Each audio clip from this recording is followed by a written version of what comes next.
I spoke here in 1988, which is when I first graduated from Loma Linda University, and I went on the full-time faculty at the School of Public Health in charge of corporate wellness, and I developed a worksite wellness track in the MPH program. It was Dr. Jan Kuzma who took an interest in me. He was kind of one of my senior biostatistics professors, and he said, "Wes, we got to get you involved in speaking at the churches in the area." And so he actually brought me to this church in 1988, and that was you're one of the first churches I actually spoke at after I graduated from Loma Linda. So it's good to be back. Okay? Maybe I'll be back in another 36 to 40 years as well, as long as we follow the things that we discussed today and tomorrow. Well, it's also a little bit of a homecoming because so many people that I recognize that we've had a history, and I look forward to being able to talk with each of you more while we're together this weekend. Let's jump right in. And really, we're looking at multiple strategies to optimize brain health. Anytime we're talking about preventing Alzheimer's or dementia or finding ways to undo the ravages of cognitive decline, we're really talking about improving overall brain health. And that's why there's a very tight connection between optimizing cognitive function and dealing with depression or anxiety or headaches, etc., etc. Anything neurologic has many factors that contribute to them, and that is why we're going to be looking at some of the most fundamental areas this weekend. I probably spend over 80% of my clinical time at my clinic in Temecula helping people address issues of cognitive decline. In fact, the book Memory Makeover was actually a book that cataloged, it journaled the history of a patient that I was working with that was so advanced in Alzheimer's that I was actually a little upset that her neurologist referred her to me, because I'm all about hope. I'm all about giving people hope, but I don't want to give false hope. And but I know that if somebody has a good partner, she had a wonderful husband that would do everything possible to help her improve. And she couldn't have done it by herself. She had had Alzheimer's already for 15 years. And the last 5 years had been classified as advanced Alzheimer's. She was almost in a vegetative state. She couldn't really communicate very much. She just sat there, had no spatial awareness. She had no awareness of time and place, and didn't want to do anything, just sat there. Well, I'll tell the story more tomorrow, but the exciting part was that after meeting with this couple by phone, they didn't even have internet, a couple in Tennessee that had been referred by their neurologist, who actually had been a classmate of mine at Loma Linda University, and he got on to do neurology, and he had heard me speak on this very topic at an international conference with the American College of Lifestyle Medicine, about 8 years ago. And so when he was working with this elderly couple, they were in their actually mid-70s, so not that elderly, right? I mean, we're all getting close to that or above that right now. But he said to the husband, says, unless you put her into hospice, you're not going to last very long. Because he was the only caregiver, and she needed basically round-the-clock attention. So he was under a tremendous amount of stress. She had basically a sundowning syndrome. How many of you heard of that? Sundowning, many of you. She had a sundowning syndrome that left her extremely confused, and for the last 3 years, every evening, starting around 5 o'clock, she would pack up her bags and want to leave the home to go live with her mother, who had been dead for 30 years. Can you imagine the impact on your life if you're spending 3 hours every night trying to keep your wife or your spouse from walking out the door with his or her bags? This went on every night for 3 years. And just as a prelude to what can happen even with somebody who has advanced Alzheimer's, within 3 months' time, that sundowning syndrome was entirely resolved. Largely because of her husband's willingness to do whatever it took to follow the fundamental strategies that I'm going to begin sharing with you tonight, and we'll expand on it tomorrow. There's so many strategies that we're not going to get to all of them. I can guarantee you that. But I'm going to try to cover as many of them, especially the basics, because you have to start with the fundamentals. If you don't effectively address the fundamentals, all the other simple remedies and other strategies are going to have much less benefit. They'll still have benefit potentially, but not at the level that we're looking for. So that book, Memory Makeover, was written basically cataloging 18 months of working with this couple and showing all the ups and downs, the challenges, and the testing, and what we figured out was wrong, and what we ended up fixing, and to the point where after a year and a half, where she had not been able to recognize her sister for over 3 years,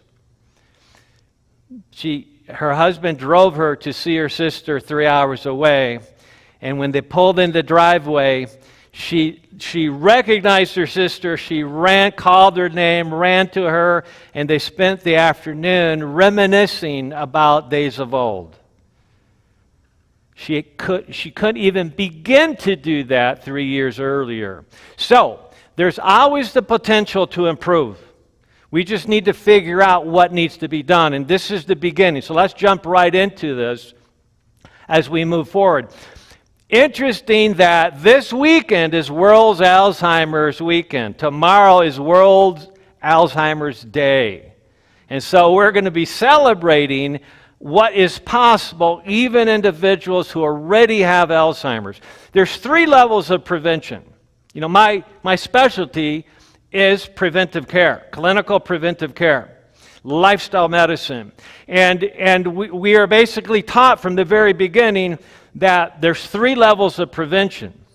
Number 1 is dealing with somebody who's apparently healthy, doesn't seem to have anything wrong with them. They just want to maintain their health, stay well. That's primary prevention. Secondary prevention is where you're dealing with somebody that has various risk factors. They don't necessarily have a major disease process going on, but they got risk factors. Maybe the blood pressure is up, maybe they're a little overweight, or whatever it might be. There's risk factor. That's secondary prevention. Tertiary prevention is when you're dealing with somebody who already has a diagnosed condition. They already have diabetes. They already have mild cognitive impairment or Alzheimer's. They already have heart disease, etc. Tertiary prevention is very possible most of the time if we address the underlying cause. And that's the key. If we don't address the multiple underlying causes of a condition, we don't really have a chance to get rid of it. And so we want to make sure that we're looking at the medical literature critically so that we can find as many of the underlying causes as possible. And I joke with my patients because they say, "What? You're trying to find more things wrong with me?" Don't I already have enough things that are wrong with me? I said, listen, the more things that we find that are out of balance in your blood work and your other assessments, the better chance you have of improving. They go, really? Well, then find as many problems as you can, because the more problems we discover, the more opportunity we are to reach that tipping point where you can actually begin to reverse your condition. Okay. I want to actually start, and I would actually encourage you sometime in the next week for you to actually look up this video. This is a video on YouTube entitled Glenn Campbell, I'll Be Me movie clip, where he's actually talking with his neurologist at the Mayo Clinic. And this clip this was from 2014, where Glenn Campbell's neurologist is explaining to him what his problem is. Glenn Campbell and their family were very brave 10 years ago to be willing to open up to the public and let everybody know what they were going through and what Glenn Campbell himself was going through. And they made a big impact on the world, because now the stigma of Alzheimer's is not nearly as significant as it used to be. One of the biggest challenges of the stigma is that people don't want to be diagnosed. They don't want to even see the doctor when they start being concerned about their memory, because they don't want that social stigma. They don't want to deal with the embarrassment. But do you know what the reality is? Is that when you embrace your diagnosis and you move forward, like Glenn Campbell said, he said in this video clip, he says, oh yeah, I got memory problem. I forget. Yeah, he just kind of mentioned, yeah, I forget. Yeah, we all forget once in a while. But the sooner we're willing to admit our tendencies towards memory loss or whatever it might be, the better off we're going to be. Because see, if we are embarrassed by it and we basically withdraw from our friends, we don't want to give them more opportunities to notice that we might have a problem. We withdraw from our friends. We desocialize. And that's the worst thing you can do if you're having a problem with this. Let me show you why. Okay, because at the Mayo Clinic, the neurologists were showing how you have the normal brain scans at the top, and then you have the beginning of what is called mild cognitive impairment. Still very functional. You test very well, but you're not testing quite as well as before. Before even that, we have what's called subjective cognitive impairment. Subjective means that that is you or I, we know we're not as quick as we used to be. We're not as sharp as we used to be. This has nothing to do with intelligence. This has to do with being like we used to be. Okay, that's a really important point there. And so I've had people with near photographic memories come up to me and says, I have a real problem with my memory. And he says, when I talk to my colleagues, there's this one individual who was CEO of a major television network. And so he was talking to some of the fellow board members, and he says, man, I'm concerned about my memory. He's like, what are you talking about? So you're the smartest guy in the entire network. And he's confided to me, he says, yeah, he's right, I am the smartest guy. He didn't want to admit that to his friends. Okay, but he says, I used to be able to verbatim remember everything we decided in board meetings 10 years ago. And I said to him, well, lucky you, I've never been able to do that. Okay, and so, but it's not about how smart you are, it's what has changed over the last few years in terms of your previous abilities. That's the key. So there's a lot of us out there that are super intelligent, bright, have a great education. We already have not only subjective a cognitive impairment. We already have mild cognitive impairment, which isn't that mild, by the way. That's already significant cognitive impairment, but we're smart enough to find workarounds. We figure out how to get around it. Okay, and that's okay as long as you're not denying the problem and failing to actually address the cause. Just finding a workaround is not fixing the cause at all. It's delaying your opportunity to get better.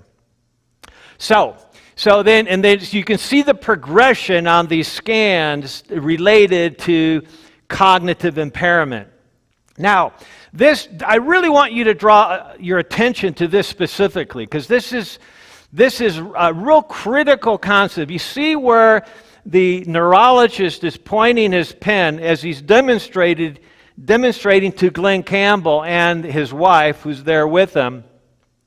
He's pointing to this little feature of the brain called the hippocampus. There's 2 hippocampi. There's on each hemisphere of the brain, middle, lower brain, in the temporal lobe. And he's pointing out that you see that kind of oblong shape right there on either side of the brain. That half of it is no longer viable.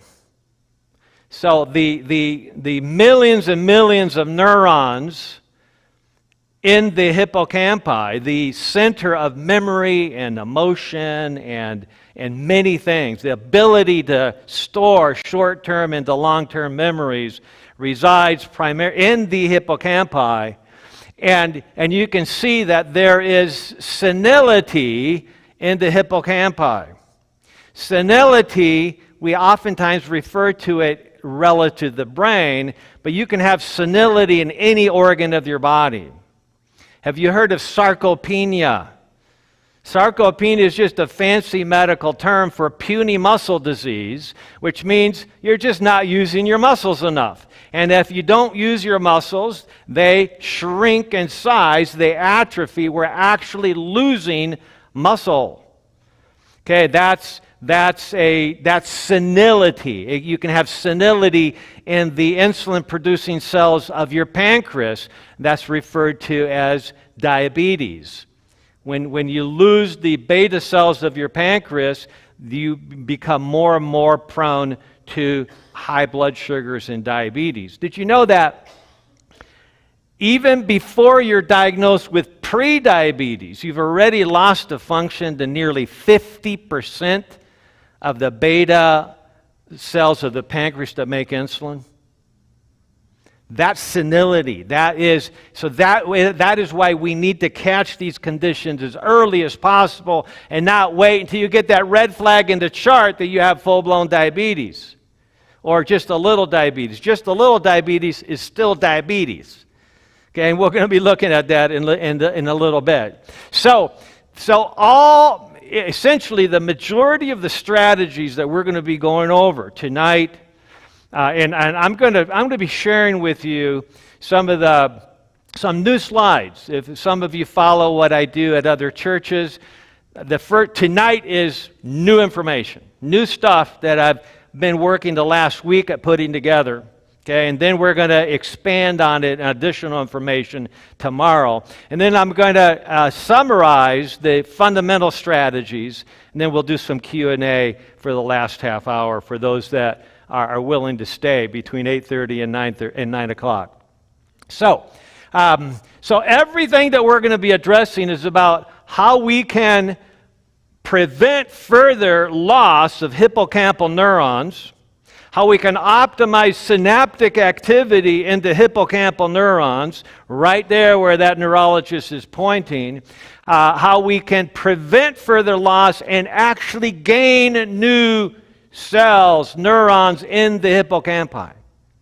That's the good news I want to share with you tonight, is that the brain you can actually dramatically increase the number of cells in the hippocampi. We've had patients that had a hippocampal volumetrics, an MRI of the brain that actually measures the the volume, the size of the hippocampi, that are the cells that are still remaining in that region. And they compare that to individuals, your gender and your age, and they give you a percentile. Are you in the upper half? Okay, are you above 50th percentile? Are you in the upper quarter? Okay, in other words, you got a lot of those cells remaining, so your reserve of hippocampal neurons is still great. Okay, or are you way under 50 percentile? Is it possible that 75-80% of people your age and gender have a volume loss, a neuronal loss or shrinkage or senility that is greater, than in 80% of the population? We can change this. I've seen patients go from 15th percentile, in other words, they're really low compared to other people their age, okay, and in less than a year, they're at 85th percentile. That means growth of new neurons in the brain. Why? Because now we're taking advantage of the strategies that actually help heal the brain and removing the strategies that cause toxicity to the brain. All right, so it's all about hope, and I love this verse from the book of Jeremiah, where Jeremiah says, "For I know the plans I have for you, declares the Lord, plans to prosper you, not harm you, plan to give you hope and a future." Boy, that it couldn't be better said when we're dealing with issues of dementia. One of the scariest things, that one of the scariest conditions in medicine historically has been that C word, right? Cancer. But in reality, Alzheimer's is much, much scarier because you get lost in yourself. It's like being a prisoner and you don't even know where you are. And the good news is that we can prevent that the vast majority of the time. Over 90% of the time, we believe that can be prevented, and that requires a little bit of evaluation. So, I'm so excited because as somebody who's been spending most of my time in treating people with cognitive concerns, previously, in order to get an assessment of what's going on inside your brain, you'll have to do either a spinal tap or a PET scan, amyloid PET scan, or even a PET scan of fluorodeoxyglucose that measures metabolism in the brain. Those, if anybody who's had a spinal tap knows it's not the funnest thing in the world. It's also, there's risks associated with it, and it's expensive, naturally. But there are new blood tests that have just come available this year and have just in the last month been available directly to you and I, called the phosphorylated tau 217 test, and a couple other tests I'll mention that actually are as good as a spinal tap evaluating Alzheimer's risk, and they're as good as a PET scan, amyloid PET scan. Studies just came out in the last month showing that. Now, they're not currently the official way to diagnose the condition, but it's good that the medical literature is already verifying that this test is a game changer. And I'm taking advantage of it right away. I'm recommending it to all my patients. And so this is called the Brain Scan by Neurocode. Neurocode is a company that uses what is called the high sensitivity phosphorylated tau 217 test. The test is currently available through LabCorp or Quest, but it's not the high sensitivity. It's not the test that we're actually recommending right now. But the good news is you can get this brain scan, which involves all three blood tests, direct to consumer through Apollo Health, which is the organization that Dr. Del Bredesen and others founded. And as you may have heard, I was trained by Dr. Del Bredesen. Actually, I get a lot of referrals from him because he's not a practicing neurologist anymore. He's in his mid-70s and spends all of his time in administrative and research work. But he likes to refer his friends and roommates, college roommates, and so forth, because he knows that I'm going to be looking at the key factors and leaving no stone unturned, so to speak. So, this is Dr. Del Bredesen and Julie Gregory, who you can go to Apollo Health website and you can watch a 60-minute video where they're talking about these tests. Now, Julie Gregory, she's called Julie G. She started about 15 years ago. She discovered that she was ApoE44. She had a homozygous double copy mutation to the main Alzheimer's gene. That's ApoE4. And she was despondent because of that discovery, that about 7 million individuals in the United States have that double copy, compared to nearly 80 million that have at least one copy of the gene. 1 out of 4 of us in the United States carry at least one copy of the ApoE4 Alzheimer's mutation. That one copy increases our risk of Alzheimer's by 500%, roughly. Okay? But it doesn't cause Alzheimer's. It increases the risk. So our job is to figure out what are all the contributing risk factors so we can neutralize that risk. Please understand that genetic risk factors doesn't mean that you can't do anything about it. I do a lot of genetic work with my patients. I recommend, we'll talk more about that tomorrow. But a lot of people say, well, why would I want to know I have more genetic mutations if you can't do anything about it? Well, that's a misunderstanding of genetics. I mean, many of us, or at least if you're my age in your mid-60s, you were, and even up until recently, many people are being still taught in health science classes that genetic risk factors are non-modifiable risk factors. But see, that's not true. While it is true that you can't change the fact that you have the mutation, you can absolutely, by knowing where that mutation is on that biochemical pathway, understand what you can do, all the entry points on how nutrients influence the genes, influence the enzymes that are activated epigenetically by those genes to work more efficiently than they otherwise would. So you can, in some cases, completely alter and neutralize the negative effect of the mutations that you have genetically. And I believe that in every case you can, to some extent, at least partially alter even the more serious mutations. You alter the outcome associated with those mutations. So Julie G finds out she's double positive homozygous ApoE4. She becomes suicidal. She's a very wealthy socialite. She's involved in a lot of nonprofits and is enjoying her life, but now she recognizes that she's losing touch with her cognition. She's in her mid-40s, and she's experiencing significant cognitive decline.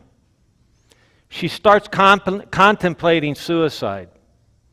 I know her story well. I sat next to her at a banquet about 8 years ago because she had given such an amazing presentation with Dr. Bredesen. I sat at Dr. Bredesen's table, but I didn't talk to him once. I talked to her the entire time. Why? Because she'd gone through it herself. She reversed her cognitive decline by figuring out, by doing the research, by taking the time to connect all the dots. And that's what we do in lifestyle medicine. Our job is to connect the dots. The more we learn about your medical history, your family history, your labs, your scans, your genetics, the more we start seeing that panorama, that mosaic of what we need to do to help you accomplish your goals. And that's what she did, and that was 14 years ago. And she's still doing very well. So take advantage of that. So real quickly, this is something that I've never presented on before. Okay, I recommend it to all my patients in the last 2 months because it's such a power. If this is, again, a game changer in the area of cognitive. This picks up risk many years before any symptoms might come. And it's a simple blood test. You don't have to do a spinal tap or get a major costly scan to do it. So, real quickly, the p-tau 217, what the tau is that when it's looking at whether you have you're starting to build a tendency to Alzheimer's specifically. And so when the nerves start sending out its neurites, and it's got to build the structure as it's extending itself to connect with other nerves. And that requires a whole bunch of microtubules like rebar or I-beams in a building that provide structure.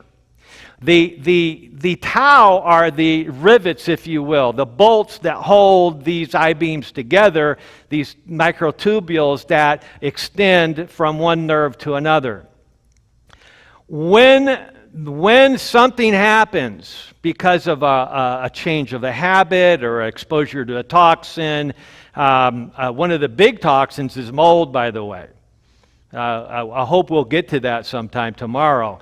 But I do a lot of testing on what's going on with mold, and mold is a major contributor. Mold toxins, mycotoxins, are a major contributor to cognitive decline in Alzheimer's, as well as to diabetes, damage to the beta cells of the pancreas, and damage to many different organ systems in the body. So more on mold tomorrow, hopefully. When some toxic effect or some deficiency of a given nutrient occurs, the neurons need to retract. And that retraction process basically breaks all those bolts out, and those microtubules break away, and those bolts we can measure as phosphorylated tau. So that's really important to understand that now we have the ability to measure that with a simple blood test. And that's looking specifically at the pathology of Alzheimer's. Now there's two other tests that look at neurodegeneration and inflammation in the brain specifically. The NFL, which is actually neurofilament light, different than the other NFL, is a biomarker that looks at brain damage, actual neural degeneration because of head trauma. I had major head trauma as a child. I won't bore you with the stories. They were exciting for me, but major head trauma, and so I know I have issues with that. There could be vascular disease. If anybody that's a proneness to heart disease is more likely to have vascular disease affecting the brain as well. And so vascular dementia is the second most common form of dementia next to Alzheimer's. Alzheimer's is the big one. Roughly 80% of all dementia is Alzheimer's. And ironically, if you're going to have dementia, you'd rather have Alzheimer's or vascular dementia. You don't want to have frontal lobe dementia or frontal temporal lobe dementia. You don't want to have Lewy body disease. Those are much more serious, much more challenging to address. Alzheimer's is actually, we know we can impact that the majority of the time. So NFL is looking at neurodegeneration specifically in the brain, and then the gliofibrillary protein, GFAP, is a biomarker specifically for inflammation in the brain, not in the blood, like the cardiac CRP or the high sensitivity CRP or the SED rate or interleukin 6 or other forms of inflammation in the blood. This is specifically looking at inflammation in the brain, and this test has not been available until this year, until recently. I can't wait to get this test done myself, and I hope to do it soon. So take advantage of that. Apollo Health is the website. Now, we saw the picture of Glenn Campbell's hippocampi and how it was basically more than half of it was already gone. The nerves were just wiped away. They were atrophied. And so basically this is going to be all about how do we optimize the hippocampi. So let's talk about it real quickly. It's basically the size of a thumb. It has like a seahorse shape, and it represents only 1% of the total volume of the brain. So it's a very small, you saw the picture. It's the only part of the brain that allows us to remember instantly and long-term. And so that is why when somebody has damage to their hippocampi, they stop being able to recall things that just happened. I just had a new patient come to my office this week, and a very nice couple in their early 70s. And the wife, very good communicator, very friendly, very nice, but she can't remember something that we discussed 5 minutes ago. Other than that, you can't tell anything that there's no problem. And many of you have seen this. If you've had friends or colleagues or family members that have gone through this, otherwise, they look completely and act completely normal, just they can't remember things that happened recently. That's because they're not storing that in the hippocampi, because they're not making new hippocampal neurons. And this is the key, is that we have the ability at any age to make new hippocampal neurons and synapses. We just need to figure out how to do it. What are all the factors? And there are dozens and dozens and dozens of factors influencing this.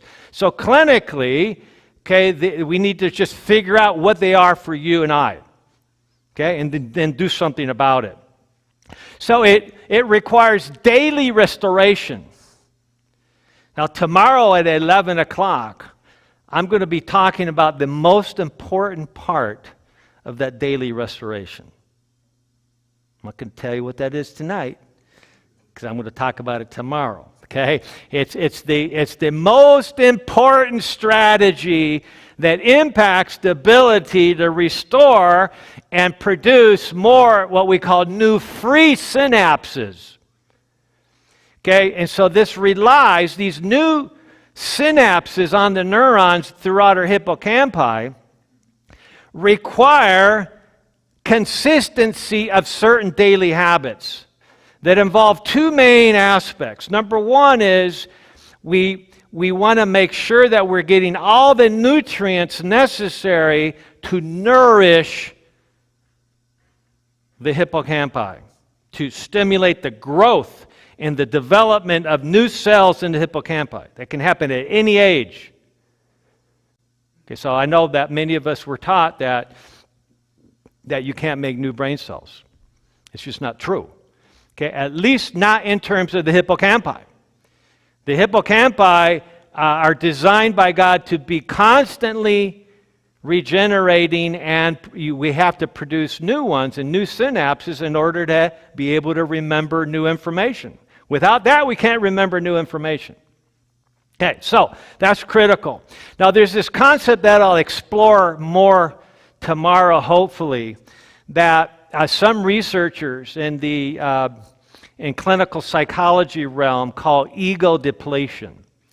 Ego depletion of synapses. In other words, you can have depletion of synapse, physically, cognitively, emotionally. When you overtax your system, you go through this exhaustion phase. I remember, when was it? 88 for the very first LA Marathon? Or was it 86? I forget. Anyways, I ran the very first LA Marathon. Okay? The year wasn't important, but I'll never forget how I felt running that marathon.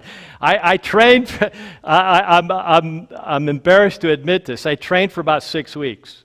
I thought, oh yeah, I'm young, I can do this, and In fact, one of the trains was one weekend, my roommate, Brent Hildebrand, who's a family physician in Michigan, Marquette now, his parents went to this church, Eugene and Jean Hildebrand. He was a family physician himself. They lived in Yucaipa. And so we decided we were going to run from Loma Linda, where we lived, up to Yucaipa, 15 miles. And during the first mile, it started raining, just like today. Very rare, but it rained. You see how clear the skies were today, looking at those mountains?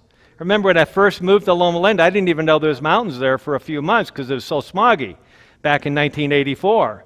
And then one winter morning, I looked up and saw the beautiful mountains. I go, wow, that's nice.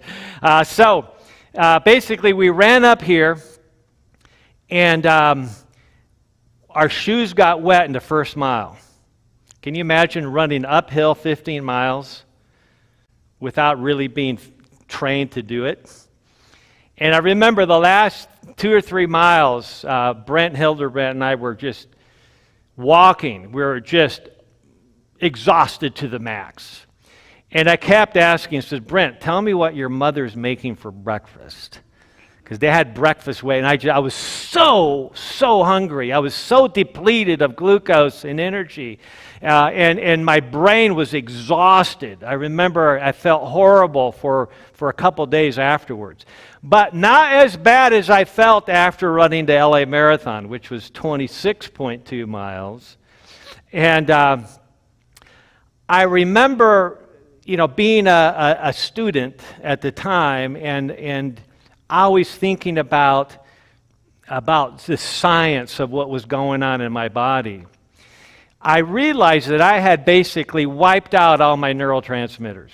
Well, not all of them. I'd be dead otherwise. But I was a very ambitious, studious, detailed, focused individual all through my training.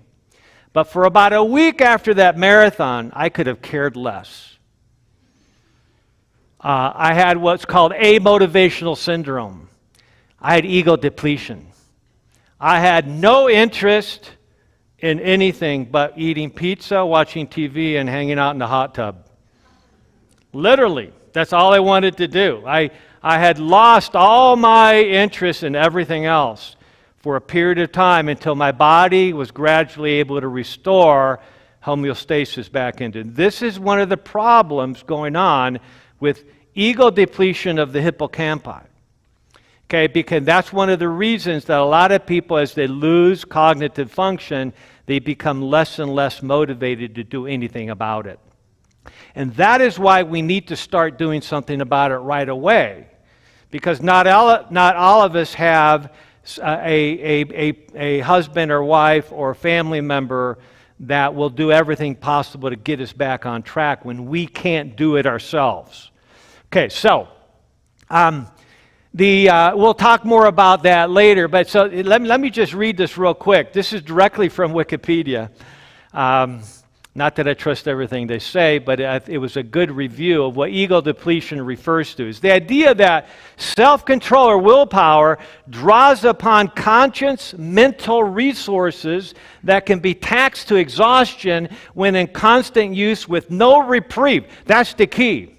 If we don't take the time to rejuvenate, to regenerate, we do not make new hippocampal neurons. We do not make new free synapses. We cannot effectively hold on and have good retention of what we have learned in the previous day if we have this type of depletion. If we don't allow for restoration to occur. And again, we're going to be expanding on that tomorrow morning at 11 o'clock. So, when the energy for mental activity is low, self-control is typically impaired, which would be considered a state of ego depletion. In particular, experiencing a state of ego depletion impairs the ability to control oneself later on, even if it has nothing to do with what you just went through. Have you ever gone through a tough day at work or study or whatever it is that causes this ego depletion, and found that you're not very nice to your family. Okay? That oftentimes is due to an ego-depleted state where you basically worn yourself out and you haven't been restoring those neurons properly, which means your hippocampi is shrinking. Okay, so anytime we're dealing with issues that suggest a challenge with self-control, an inability to control our temper or to control our desires of any kind,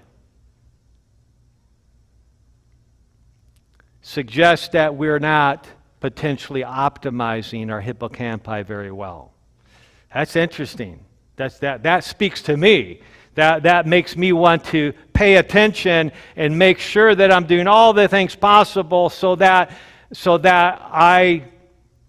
I'm successful at addressing the issues of potential temptations in my life. I think about the immortalized words of the Apostle Paul. It says, bring every thought under captivity.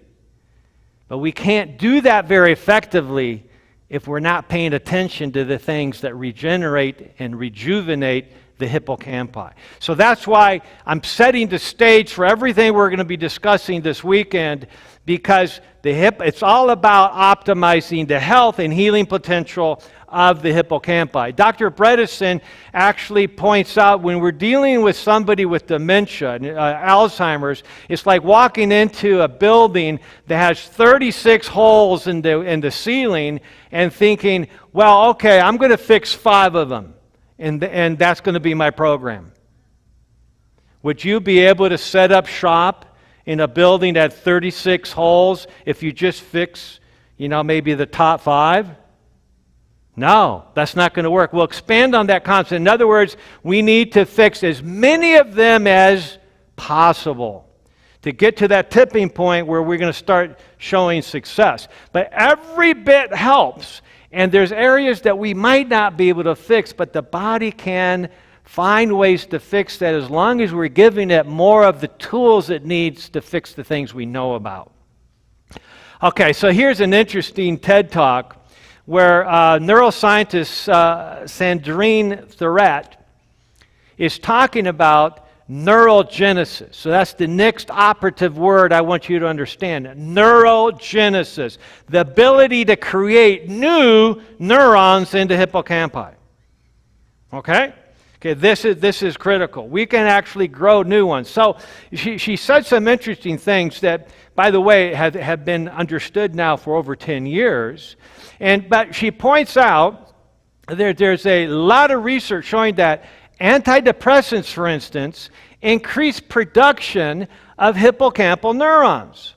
Now, don't go home and this weekend start telling your loved ones, Dr. Youngberg said everybody should be on antidepressants because it's going to improve hippocampal neurons. I'm making a point here, okay?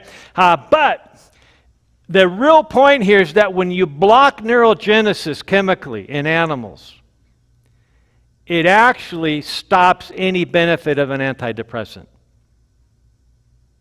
So the real issue is neurogenesis. The issue isn't taking antidepressant unless you need it for the time. The issue is actually, if you have depression, is fixing the hippocampal deficit. That's the key to dealing with anything neurological, including depression, anxiety, etc. So the key then here is to promote all natural strategies that promote production of new memory neurons into hippocampi. Okay, so it's interesting that, and this is now 10 years ago, researchers at the Karolinska Institute that comes out with the Nobel Prizes on a yearly basis were already saying that we, on average, produce 700 new hippocampal neurons every day, even as we age. And it's probably a lot more than that, especially if we begin taking advantage of the strategies that we're going to be going over. So what are the factors that determine how many of these hippocampal neurons are produced on a daily basis. It's interesting. I recently looked at a book called The Indoctrinated Brain by Dr. Michael Niels. And he published it earlier this year. And he's an MD, PhD researcher from Germany who has some fabulous notions of what's going on here. And he explains that, for instance, depression was at an all-time high worldwide in 2019. And yet, in 2020, the rate tripled from that all-time high in 2019. Anybody have any idea why? Okay, and so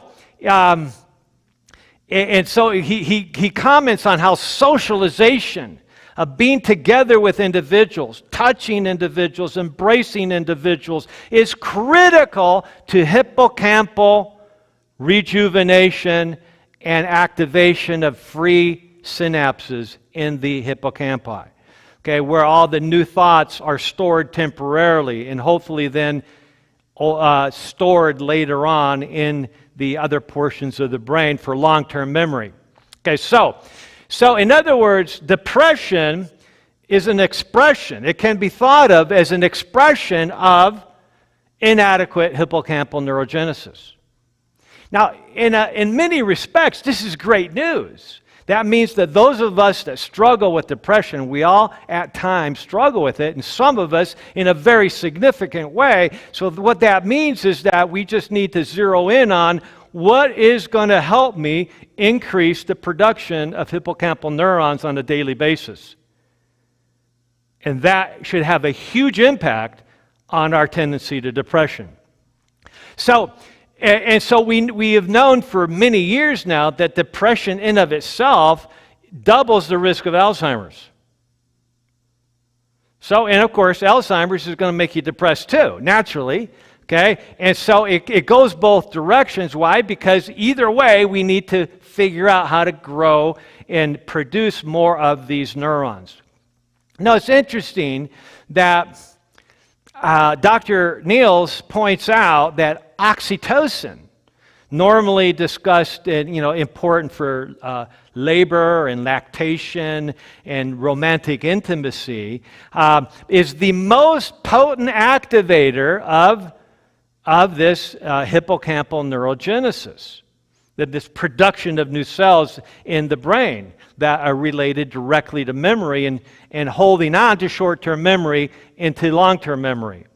Okay, but he points out this is not just a hormone related to bonding of mother and infant. This is not just a hormone that promotes trust amongst individuals. This is a hormone that very powerfully helps us recall things, interestingly enough, and is the most potent activator hormonally of growth of these new cells in the hippocampi. So what do we do then? What can we do to optimize this hormone that literally helps heal the brain?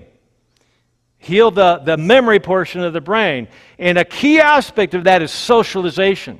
What we're doing tonight, getting together, okay, and hopefully greeting each other afterwards and enjoying each other's company, touching each other, shaking hands, giving somebody a pat on the back, embracing somebody.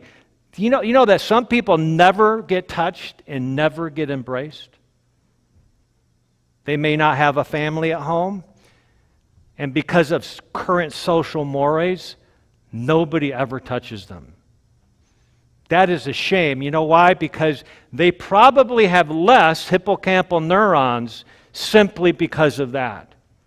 So that's why I make it a point when I know somebody that lives alone, and when I'm at church, I make a point to give them a little hug, to squeeze their shoulder, to shake their hand, to pat them on the back. Touch dramatically improves oxytocin production and hippocampal neurogenesis. This is really, really critical. Socialization is critical.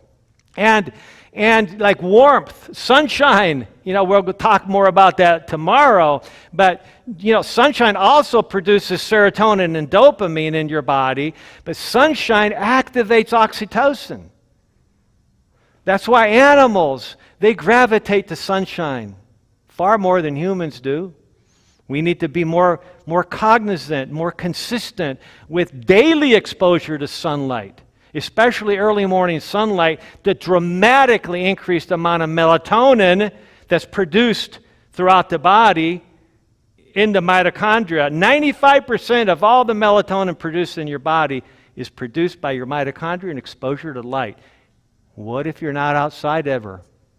That means you're not making, you have a deficiency of 95% of the melatonin that you otherwise would benefit from to be an antioxidant, antitoxin nutrient that all your body cells can benefit from.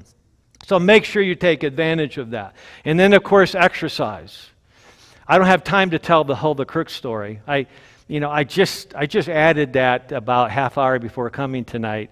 And just driving from Temecula into this area just brought back so many memories. I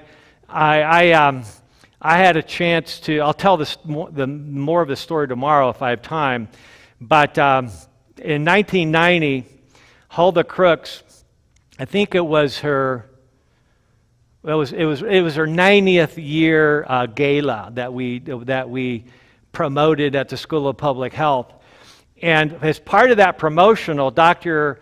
David Neiman, who was the head of the Human Performance Lab at the Center for Health Promotion at the time, and several others of us got together and we did a VO2 max test, all hooked up with the gadgets of Hulda Crooks at 90 years of age.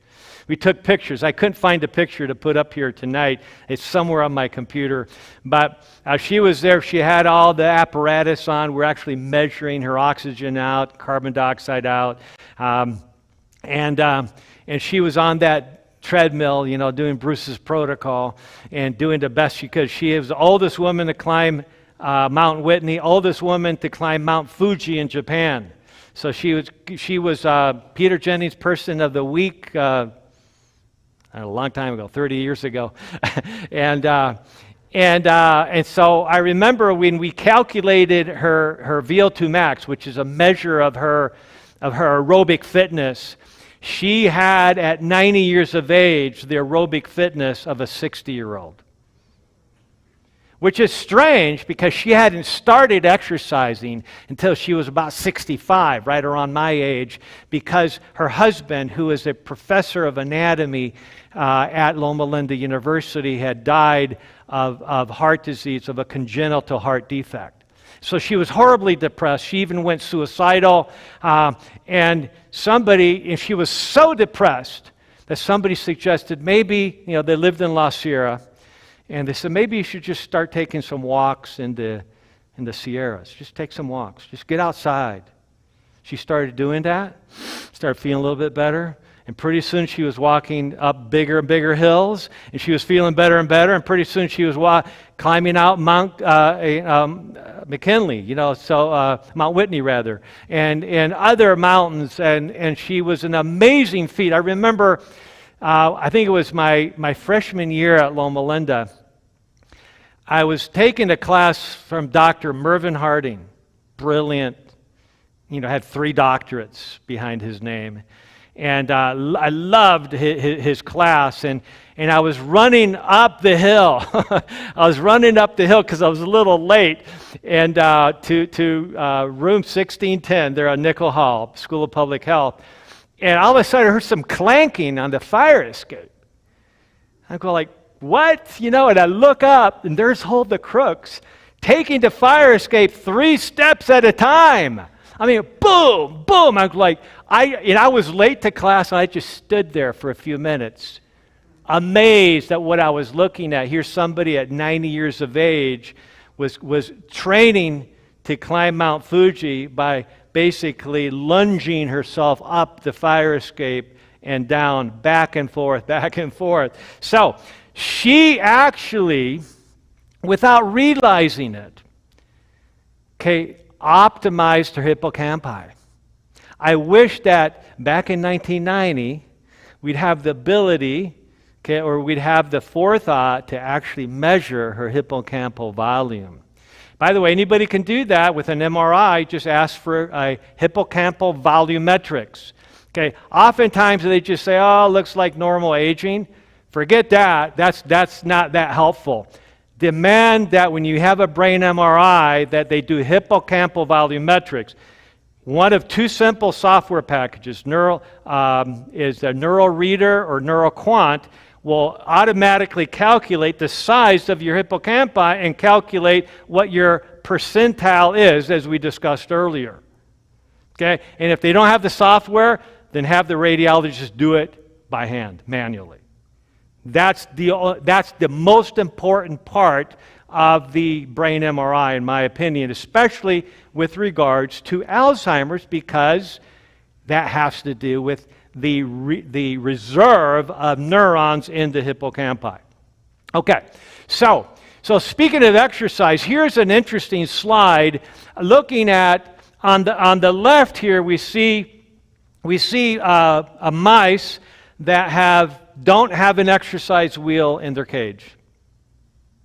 And those black dots are basically hippocampal neurogenic new nerve cells in the hippocampi.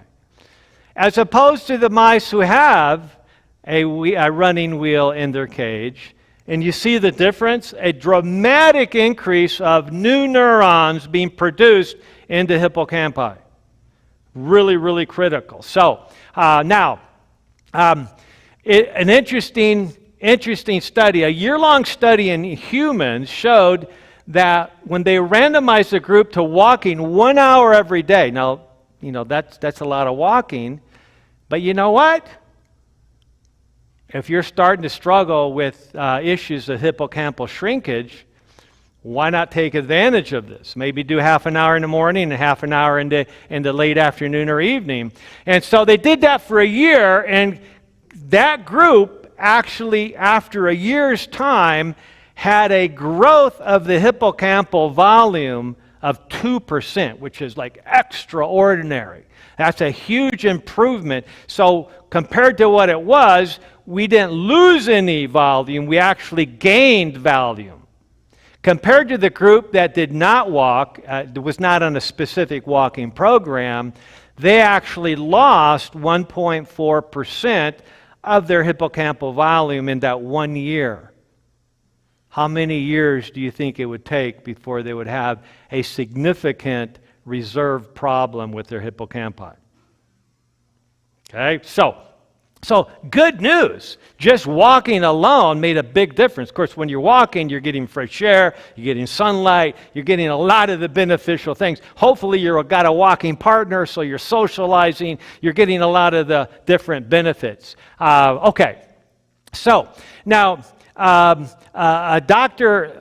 Thurett basically just showed this picture. I just wanted to show this to you as one of many quick reviews of strategies that can be beneficial. Let's just go over it real quick. So everything that's not in white bold is considered to be a problem. Everything that is in white highlight is something that is beneficial. So you have the nourishing substances, okay, that reverse deficiency or insufficiency problems, and then you have the issues that create toxicity in the body. Okay, those are the two great things that we got to pay attention to. All strategies come back to these two parent concepts. Okay, what are the things I'm deficient in, and what are the things that I have excess of, or things that I should not have any of, as in toxins. Okay, so vitamin E deficiency, a real problem. Sugar in the diet, a real problem. We'll see tomorrow that in people who already have cognitive deficit that's significant, just one bad meal, a meal that we would not think anything of on occasion for us, one will set them back for a whole week cognitively. I've seen this in patients for many years now. It's very demoralizing to somebody when they go to their grandson's birthday party and they go like, okay, I'm going to go ahead and have ice cream and cake because, hey, it's my grandson's birthday party, right?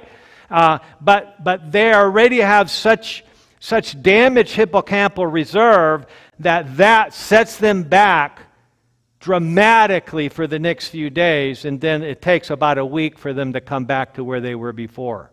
That's how bad this hippocampal problem is.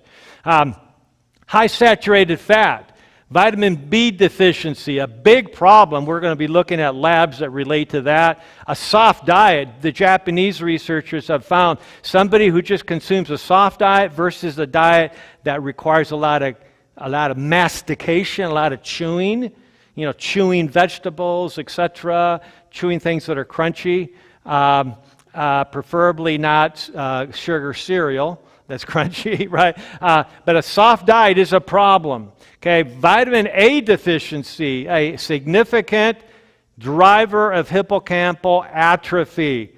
Okay, and then basically alcohol. All right, now, according to Dr. Thurat, she talks about resveratrol.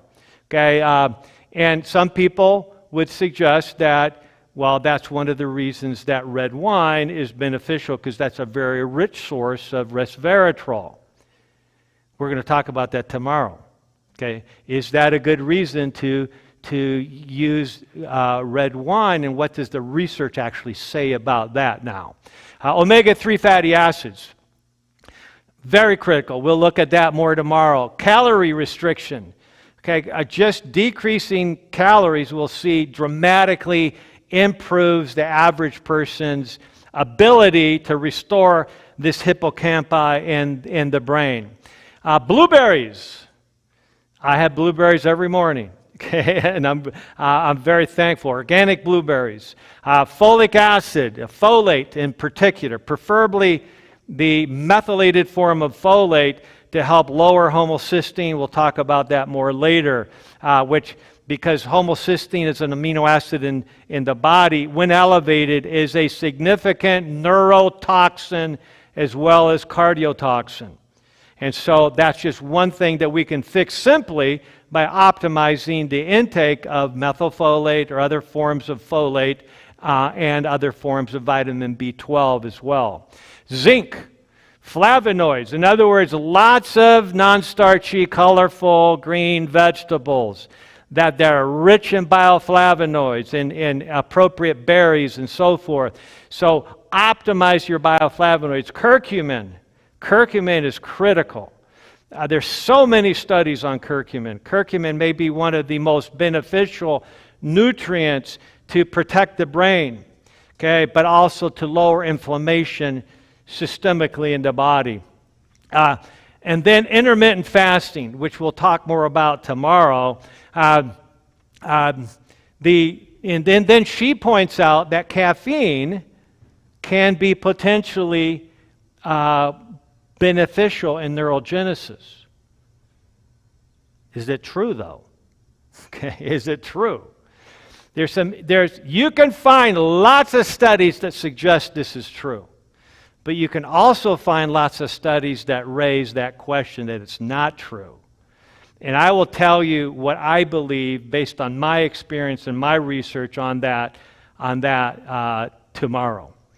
Okay, so studies in the last few years have actually shown that humans, not just mice, but humans can dramatically improve neurogenesis regardless of the age. And so basically the ability to form what's called these neural progenitor cells, these new neurons, okay, was discovered when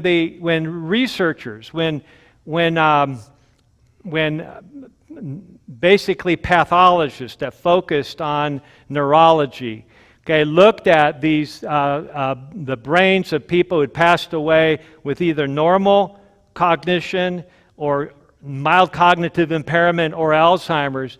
They found that the brain was actually producing in the hippocampi 24,000 new neural progenitor cells in the brain Okay, and that's at the time of death. They were already developing that. And 1,300 newly developing neurons. Okay? So in other words, there's all kinds of evidence shows that the brain, even in people who have Alzheimer's, are trying to produce these cells, but are they able to hold on to them? Are they able to nourish them properly? And that's, again, what we want to focus on. Now, here's a study that just came out in the last few months. And basically, look at Medscape, which is an online medical journal that a lot of health professionals look at. I get this almost every day in my emails. And I noticed that 2 diets linked to improved cognition.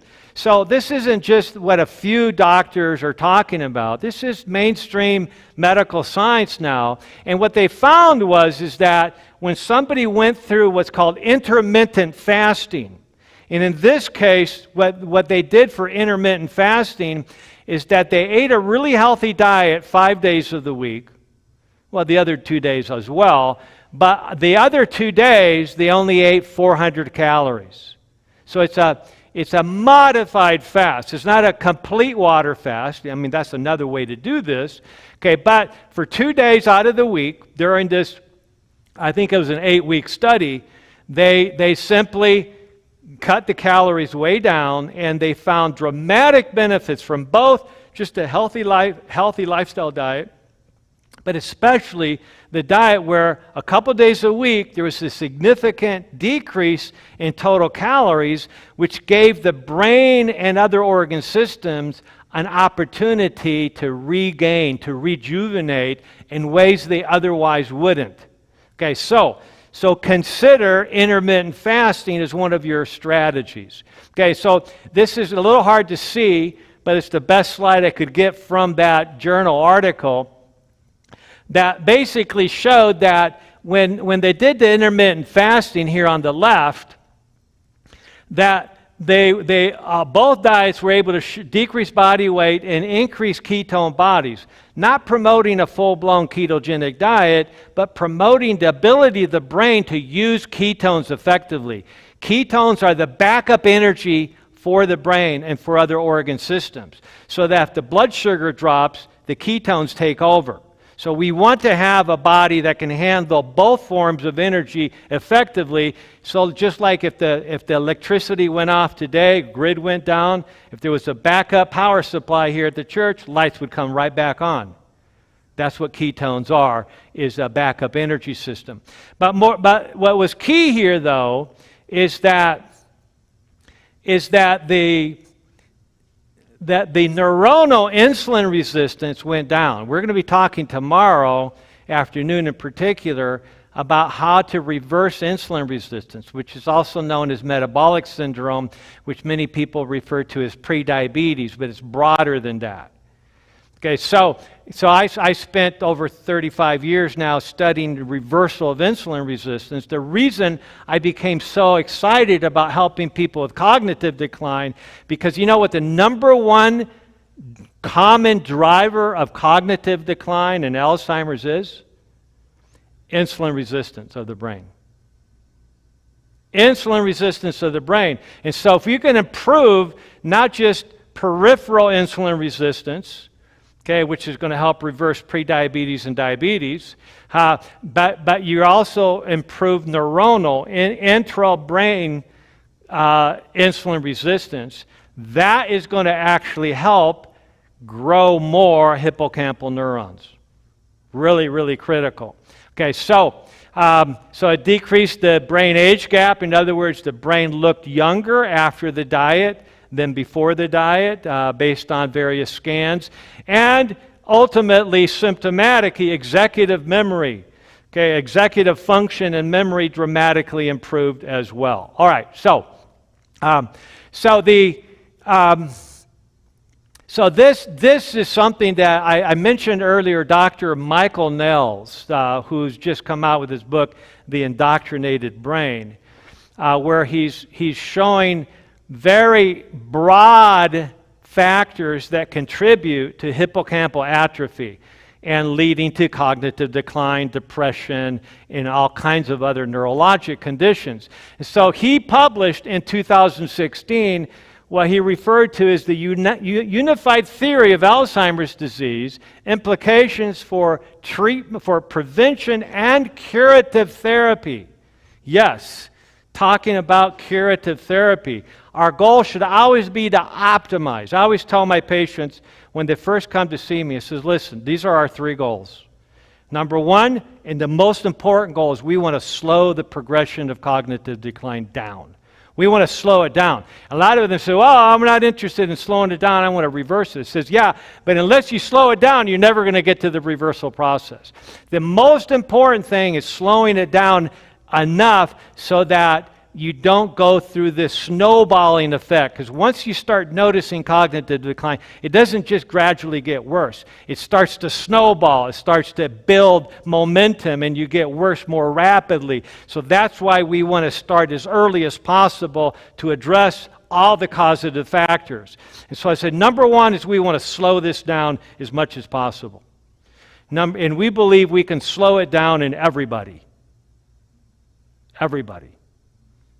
Okay, if we take the time to figure out all and connect all the dots, and that takes time. That doesn't happen in 1 or 2 visits. That takes time. Okay. Now, number 2 is we want to stop progression. Okay. So if somebody says a year from now, you know what? I haven't improved a bit. Well, you know what that implies? That you accomplished goals 1 and 2 already. Because if you haven't improved a bit, okay, but you haven't got any worse, you've stopped the cognitive decline. That's really important. And that doesn't happen very often. So I always tell people, says that's why you got to journal your experience on a regular basis and write down what's going on right now, what happened previously, work with your family members to document this, and then document what's going on right now, what your functionality is, what your challenges are with examples, and then on a monthly basis document. Anytime something new happens, good or bad, document that so you can start looking at the trend. Because a lot of people think they're not getting better when in fact they are. They're just getting used to the new you, right, or the new them. Okay, so this is really important. So I'm not going to go over this. This is a 52-page review article that Dr. Niels produced a few years back, and basically he's saying these are all the issues related to how we get lifelong growth of the memory index, how we get lifelong growth of the hippocampus, where we're adding new cells every day. Okay, so this is basically, he's talking about we got to have an intact immune system. We got to have an intact blood-brain barrier. Okay, we can't have toxins floating around our system. We have to fix insulin resistance, which we'll talk a lot about in a little bit tomorrow. I got to optimize weight, got to optimize blood pressure. And so forth. And so ultimately, if we do all those things, we have lifelong neuronal rejuvenation. Okay, we're actually improving the function of our neurons in the hippocampi. Okay, and we have the growth phase, and then now we have mental health at its optimum because we have focused on that. Here's another busy slide, but I wanted to show this because these are what he refers to the primary preventive measures. Social activity, number 1. New challenges. Eustress is good stress. Getting out there. Being willing to be vulnerable. Yeah, they might notice that you don't have the best memory. They might notice that you ask the same question every so often. So what? Get out there in the community and enjoy being with them. And acknowledge where you're at. Talk to them about what's going on so that they can just enjoy you because of you. Don't worry about the memory issues, because by worrying about that and by isolating yourself, it'll just make you worse. Okay, so physical activity, intermittent fasting, Okay, the most important types of fasting are in between meals for at least 4 hours to 5 hours. Okay, so in other words, snacking throughout the day, really bad for what we're trying to do here. Okay, and many of us are smiling, because we struggle with that, right? Okay, but it's a question of, again, self-control. Remember we talked about ego depletion? It's just the decision is if I know that if I, in general, most of the time wait 4 or 5 hours between meals to consume more food, and I recognize that's beneficial for my brain, then I'm willing to endure that a little bit. I'm willing to wait another hour or two before I eat because I know it's really good for my brain. It's also eating late at night, okay, or eating within 3 hours of going to bed. Now, there's some cases where we can't do that. There's some times where I tell patients that they need to have something before bed because of hypoglycemia issues, but those are rare. Okay, the main issue is having that overnight fast of at least 12 hours. That overnight fast is an amazing strategy to optimize hippocampal regrowth during the day. Okay, so sufficient deep sleep. So basically, at the bottom, you see some additional therapeutic measures, and these are just a couple simple examples of lion's mane. This is the first one. Hypericum perforatum, lion's mane. That's a medicinal mushroom that's really good for nerve growth, sound important, and really good for the immune system. Okay, so I take one of those every day myself. Alpha-lipoic acid, I use that every day. Ginkgo biloba. PQQ, Japanese researchers discovered this is a powerful nootropic, something that helps your brain. And so it's a simple supplement, 10 milligrams of PQQ can be very effective. And he points out microdose lithium, trace element lithium. If you ever take a trace mineral supplement, you'll notice that lithium is near the top, along with magnesium maybe. As one, of course, magnesium is really not a trace mineral. Okay, but essentially, lithium is really important for the brain. There's all kinds of studies that people who have bipolar disorder and chose lithium as their medication actually were far less likely to develop Alzheimer's compared to those patients with bipolar disorder who chose other medications instead of lithium for their condition. So, and we're not talking about taking prescription lithium here. We're talking about microdose elemental mineral lithium, okay, like 5 milligrams or 10 milligrams or so. That's beneficial. Then he talks about basically Alzheimer's disease is the deficiency disease. That's half of it. It's a deficiency disease, and then it's an excess disease too. Okay, by our exposure to toxins, et cetera, et cetera. So he points out in this article, okay, that basically all those deficiencies lead to neurodegeneration, brain atrophy, senility, okay, hippocampal shrinkage, and of course Alzheimer's or other forms of dementia. Okay, so let me, I see it's time to quit. I'm just going to do a quick summary of some of the fundamentals, which I promised I'd do, and then we'll take some, for those of you who are willing to stay, we'll take some of your questions as a group, and we'll do that until around 9 o'clock. So the key steps to slow cognitive decline. Understanding cause and effect by testing broadly for risk factors and then optimizing, especially for blood sugar and insulin disorders. Okay, so this is a very broad way of saying there's a lot of tests that you can do where you can figure out what your deficiency conditions are. Okay, and when we're dealing with hippocampal neurogenesis, we're not talking about just normalizing. You know, if you look at lab work and you got this huge spread of what is normal, that means 95% of the population falls within that normal level, that reference range. That's not wellness, that's not optimal health. Okay, so you have to always ask the question, okay, these are normals or what they call averages or reference ranges. But what should it be if I was shooting for an optimal level? That's the question that we need to strive. We may not all get to the optimal level, but by striving for it, we're going to do a lot better than by just saying, hey, I'm normal. Well, you know, it's normal to have cancer. It's normal to have heart disease. It is. Okay, it's normal to have Alzheimer's. 1 out of 2 of us will have full-blown Alzheimer's by age 85, unless we do something about it ahead of time. These are all, so most chronic diseases are normal. By normal, I mean average. Okay, but they don't have to be. Our goal is to prevent them from ever occurring. Okay, and if caught early enough, reverse them as much as possible. Okay, so that's number one. Really understand cause and effect. If we learned anything from our health message, it's to reason from cause to effect. Okay, and that's what we have a deficiency of these days.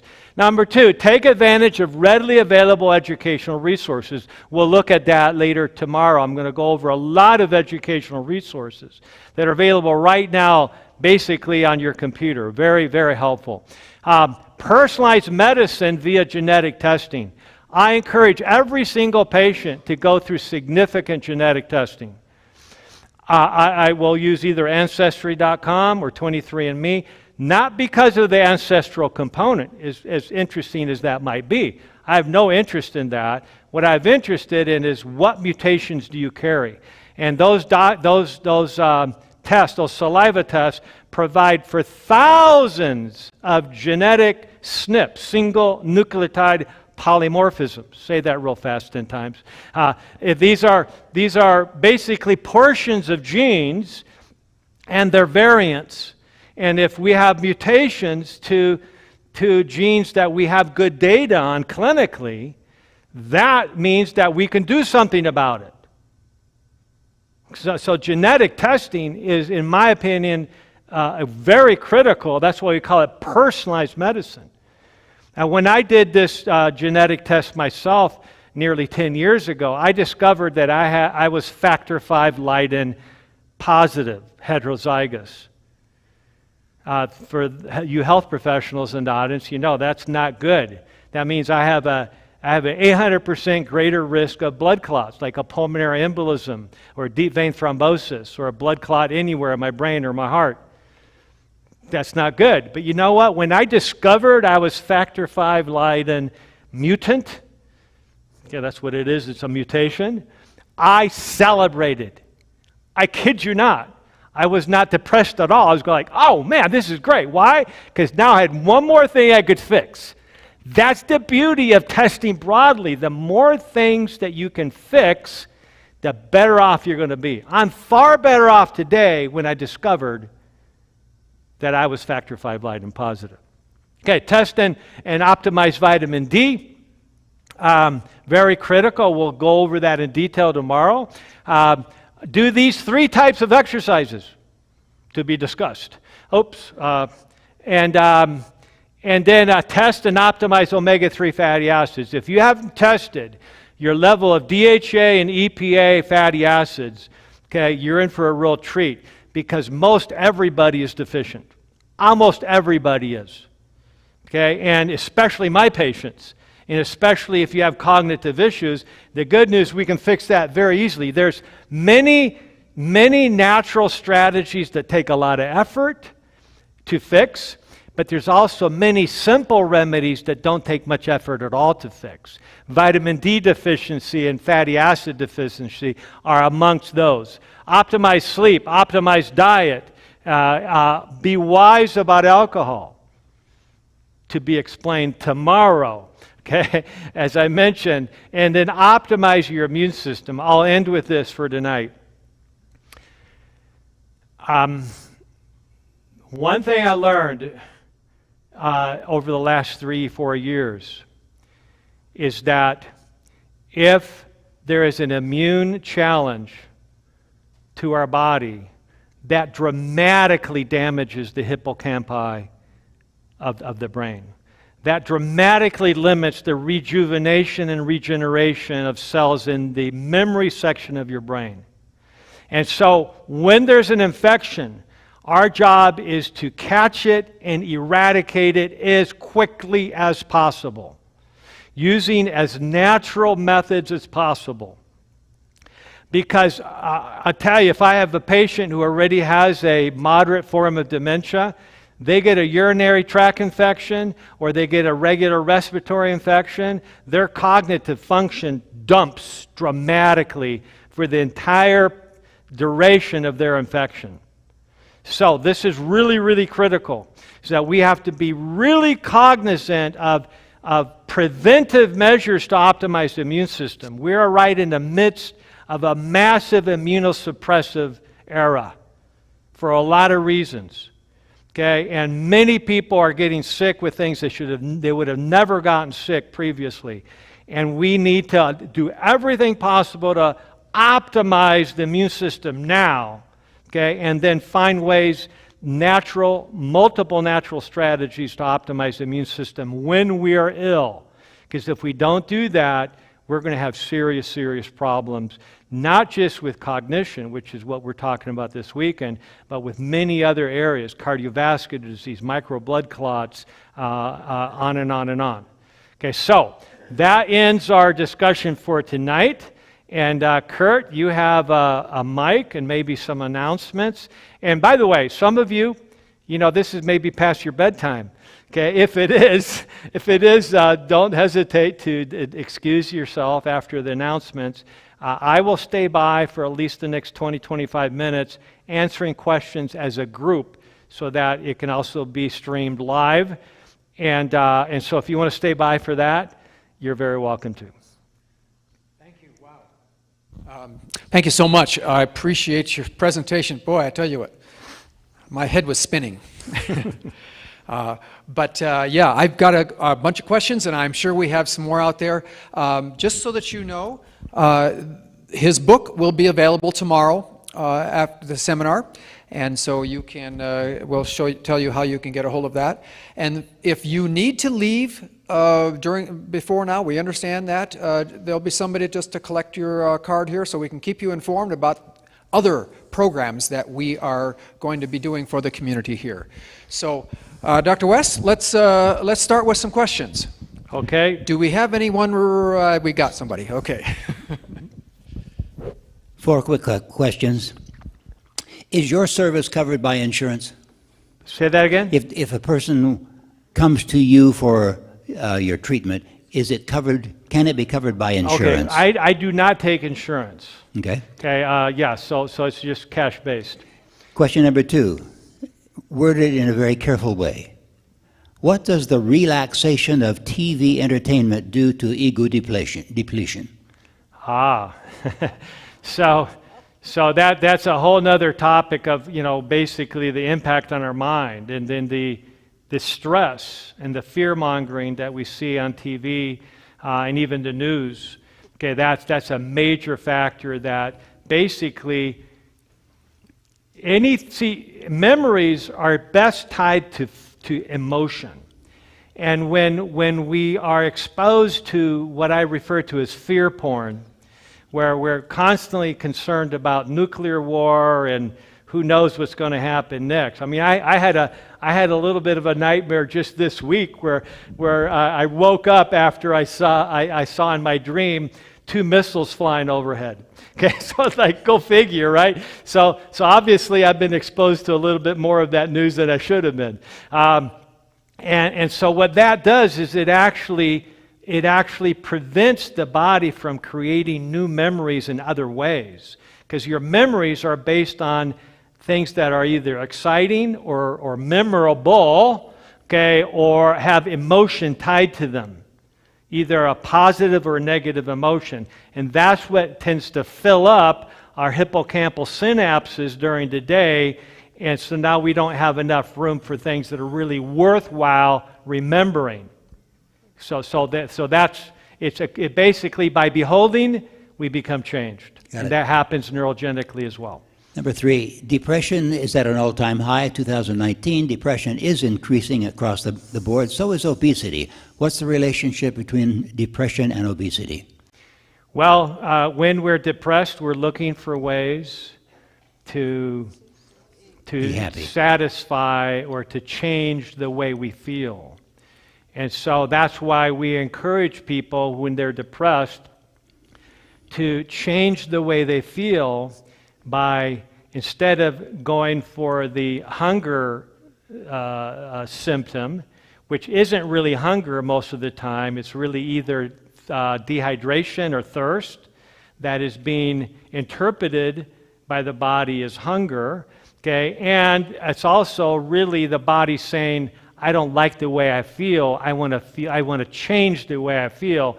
And that's where drinking plenty of water and then going for a walk, getting some physical exercise, actually changes the way that they feel enough so that they can hold off another hour or two before the next meal. So that's why this concept of intermittent fasting that incorporates nothing to eat in between meals, and that's for most of us, not everybody.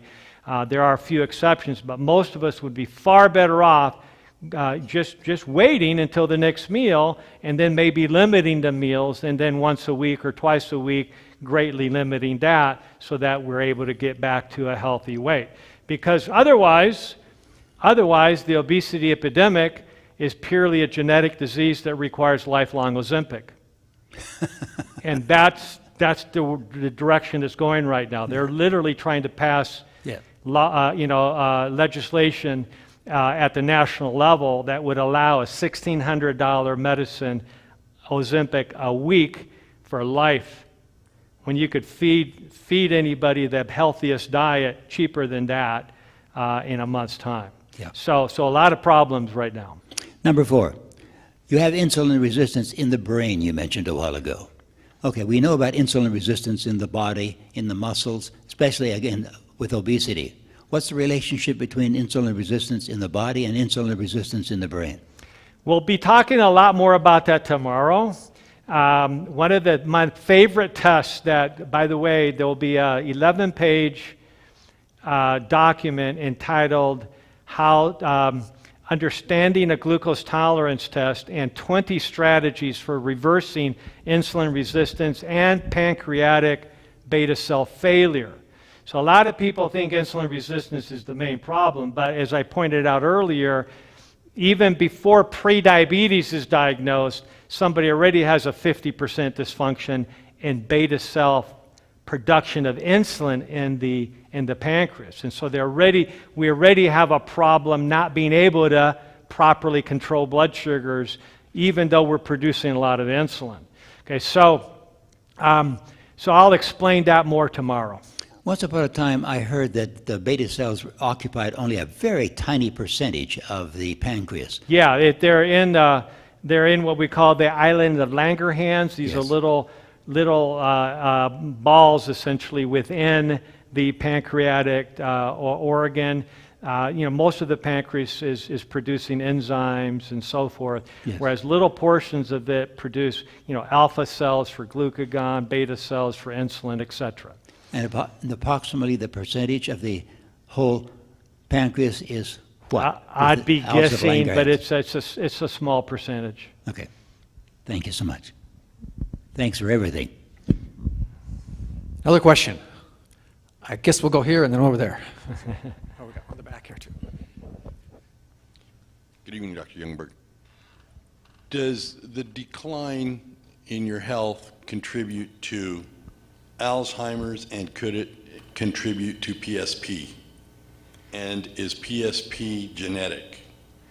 So, in general, anytime we have decline physically in any area, whether it's heart disease or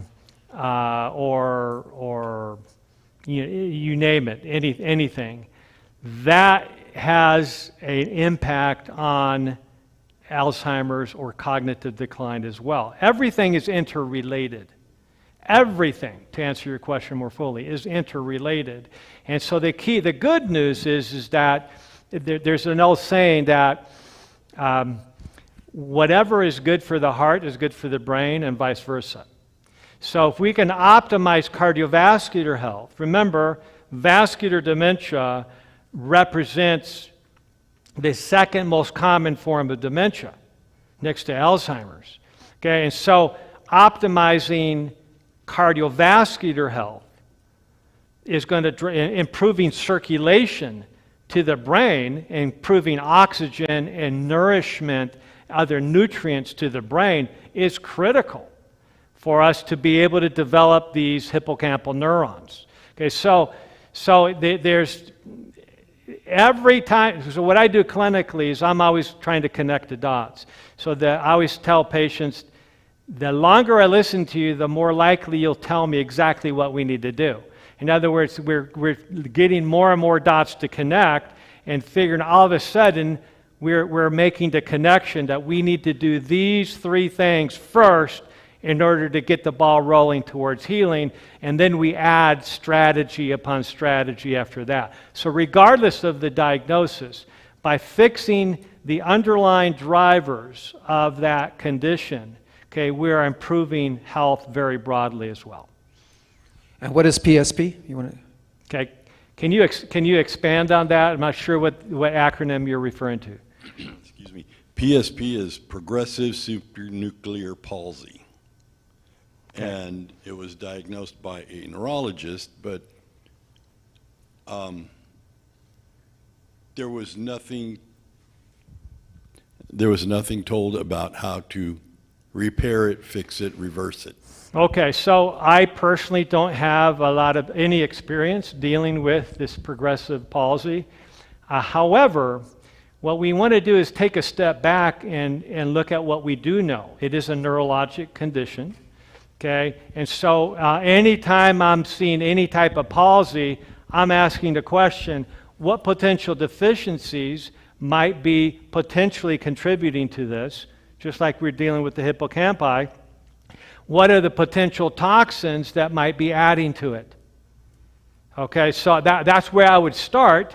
And of course, if somebody came to me with and this happens all the time, somebody comes to me with a condition that I've never treated before, I'll look it up and look at all the basic science research on it and start connecting the dots and seeing what are the common denominators that we can start working on, even though there's not an official treatment for that condition necessarily.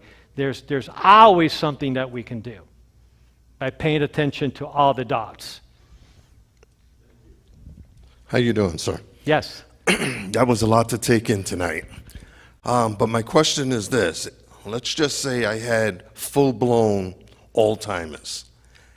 If I came to see you and we did those 3 steps, I forgot what you called them, would you bring my memory back? Will I be the same?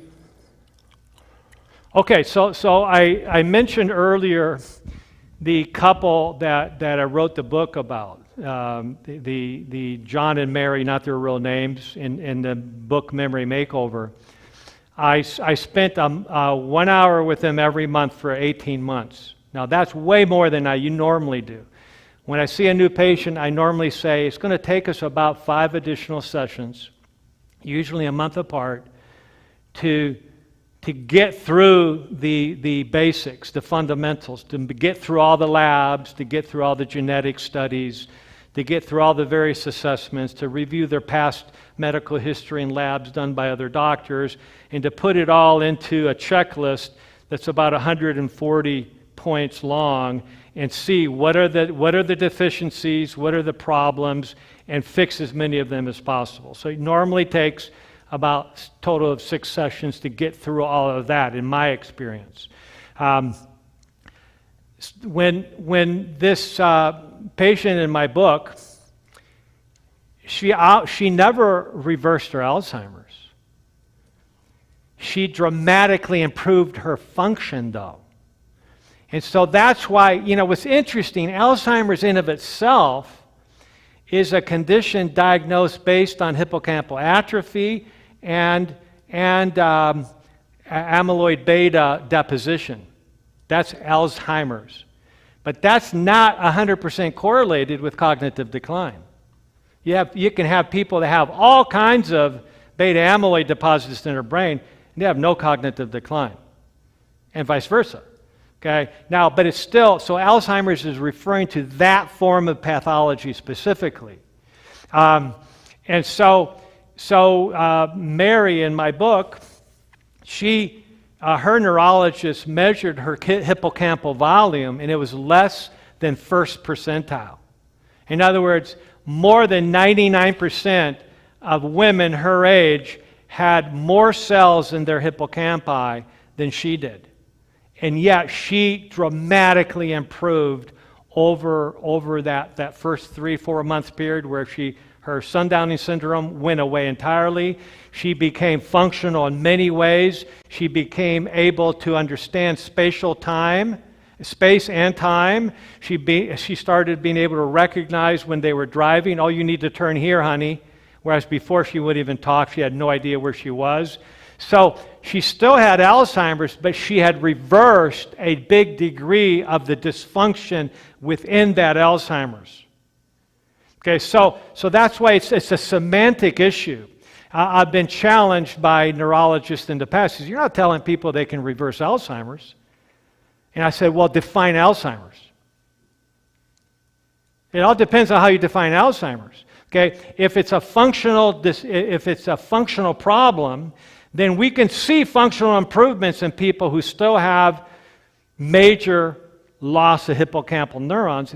So they may have just a small section of the hippocampi left, but if now you're doing enough of the strategies to build new neurons, even though you only have a sliver there, you're building new neurons, which means what? You can now make new memories.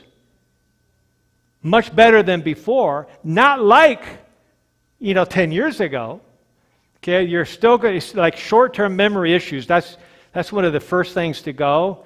Like one of my new patients today, or this week, she said, my family's telling me I've lost my wit. She's still very conversational. She's still very cordial. I can ask her questions. She answers them very well. But 10 minutes later, she's asking the same question. She has not been able to store that memory and hold on and retrieve it. The memory's still there. She just can't retrieve it.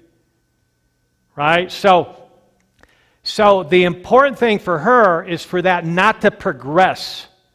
That's the most important thing. She can improve functionality in many other ways.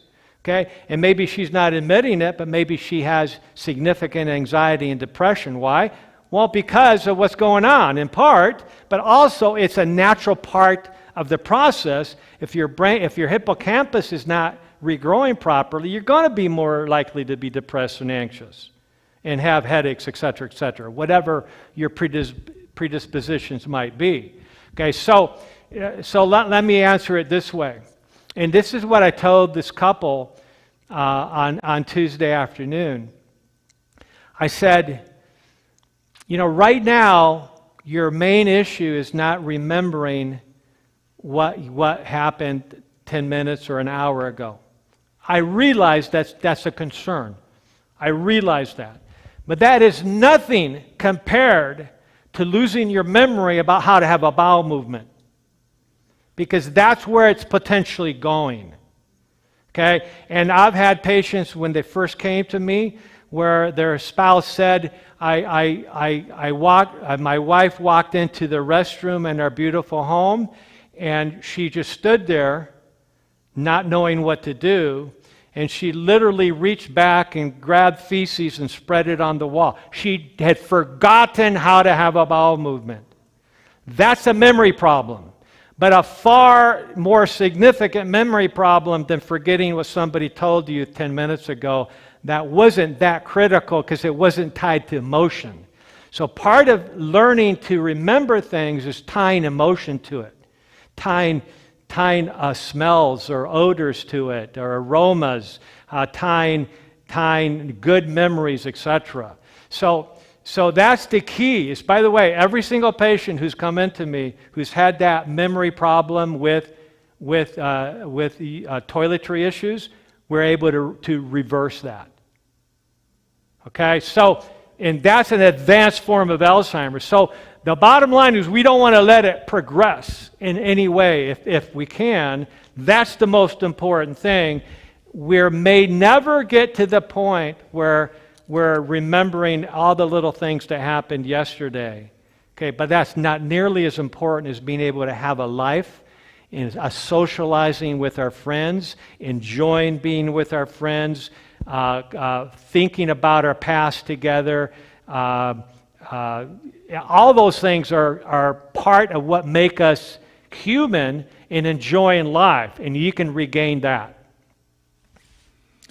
I have two short questions for you, so you don't have to elaborate on these if you're going to cover it tomorrow. One is the fact I'm aware that you recommend organic foods or organic diet for your patients in many cases. I'm aware there are major clinical studies that showed there was no life or difference, or a significant difference, between people that had an organic diet, especially with produce, which can be pretty expensive when you're buying organic foods, versus just normal conventional produce and things like that. Do you see factors with herbicides, pesticides, or other things that make a organic diet more beneficial for patients like yours? That's a great question. And I can answer it in part by saying, when people are having memory issues or even problems with diabetes or pre-diabetes, they've already lost half of their functionality before any symptoms show up. Okay? And so just because there's no difference between certain populations on some studies doesn't mean it's not having a detrimental effect on that person for years in a cumulative way. So I'm very aware of those studies, and I pay attention to the studies, and they provide meaningful discussion and debate. But I'm dealing with many individuals who are at the crossroads where even a little bit of toxicity makes a whole lot difference. And it also depends on our genetic susceptibility. For instance, one of the things that we'll talk more on tomorrow afternoon is this whole aspect of genetic understanding. One of the most important genes that I look at, or SNPs, single nucleotide polymorphisms, that I look at in these reports is called the PON1 gene. I call it the pony gene. Because I tell the patient, visualize a pony running through a toxic waste dump, and pesticides are dripping out of rusty barrels, and it's getting all over this pony. So that's just a visual, so we won't forget it, right?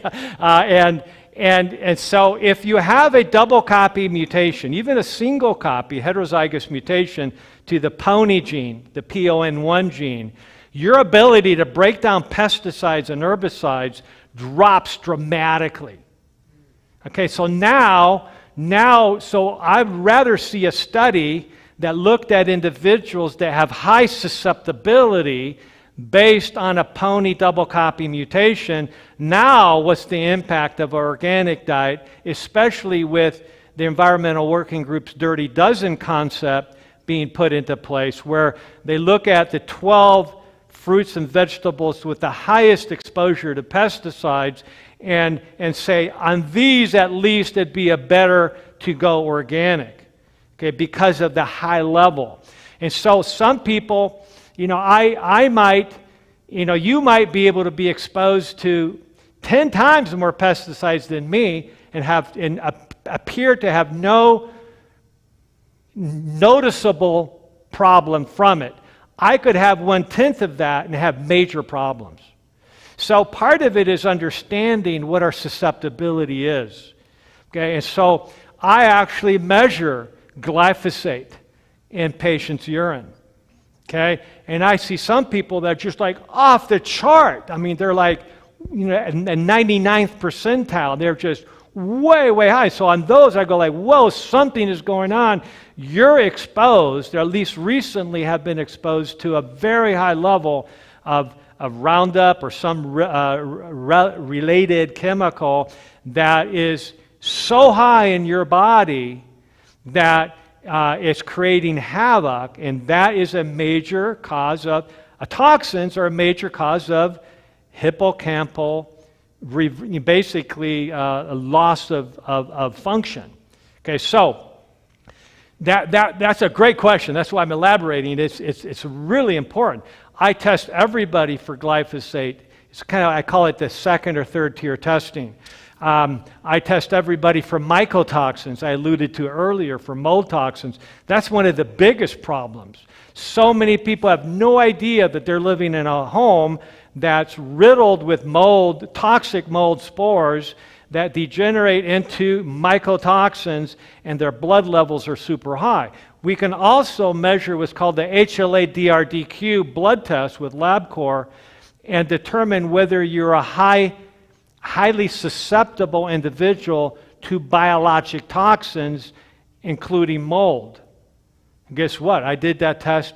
I'm super susceptible to mold toxins.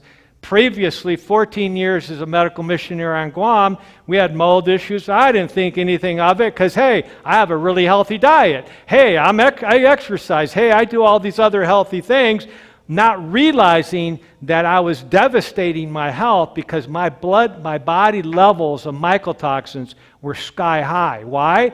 Because I'm HLA-DRDQ positive, meaning I hold on to toxins, I don't purge them. Okay, so do you think knowing that is important for me? Yes, that's critical. So everybody's different. Some people can handle a lot more of certain toxins. Other people, a little bit is devastating.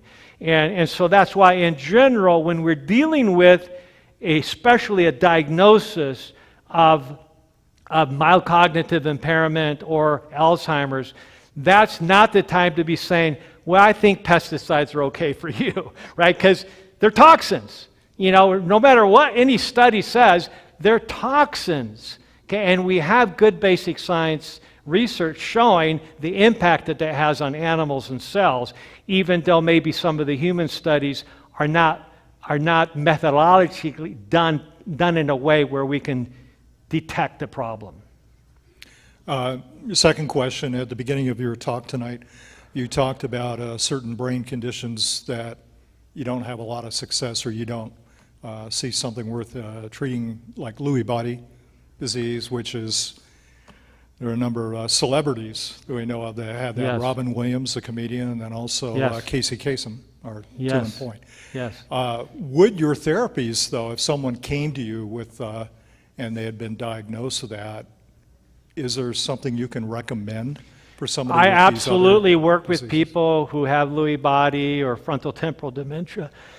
The key is, my point is that if you have to have a form of dementia, you'd rather have Alzheimer's or vascular dementia compared to some of these other rarer forms that are not as well understood in terms of causation.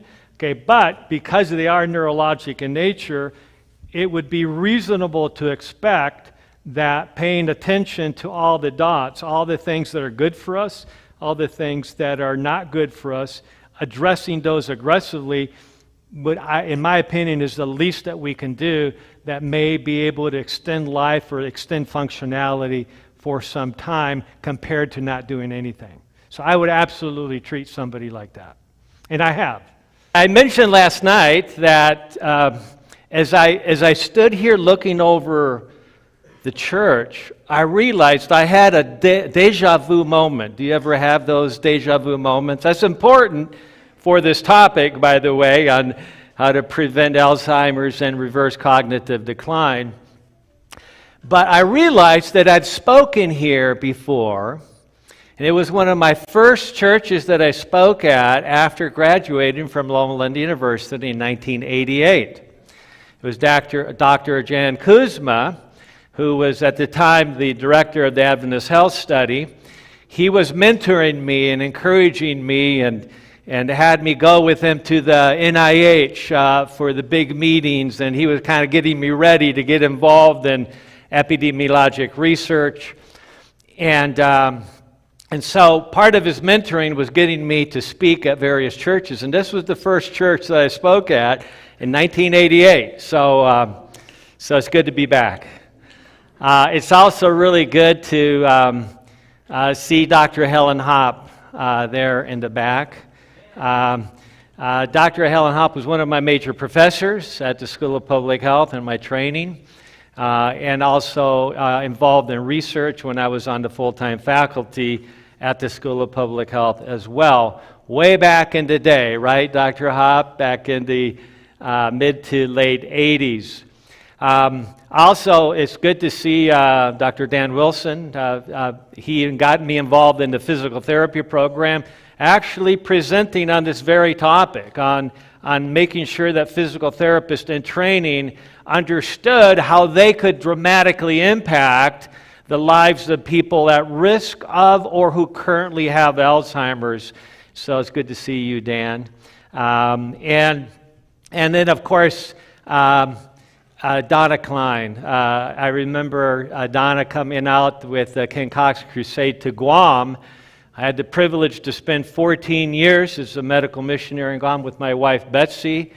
And we raised our 3 children there. Our 2 daughters were born on Guam. And in 2005, Donna Klein and Ken Cox and his entire group came out to Guam and filled the University of Guam field house for a massive crusade. I remember, I'm just remembering this. I was put in charge of kind of marketing the Ken Cox Crusade on Guam. I said, well, that's interesting. I'm really not a marketer. But I took on the job, and I happened to play basketball with an individual who was one of the top disc jockeys in the top rock music station on Guam. And so I said to Ken Cox, I said, hey, you want to do an interview on the top rock station on Guam? He said, absolutely. And so I went with him to this interview, and this disc jockey kind of challenged him. You know, he was like, kind of the aggressive, hardcore rocker. Challenged him. So, what are you going to talk about? The end of the world? What are you going to talk about? You know, and Elder Cox really handled it so well. That really impressed me. Is that, you know, when we get challenged in certain ways, how do we handle that? And do you know that has a lot to do with how well we take care of our hippocampus, the most important part of the brain, the part of the brain that is most responsible for short-term and long-term memory acquisition and maintenance. I remember while on Guam, I love basketball, so I actually played in the Masters basketball tournaments, and we went to Australia, 35 and over, 40 and over, 45 and over, and that was 25 years ago. I'd be playing in the 60 and over now, almost 65 and over. But well, I put together a team that included a 30 and over team that included many of the missionaries and student missionaries. We had a couple guys from Adventist World Radio that were 6'10", 6'7", and so that made an impact there as we played into various gymnasiums on Guam. And some of the guys that I knew that I played with pickup ball had been drinking that night. And we were basically warming up for our game with these big guys on our team, right? Kind of a stacked team. And as we were warming up, a couple of them started rattling out Bible verses, mocking us. These guys were my friends. I mean, they were, the buddies I played ball with. And one of them was a firefighter that was a good basketball player, and I could tell that he had had one too many. And he started rattling off the commandments. And his other buddies, many of them which were on my master's basketball team, were laughing, because it was kind of funny, really, the way he was doing it. And so I passed him the ball. And he passed it back to me, and I just smiled and went on our way. couple days later, I'm playing pickup ball at lunchtime, and the crew of firefighters was coming in to play ball and work out at the gym. And I saw him, and he walked up to me, and he said, "Hey, Wes, I'm sorry about that, man." He says, "That was uncalled for." So I knew that eventually he would recognize that what he did was very wrong. But I also knew that he was under the influence at the time.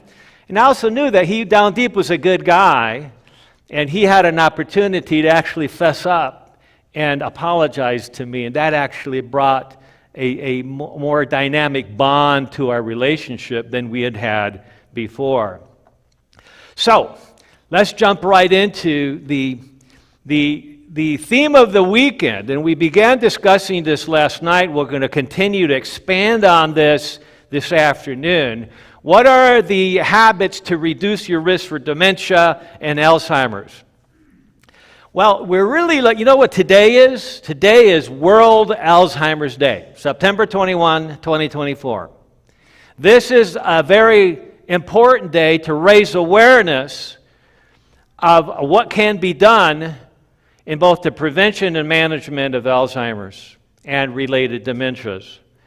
And so it's important, as we pointed out last night, to recognize that there's many neurologic conditions that respond in a similar way. I brought up last night that depression doubles the risk of developing Alzheimer's.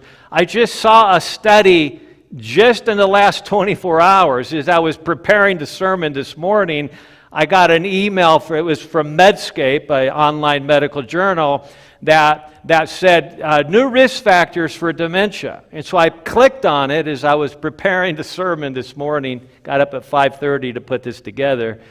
And it said that those of us who have either acute or chronic anxiety are triple risk of developing Alzheimer's.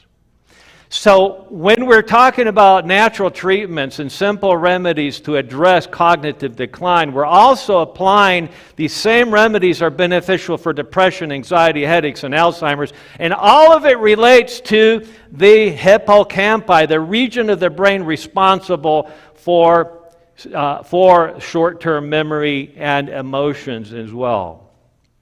So, but the topic for this morning, part 2, if you will, of this 3-part series is, what's the most important health healing habit?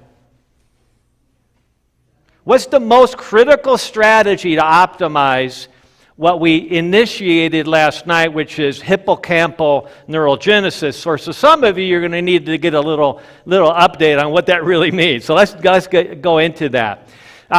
Since it's World's Alzheimer's Awareness Day, it's important to understand what God's goal is for us. And in Jeremiah, we read, "For I know the plans I have for you, declares the Lord, plans to prosper you and not harm you, plans to give you hope in the future." So the whole point of this series this weekend is to give people who are at risk, who have a family history of Alzheimer's, who have a genetic ApoE4 mutation, which either quintuples or increases the risk for Alzheimer's by 13-fold if you have a double copy mutation. That's called a relative risk compared to those who do not have the genetic mutation.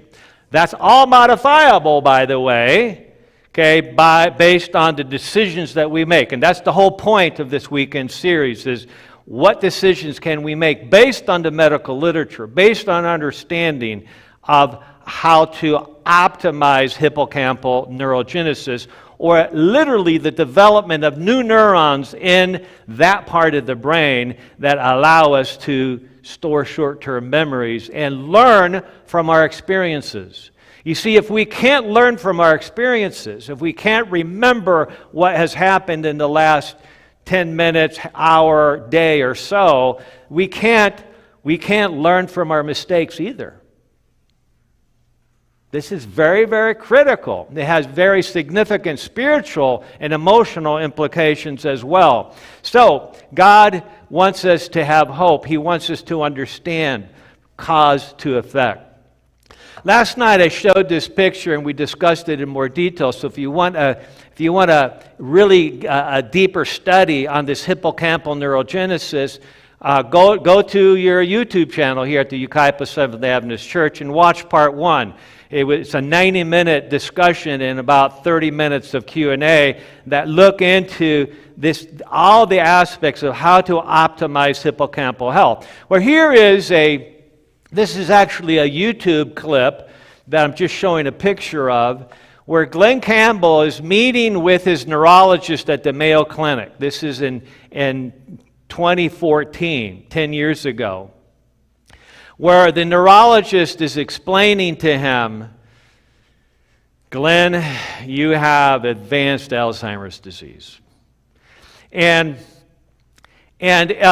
he then points out with his pen, looking at the scan, specifically the portion of the brain called the hippocampi, which there's two. There's one on each hemisphere of the brain in the temporal lobes. You can see where he's pointing. And what he's saying there is you can see that about half of the neurons that are supposed to be in that hippocampal space are now gone.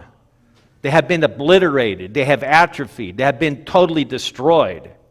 They have been lost. And that is, by definition, Alzheimer's disease. Okay, so he was explaining that to Glenn Campbell. And we'll talk a little bit more about what were the specific reasons for that many researchers believe in Glenn Campbell's case. We'll talk about that this afternoon. But the key question is, what are the factors that are responsible for that atrophy, for that form of senility, of destroying these neurons over many years?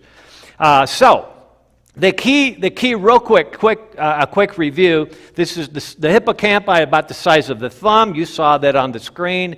It represents about 1% of the total brain mass, but it's the only part of the brain that allows us to remember instantly and long term.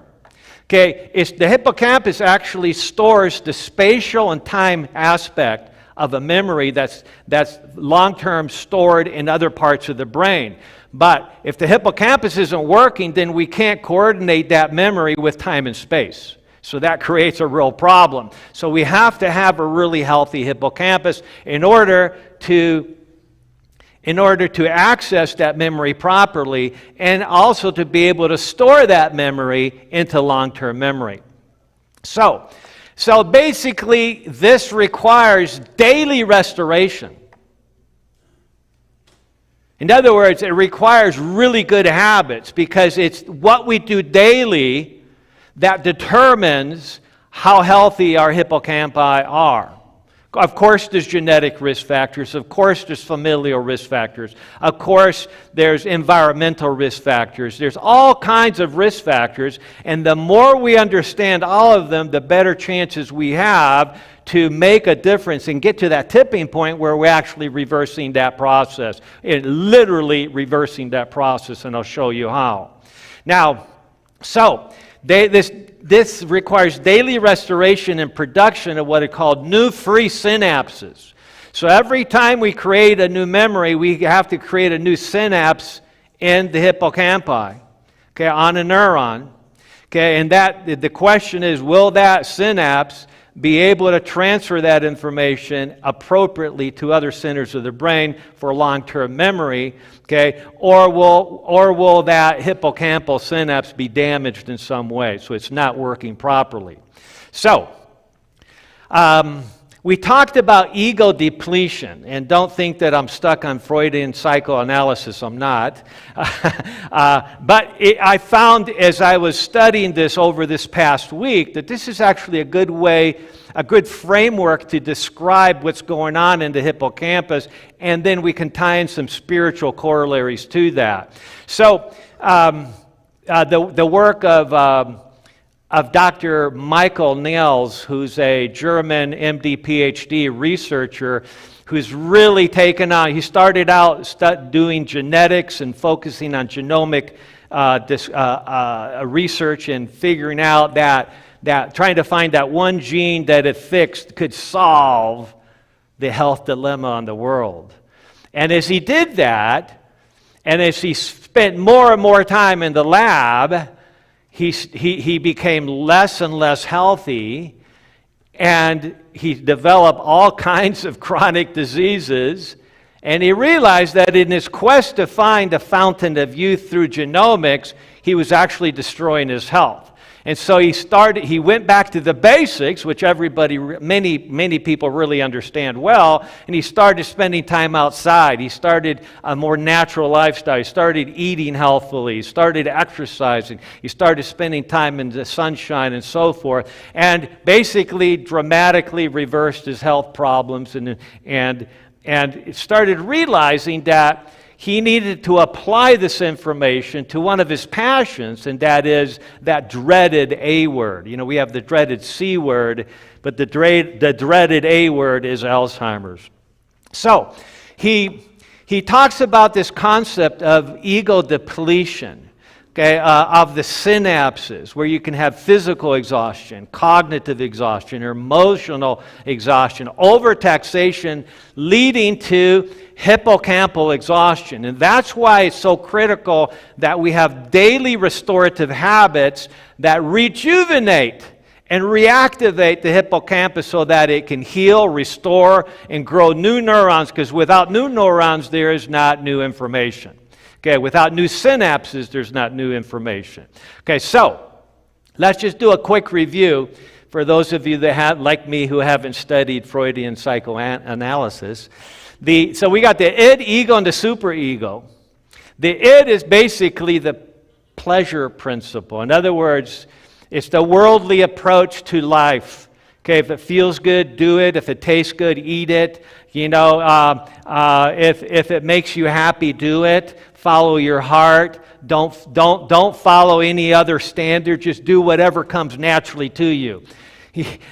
Doing whatever comes naturally to us is one of the easiest ways to fall into despondency, despair, and ill health. And so that's the id.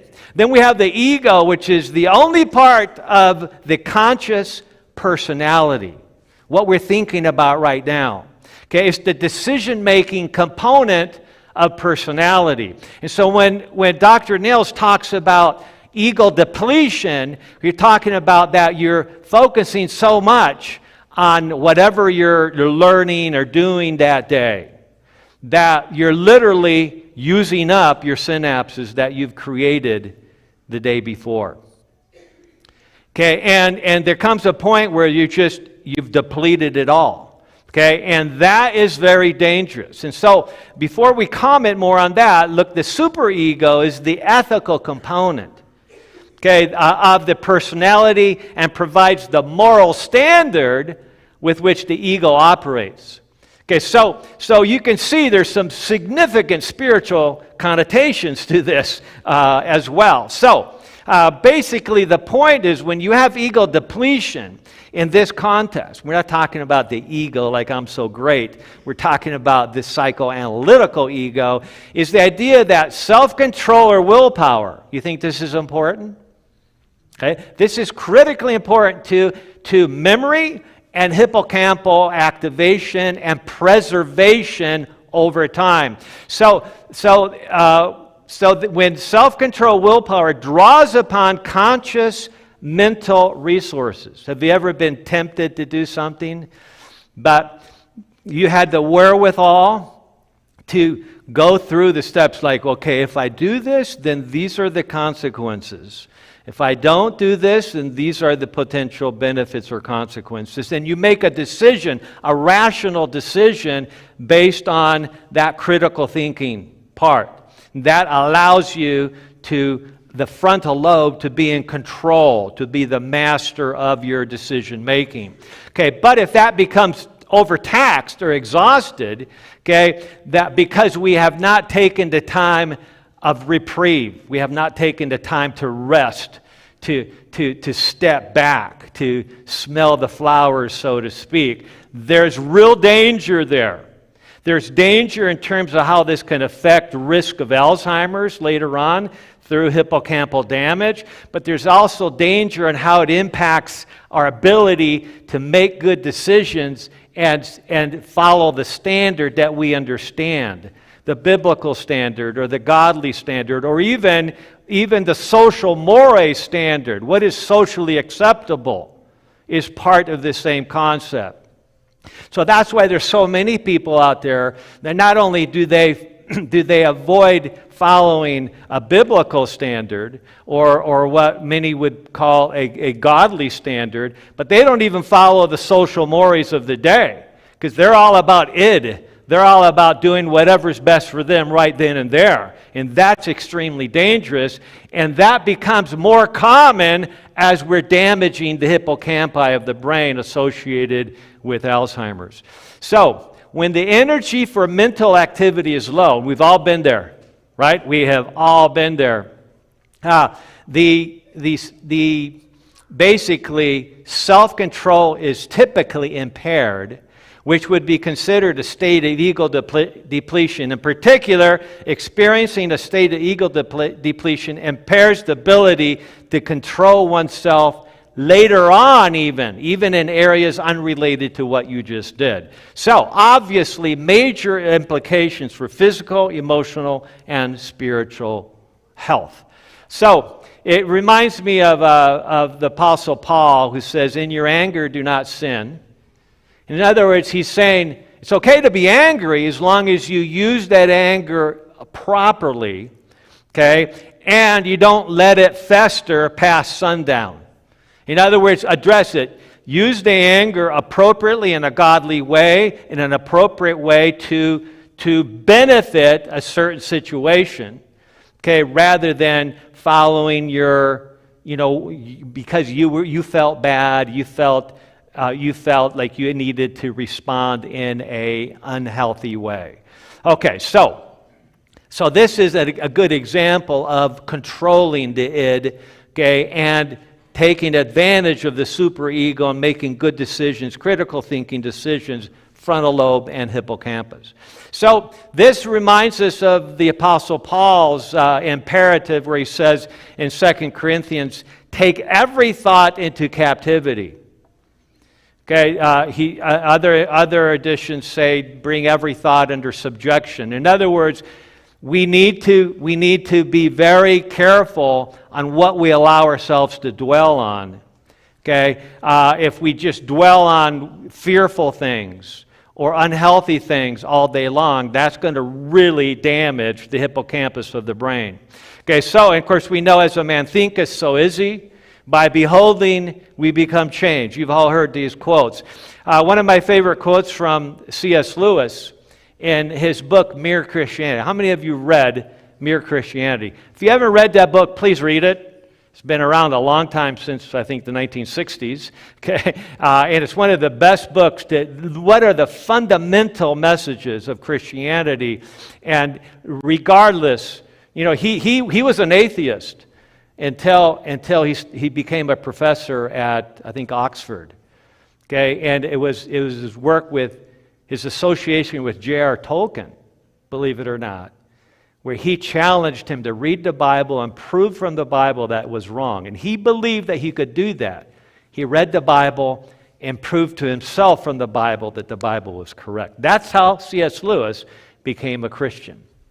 So he says every sane and civilized person must have some set of principles by which they choose to reject some of their desires and to permit others. Again, this question of how do you determine self-control? What works and what doesn't? And of course, you heard the scriptural reading this morning from Matthew, looking at what's the greatest commandment. Of course, the teachers of the law were trying to trick Jesus into figuring and to picking one of the commandments, and then they would just tear them up. Okay, but he very wisely pointed out, okay, there are two.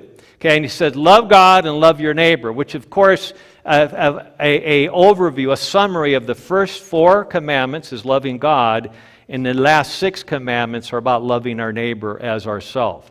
Okay, so he said, to the whole law and the prophets depend on these 2 commandments. So the question is what's the greatest health commandment? What's the greatest and most important habit, especially as we're talking about the issues of Alzheimer's disease and related conditions? And so if you basically sum it up, that look at the 2 main aspects, the 2 most important aspects that determine our health, it's boiled down into 2 main areas. Dr. Sidney Baker, who is a professor of medicine at Yale University for many, many years, I remember watching his videos many years ago, and he was like the Norman Rockwell of medicine, of professors of medicine. He was amazing. He had all these witty ways of describing things, and I wish that I had the chance to study any topic under him. You know, we're told, my father-in-law said, Wes, don't take classes, take teachers. Taking the right teachers is far more important than what classes you're taking. So Sid Baker was an amazing individual. He's written several books. He's passed away, long gone, but he's certainly in my memory. He said this: optimal health and potential to heal requires that we first provide all the necessary elements to optimize the system, and number 2, to remove any interfering elements. So basically, this is the key. If we do this, we've accomplished our goal. If we really understand, if we break it down to multiple steps in each of these categories and keep looking, and always keep looking for additional things that you can do to improve.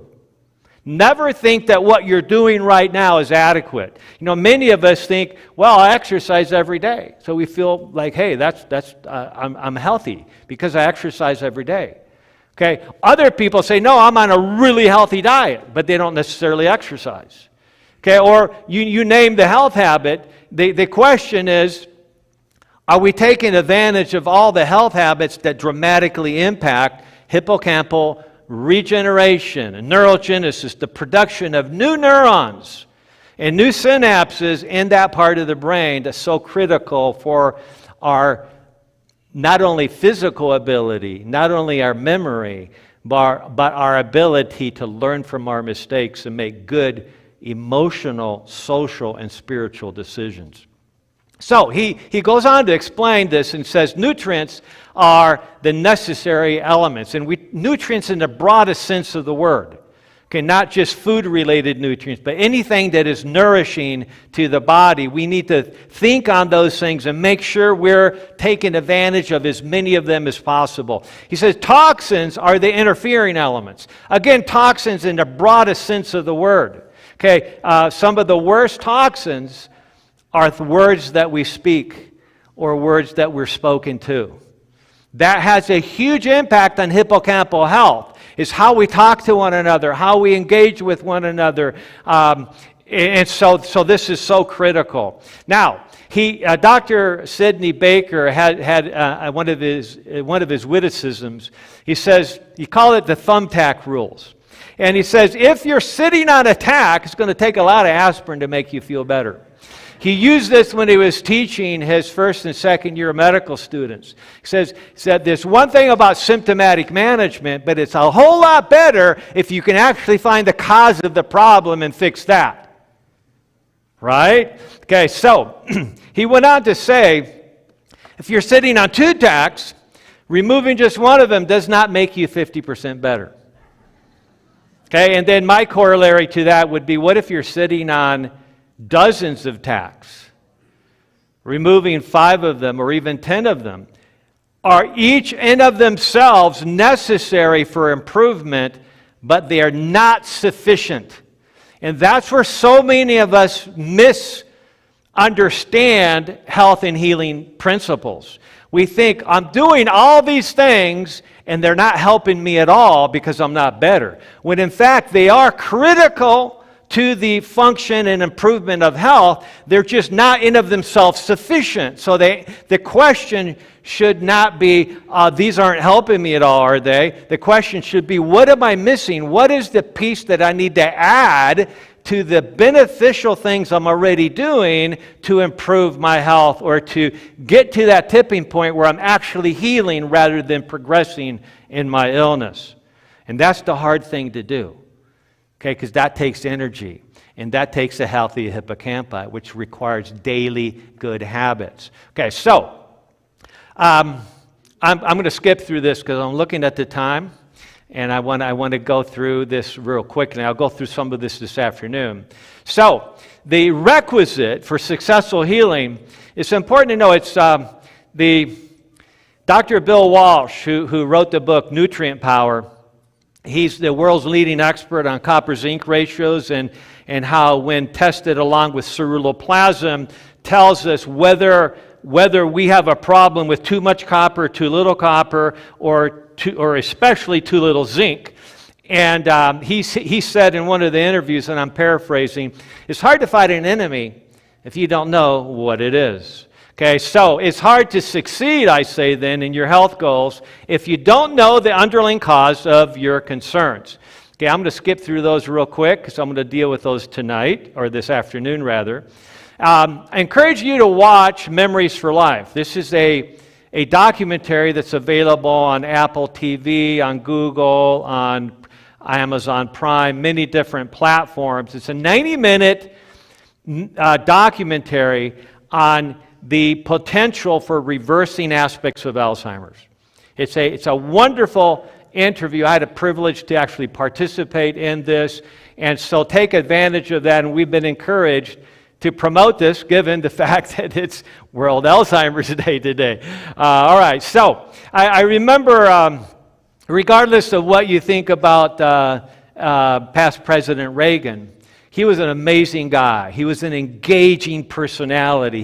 He was witty. So even if you didn't agree with what he said, you couldn't help but smile when you heard what he said. You know, oh, there you go again, and all those kind of witticisms. And so, you know, he was diagnosed with Alzheimer's disease at the age of 83, and he lived for 10 years with Alzheimer's. I remember a story of his daughter in the home.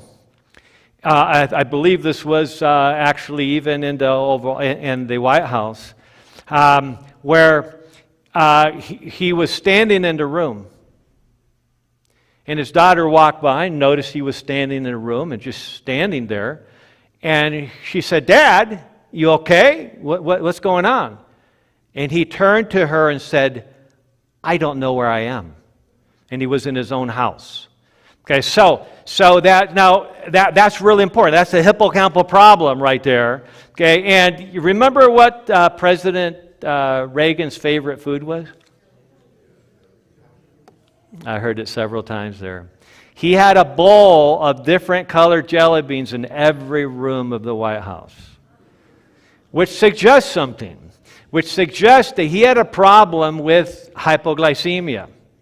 And that to this afternoon, we're going to be spending quite a bit of time talking about the number one, most common rather, driving force for dementia, especially Alzheimer's, is insulin resistance of the brain, also referred to as type 3 diabetes. And insulin resistance of the brain is associated with rising blood sugars, like a pre-diabetic syndrome, or even a pre-diabetic syndrome, high insulin production to try to combat that, and high blood sugar is bad for the brain. High insulin is even worse for the brain. Why? Because the same enzyme that breaks down insulin also is responsible for breaking down beta amyloid in the brain.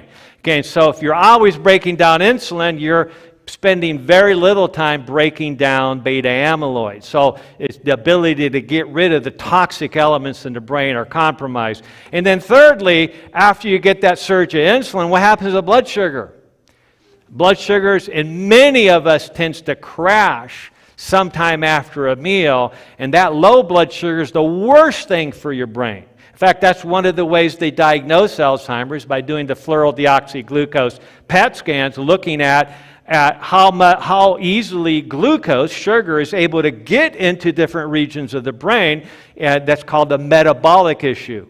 How well sugar gets in. In other words, how resistant is the brain to letting sugar in. Which is the same thing everywhere in the body when we're dealing with prediabetes, metabolic syndrome, or diabetes. Okay, but the question here is, if I can, there we go. So what's the most important of the multiple strategies, where we're going to be doing 8+++ this afternoon? What's the most critical way to optimize this hippocampal neurogenesis that we started discussing last night?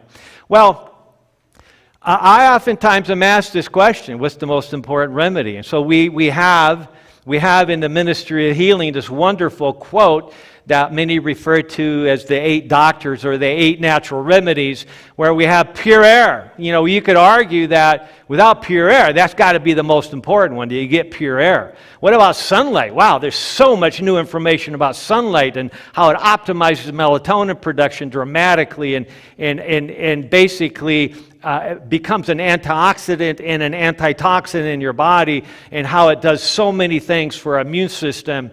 We have abstemiousness, avoiding toxic things, avoiding things that are clearly unhealthful for us. Well, that could be, you could certainly argue that could be maybe the top. You got rest. You could definitely argue that's on the top. You got exercise, proper diet, the use of water, the trust in divine power. You could obviously argue that that's number one. Okay, but what is that single most important factor that dramatically impacts our ability to follow the others? And this reminds me of my freshman year in high school. I was at Andrews Academy in Barron Springs, Michigan. And I was very interested in health, as you might have heard during the interview earlier today with Kurt Dolinsky. My mother died of glioblastoma when I was 10. Changed me forever.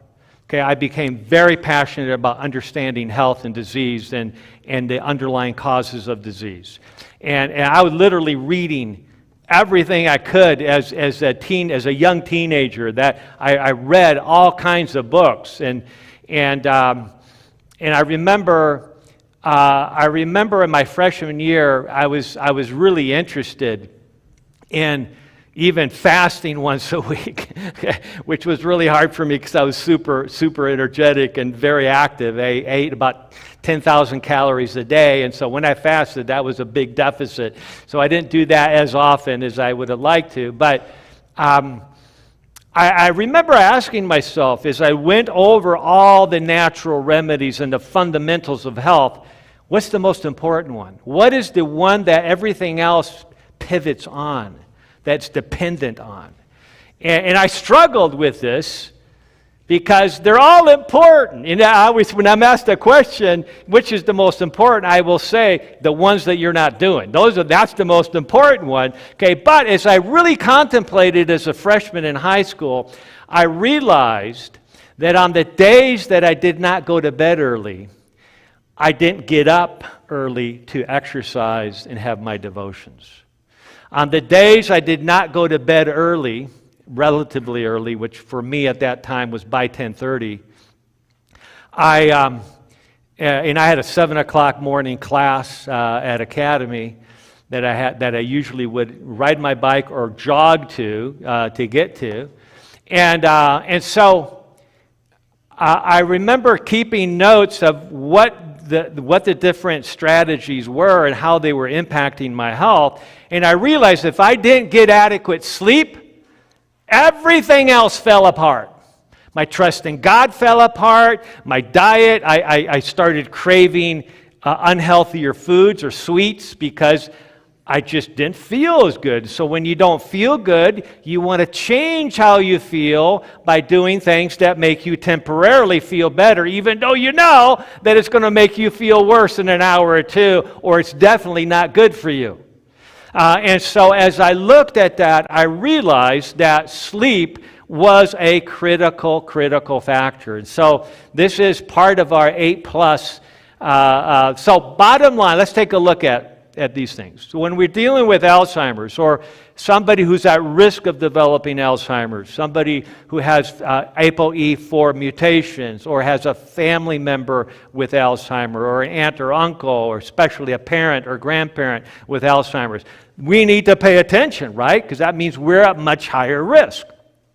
And so the key here is to understand, like for instance, there's great exercise that even in young, healthy subjects, late bedtime was associated with decreased hippocampal volume.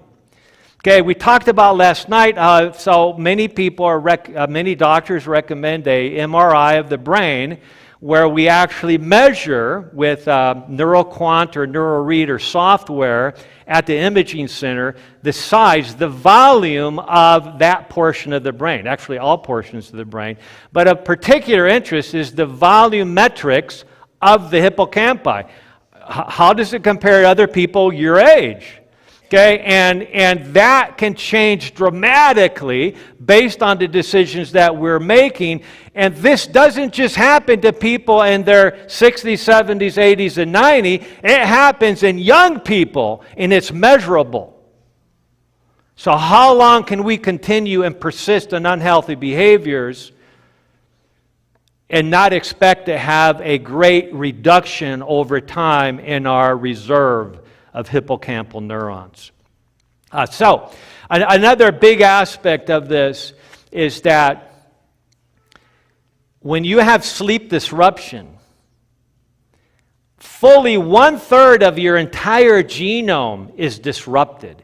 In other words, the epigenetic expression of the gene is altered in a negative way.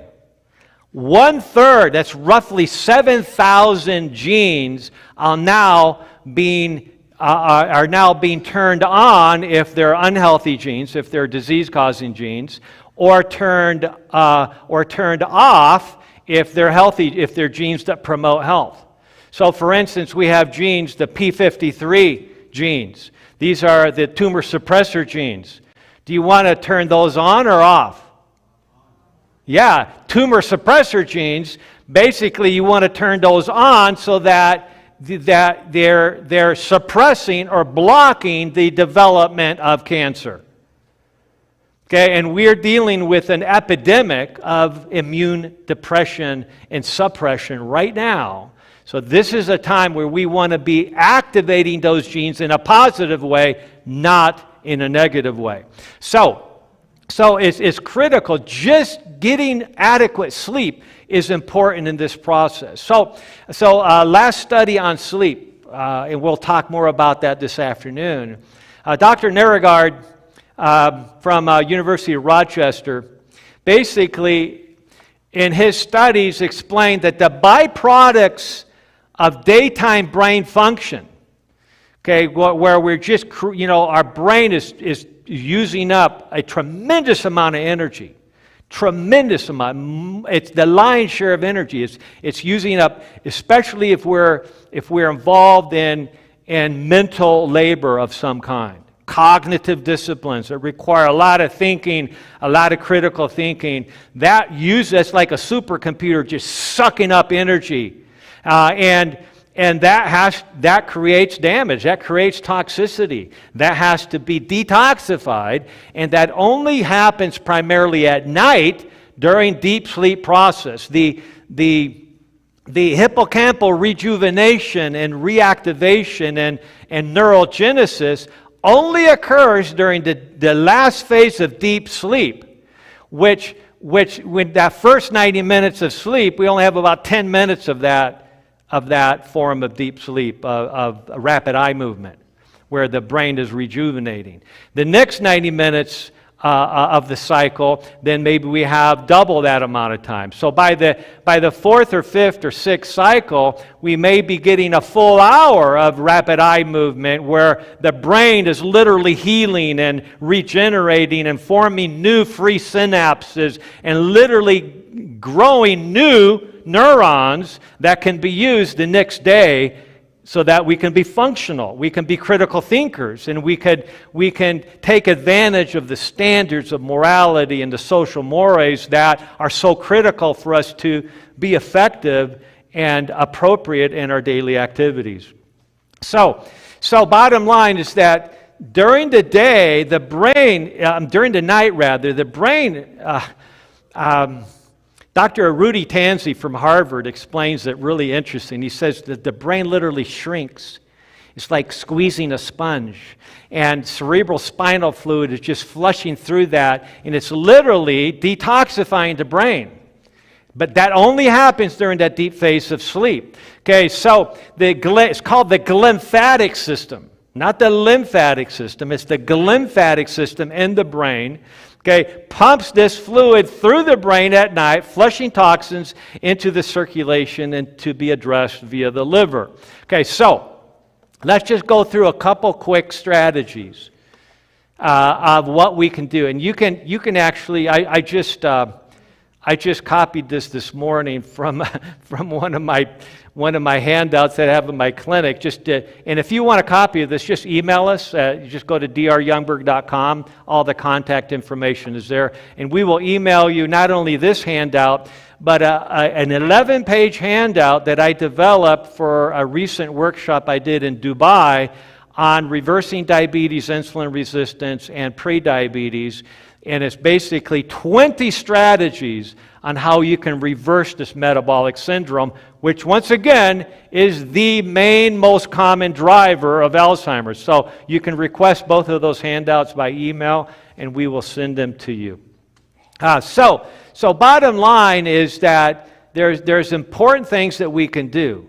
Okay, bottom line is that if just one night of inadequate sleep makes us more pre-diabetic or diabetic, it will raise blood sugar significantly, especially if you already have a predisposition to prediabetes or diabetes. There are some studies that show that you can modulate between prediabetes and diabetes just by changing how you sleep at night. That's how important this process is. And so when we take advantage of what I consider to be the most important initial determinant of being able to follow the other strategies, okay, we are exponentially improving our ability to heal the hippocampus and along the way just about every other organ system of the body. In fact, every organ system. Okay, so a lack of sleep increases inflammation, increases oxidative stress, increases insulin resistance, raises cortisol levels above where they should be. A lot of people don't have enough cortisol.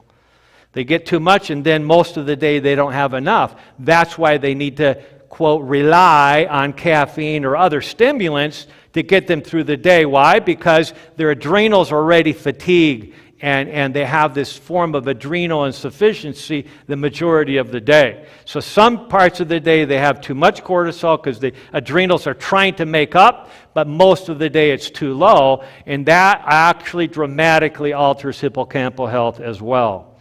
So there's multiple strategies here as we're wrapping up for today, and I'm just going to read them real quick. Okay, so basically you have to, when I talk about sleep, I have a lot of people in the audience typically that they think to themselves, if he only knew how hard I try to get my sleep. I get you. I understand this. I deal with this with patients every day. So I understand that this is not a panacea. This is not, okay, I'm just going to sleep more. I'm going to get to bed early and everything's going to be great. Now, this is a process. My point is that if we struggle with sleep, even while we're really trying to optimize sleep, we have to figure it out. We got to figure it out.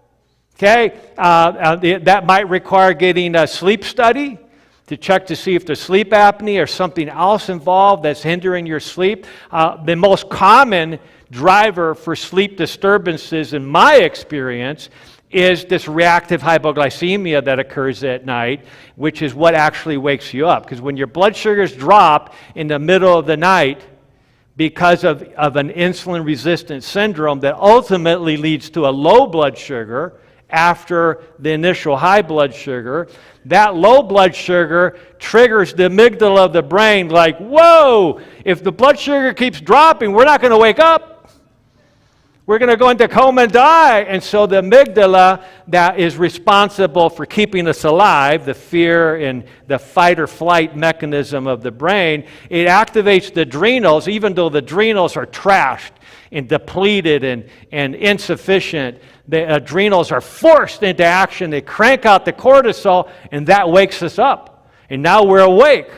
We're supposed to have more cortisol in the morning. That is what normally wakes us up. But if we get that at 3 o'clock in the morning, now we're awake and you can't get back to sleep. So it's a blood sugar irregularity much of the time. Not always. Okay, so that's why this afternoon I'm going to be talking about the 4-hour glucose tolerance test, which not only determines if you have an early pre-diabetic syndrome, but more importantly, the 4 hours looks at, do you have a crash?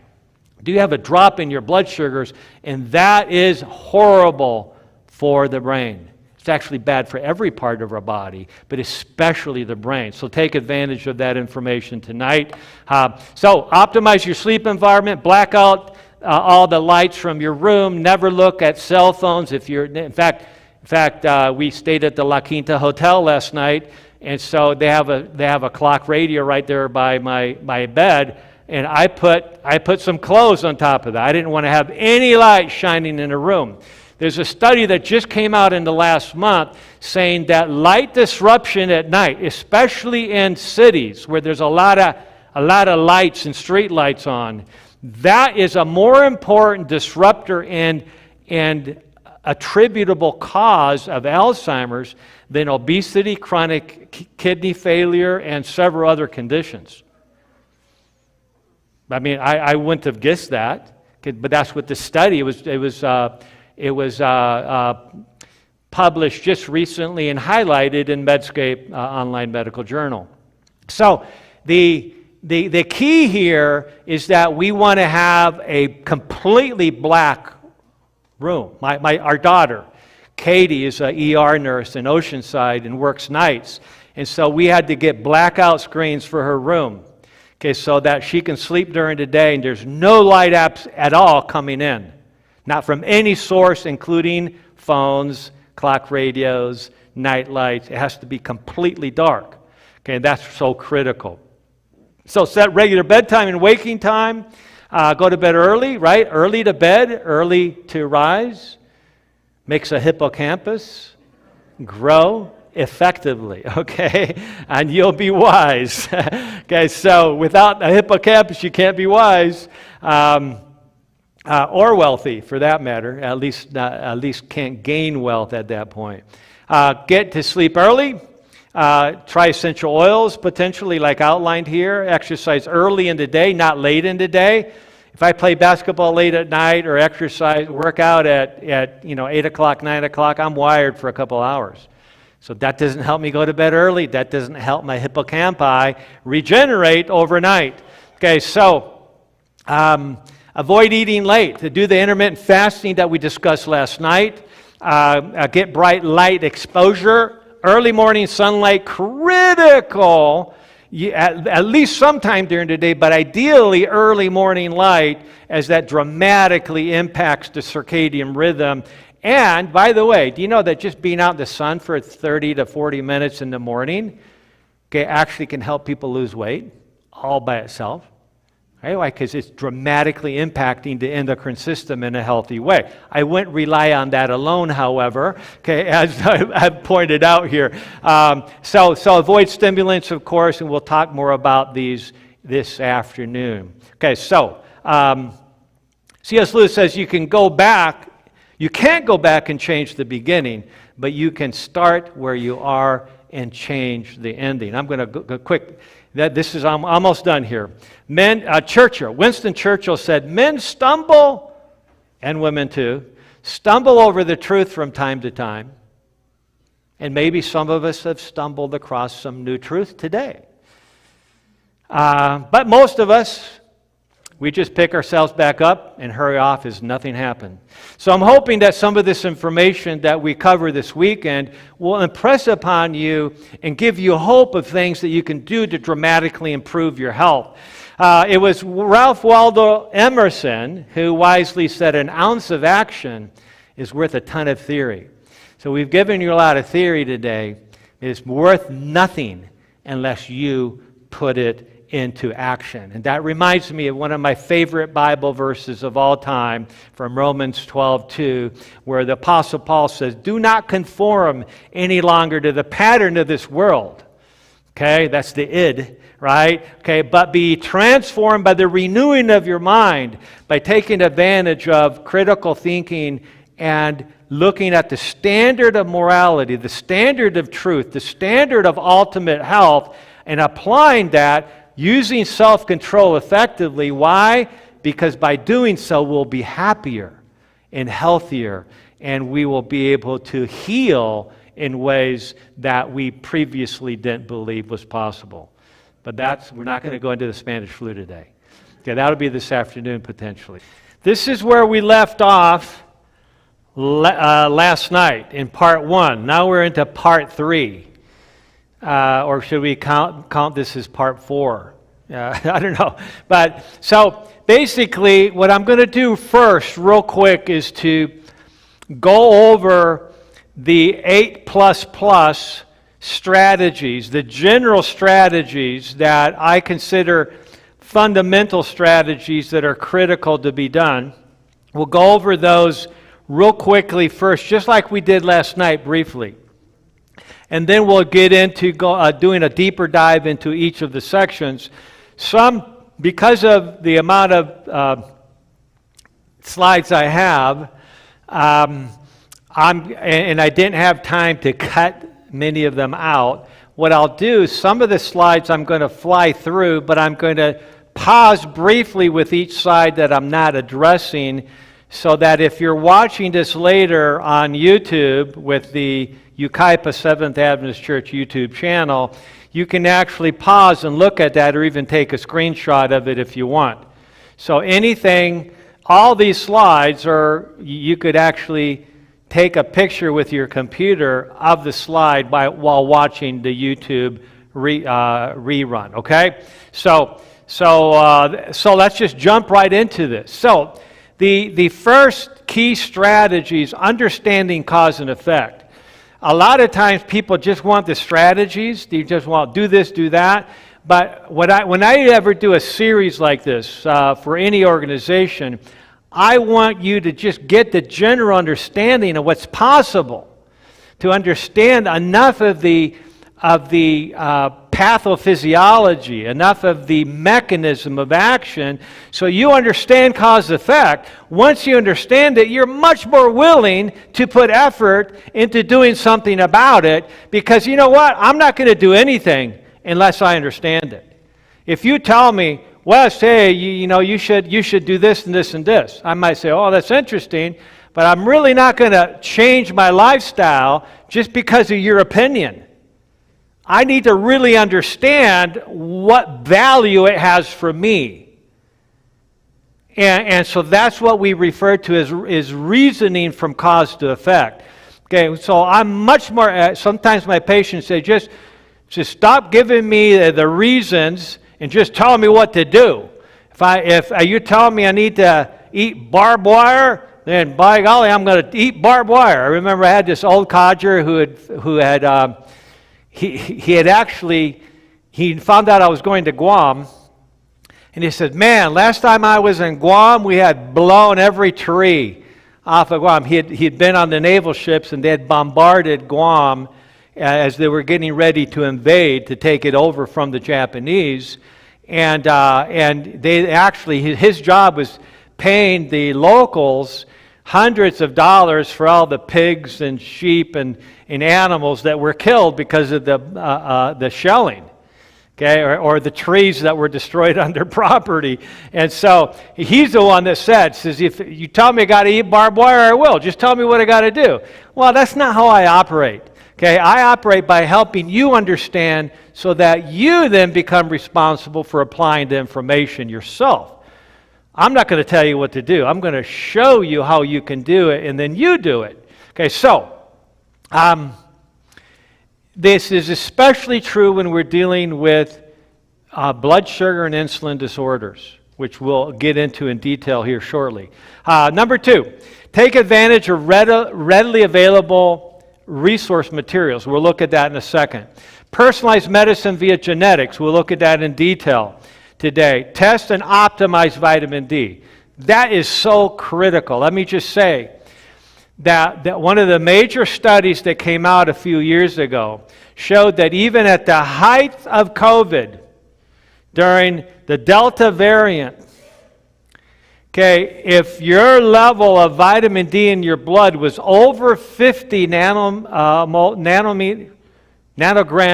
per ml, your risk of dying of that COVID infection, even if you're diabetic, obese, and had all the comorbidities that we were so concerned with, was essentially zero. In other words, the risk of dying of the worst COVID was essentially zero, even if you were in the highest risk group, as long as your blood level of vitamin D was above 50. So, make sure your blood level is above 50, right? That's the most obvious thing I can say, and there's a lot of discussion in the medical community that we shouldn't do that anymore. And as far as I'm concerned, they're completely 100% wrong.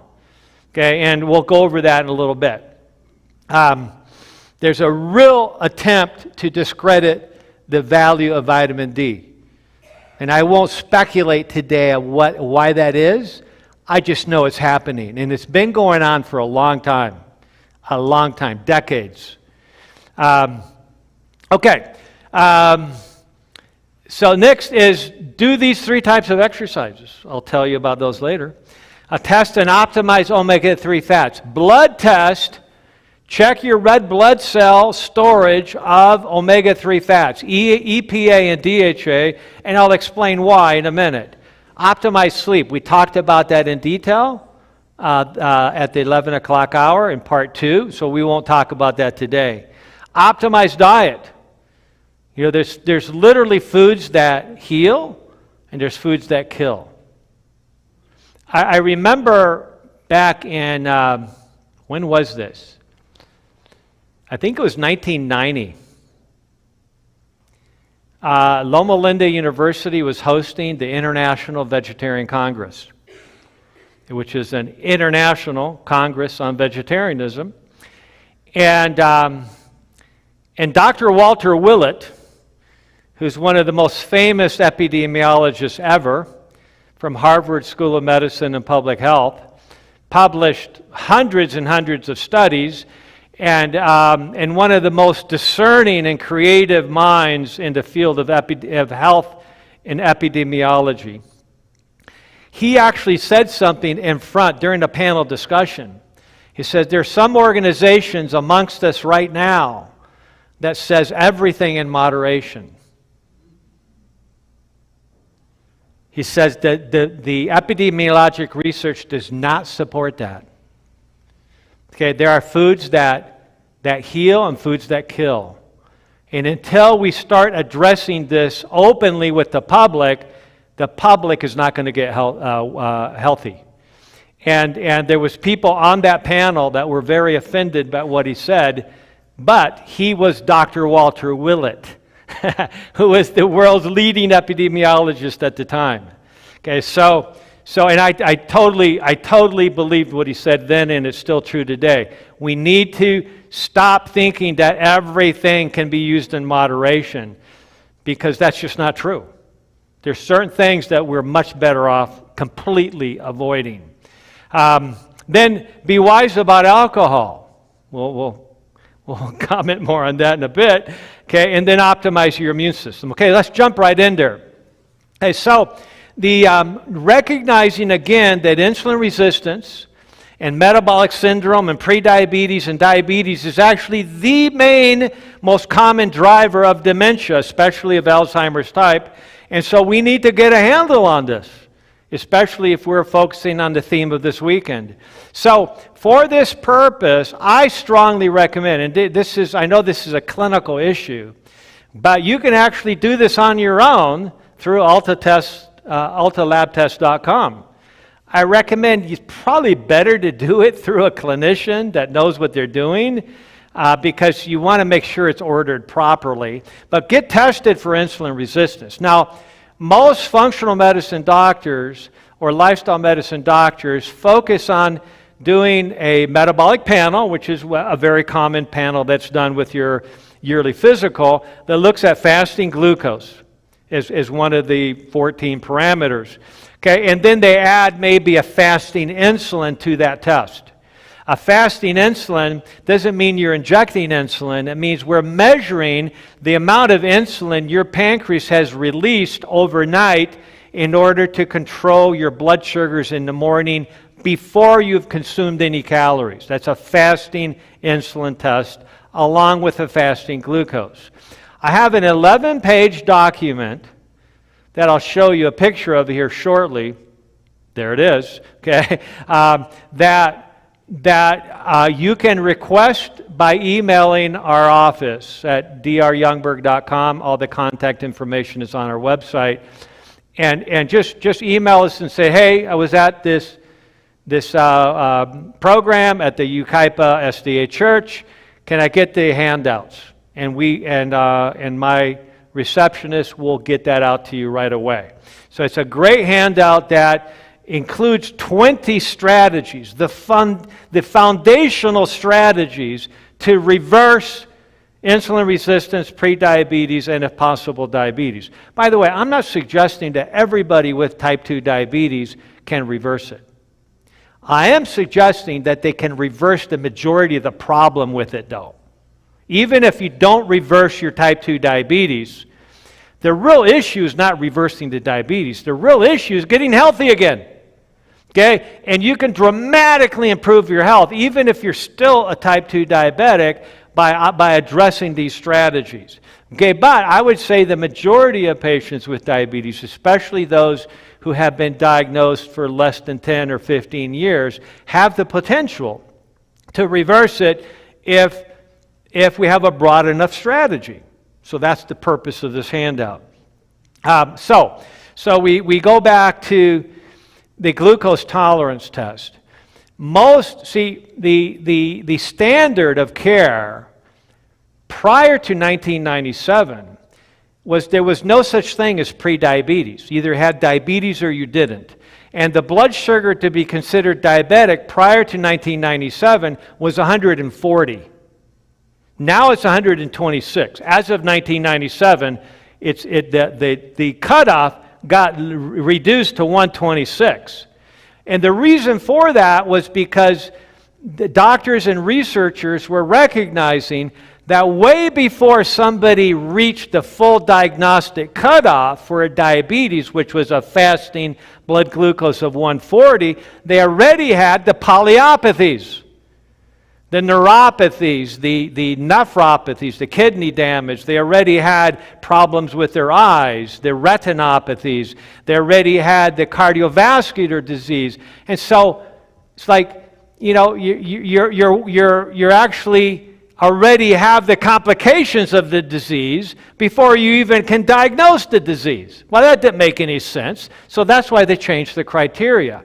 Now, 126 fasting is still a really high fasting blood sugar. Okay, so as you can see here, and you'll see it when you get the handout in your email, that there's actually 10 stages of high blood sugars.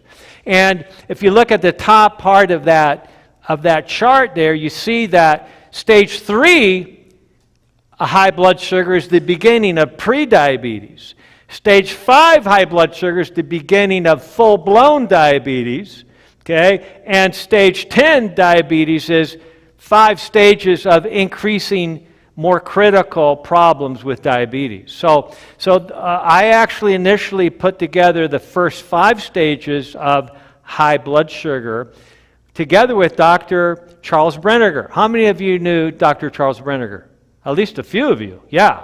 So he lived right here in this area, and I had the privilege to work with him at the faculty medical group at Sun City, and then years later we ended up in Guam together.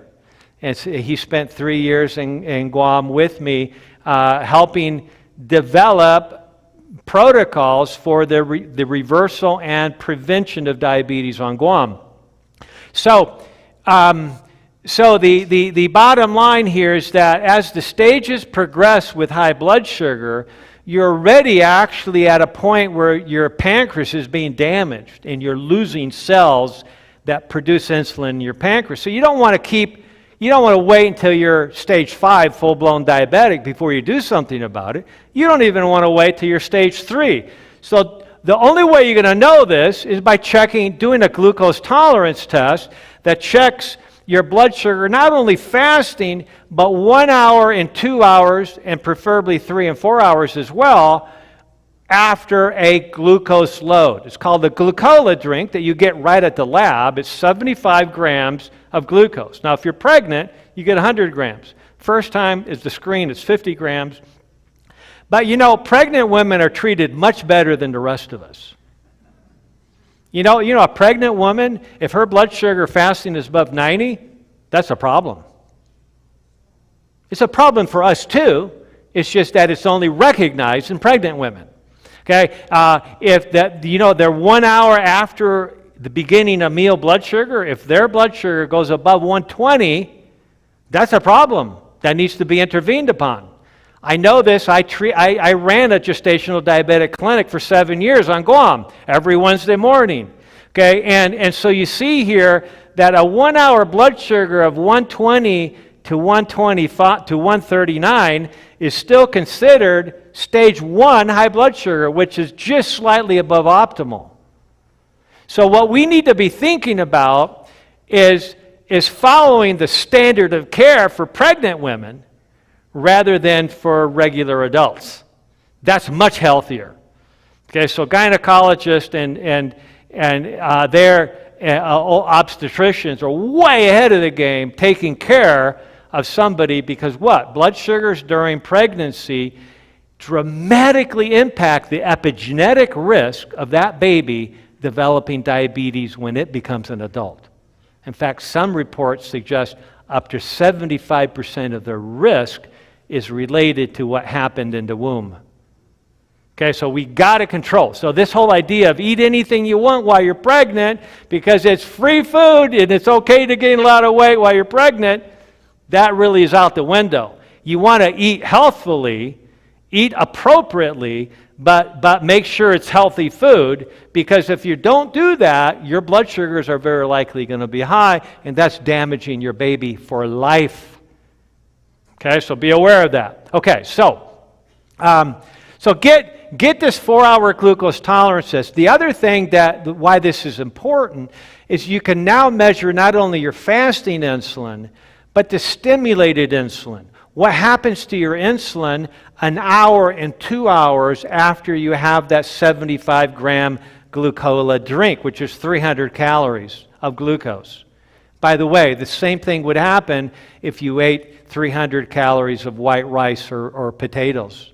Same thing would happen. Okay, so don't blame it all on glucose. Okay, that's why we got to control starches. We got to pay attention to the results. Okay, so we look at insulin levels, and then we compare the insulin. The document will go through this in detail.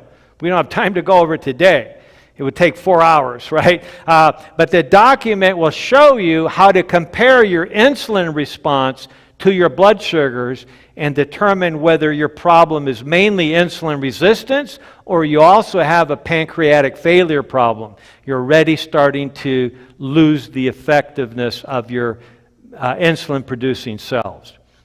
And then, of course, get the hemoglobin A1C, which almost everybody gets every year anyways. But make sure that you get that test, because it's the least sensitive of all the tests, but it's a great test because it measures an average. Okay, so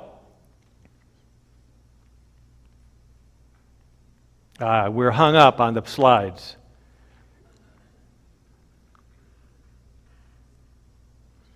I don't know if it's a battery issue or what. There we go. Okay. There, thank you. I first started getting into this 1985, right here at Loma Linda University. I took a spring seminar series, and they invited Dr. James Anderson, who's one of the most elite endocrinologists in the country at that time. And he was chief of endocrinology at University of Kentucky at Lexington. And a super nice individual. And he spoke at our spring series right at Randall Visitor Center. And he explained that he'd been publishing studies since the 70s, early 70s, on how he could reverse type 2 diabetes in thin, brittle people by just changing the diet. Now, ironically, he was also using more starch. Okay, so the diet at that point was so bad, even loading them up with lots of fiber and starch actually helped reverse their diabetes 90% of the time. Okay, so I was amazed by this presentation, because up to that point I'd always been told, once you got the problem, once you got heart disease, too bad. Once you got diabetes, too bad. That's why you got to prevent it in the first place, because that's your best hope. And it is the best hope, but at that point I wasn't aware of tertiary prevention. I wasn't aware that you could actually cure conditions much of the time by applying the same strategies that we use to prevent, but being more consistent and aggressive. So it was after my work 14 years in Guam that we published the book Goodbye Diabetes, which is a comprehensive text on lifestyle medicine strategies, much like what we're referring to today, only in much more detail, and how it actually reverses diabetes much of the time. And then after that, we developed the program Diabetes Undone. So when I have a patient, I recommend the book as a resource, but if somebody is struggling, with applying this information, I recommend you can actually purchase the Diabetes Undone program directly. We have it available in our office for the individual, and you get a workbook, a cookbook, and access to 40 professionally done videos that go along with the workbook that teaches you everything that you need to know to reverse the problem. Okay, so it's like an educational self-help module is what it is. So that has made a big difference, so that I don't have to sit there and explain the entire process to each patient every time. And so it was in 2014 that I first saw this study by Dr. Bredesen, okay, where he took 10 individuals, okay, and that had cognitive decline, at least mild cognitive impairment or early Alzheimer's, and all 10 of them, by applying these broad-based strategies, had been able to reverse their cognitive decline.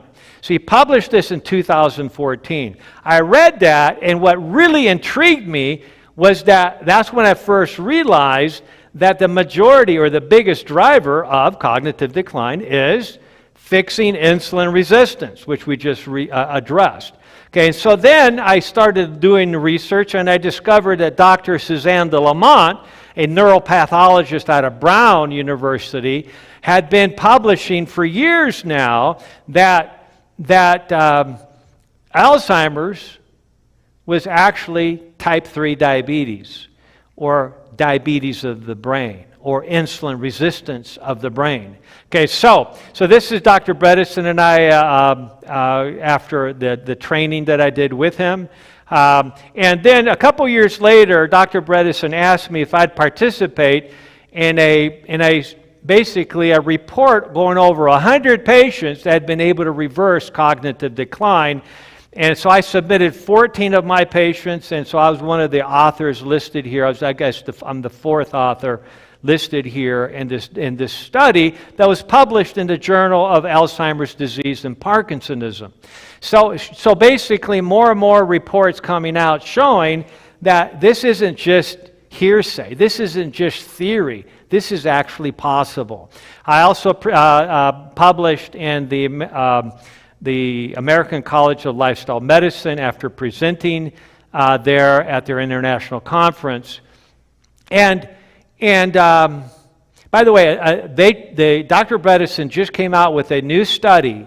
This is an actual clinical ongoing study where 73% of the patients who had mild cognitive impairment or early Alzheimer's showed significant improvement in cognitive scores over a year's time. 73% showed reversal aspects. Now, when we say they showed reversal, we're not saying they went from having a problem to having no problem at all.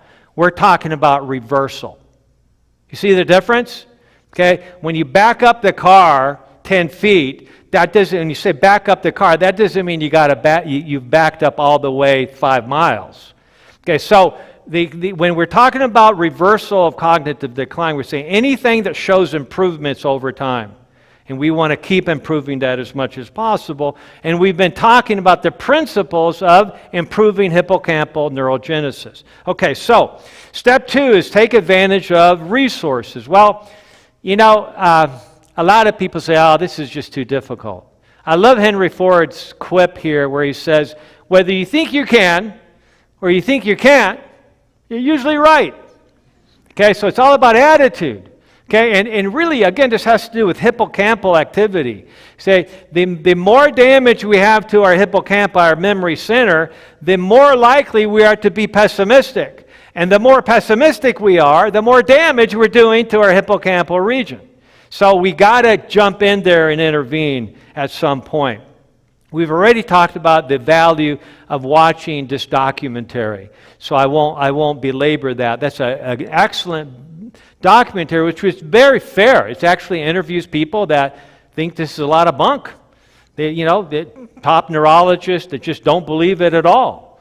And they're out there. I guarantee you they're out there. I've talked to them. But it also interviews people that are really on top of it. Okay, and so the bottom line is that you got to decide for yourself, if you have a concern with this, whether that's something worth addressing or not. Another resource that I developed a few years ago was 15 hours of presentations to family members of individuals with Alzheimer's or individuals who have early Alzheimer's or early cognitive decline. And so this was actually a program I used to run at the Coronado Marriott Resort in San Diego. It was just too expensive to run. It cost many thousands of dollars per patient to get through it, and you got to take a whole week of your day and rent a resort for a week as well. So we made this available as a professional a video, and it's available for a membership status on the dryoungberg.com website for people. That I don't require it for my patients, but I highly recommend it because it goes over things that we don't have time necessarily to address one-on-one. Okay, now, for many of the concepts that you might be interested, there's a resource available on Rumble that you just go to Rumble, which is an alternative platform to YouTube, and if you just type in my name, Wes Youngberg, you'll see I have a 7-part series on Daniel Vieira's channel on Rumble that's called The Rise of Immune Deficiency, Diabetes, Dementia, Blood Clots, and Autoimmunity After COVID Infections and COVID Vaccine. It's a really important series that's looking at things that cause hippocampal damage. I saw it with my patients in early to mid 2021, and it's very important. So watch that if you want to learn more about that. Okay, step 3, genetic testing. Basically what we refer to as personalized or precision medicine. We're not looking at the study that was done on 200 people that may be completely different than you and giving you a therapy based on their results. When we do genetic testing, we're doing specific evaluation of how does this relate to you. Okay, so bottom line is Plato said, know thyself. And one of the best ways to get really into understanding the underlying issues relative to our health is doing genetic testing. So that's why we used to do blood testing for ApoE4 status, and that used to cost $300 to $400 per person. You only need to do that test once because this is a genetic test. That doesn't change. It's not an epigenetic test. But now the blood test is available for like $120, which is much better. But you can get the entire 2,000 genes through 23andMe for just under $200. So that's what we normally recommend. Okay, so when I first did this test, I mentioned briefly earlier, about 10 years ago, I discovered that I was factor V Leiden. I had this blood clotting mutation. As you can see, it's in a yellow highlight with a plus minus next to it. This is a major blood clotting mutation, which many of my relatives, many of which live in this area, also have. Okay, and they were fortunate to learn about it, in part after I discovered I had it. There was a reason why my uncle, the next oldest brother, just older than my father, who was an ER physician in Fort Worth, Texas, dropped over dead of a massive heart attack when he was 55 years old, right in the ER when he was working. So you know that was a bad heart attack. If you're an ER doctor and you die in the ER from a heart attack, you know that was really bad. And at the time, I was at his funeral, and, I was feeling bad for him. Man, how could this happen? He's old. He's 55, right? Now I'm 10 years older than he was then. And I'm going like, I need to pay attention. I'm pretty sure that he had this factor V Leiden mutation. Chances are he didn't know it. I doubt he knew that then because it's not a standard blood test.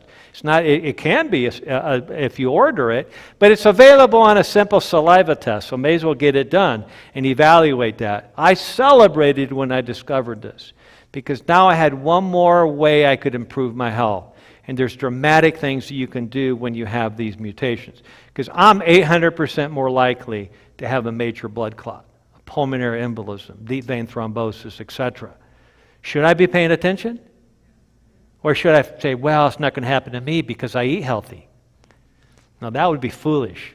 Okay, I got to do more than just eat healthy. I need to look at all the risk factors and apply them properly.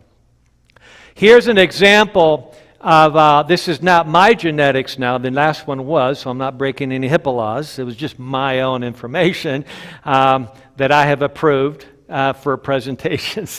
But this is another patient that we blocked out the name. Here they had an ApoE epsilon 4, ApoE4, heterozygous, single copy mutation, plus minus. That represents a 500% or five-fold increased risk of developing Alzheimer's compared to people that do not have that mutation. Okay, now, I remember hearing when you remember Doctors Watson and Crick, they were first to determine or establish the double DNA helix, the fathers of genetics. When they were offered some 20 years ago to do this test, they go like, no, I don't want to know. And I've had many patients in the past, not so much now because they understand that it's actually good news to figure out, but many patients said, Doc, I don't want to know my ApoE status. It's going to stress me out for the rest of my life if I find out. Okay, so to me, it would stress me out not to know, right? Okay, so by understanding your risk, you can do something about it that then mitigates the risk. If you don't know, you're just constantly wondering in your subconscious, is this a problem I'm going to have? So you have no resolution of that problem. It's constantly activating in your subconscious, into your conscious. So why stress yourself out for the rest of your life? Figure out what your risks are and then do something about it. Okay, so it's important to note here that Alzheimer's symptoms start at an average age of 84 if you don't have an Alzheimer's mutation. So that you're actually ApoE33. That's the normal, non-mutated variant of the SNP. Okay, so, but it starts 9 years earlier at age 75 on average if you have a single copy ApoE4, like I showed you earlier, and even earlier yet at age 68 if you're a double copy. Now, if you weren't here for part one last night, last night I talked about some labs that you can do through apollohealth.com. You can just look that up. I have all the slides up there. That you can direct to consumer. You can order your own series of 3 blood tests that are brand new blood tests, never before been available, that actually measure what's going on in your brain for Alzheimer's, inflammation, and neurodegeneration. Game-changing tests that actually take the place of a spinal tap or a PET amyloid scan. Powerful. Okay?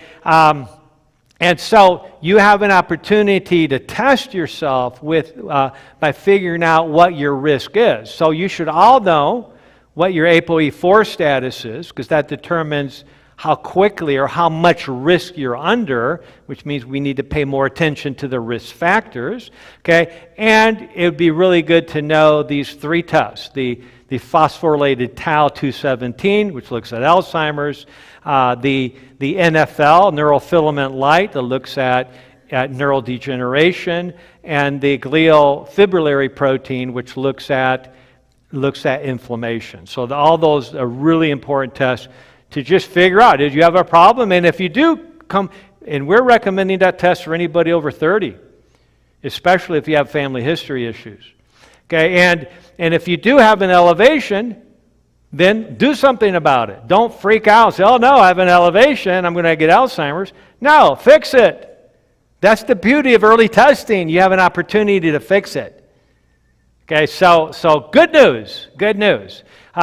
So it was Professor Pembrey from the Institute of Child Health Clinical Geneticists in London who said, we are the guardians of our genome.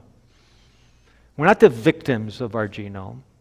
We are the guardians of our genome, which means we need to understand what they are.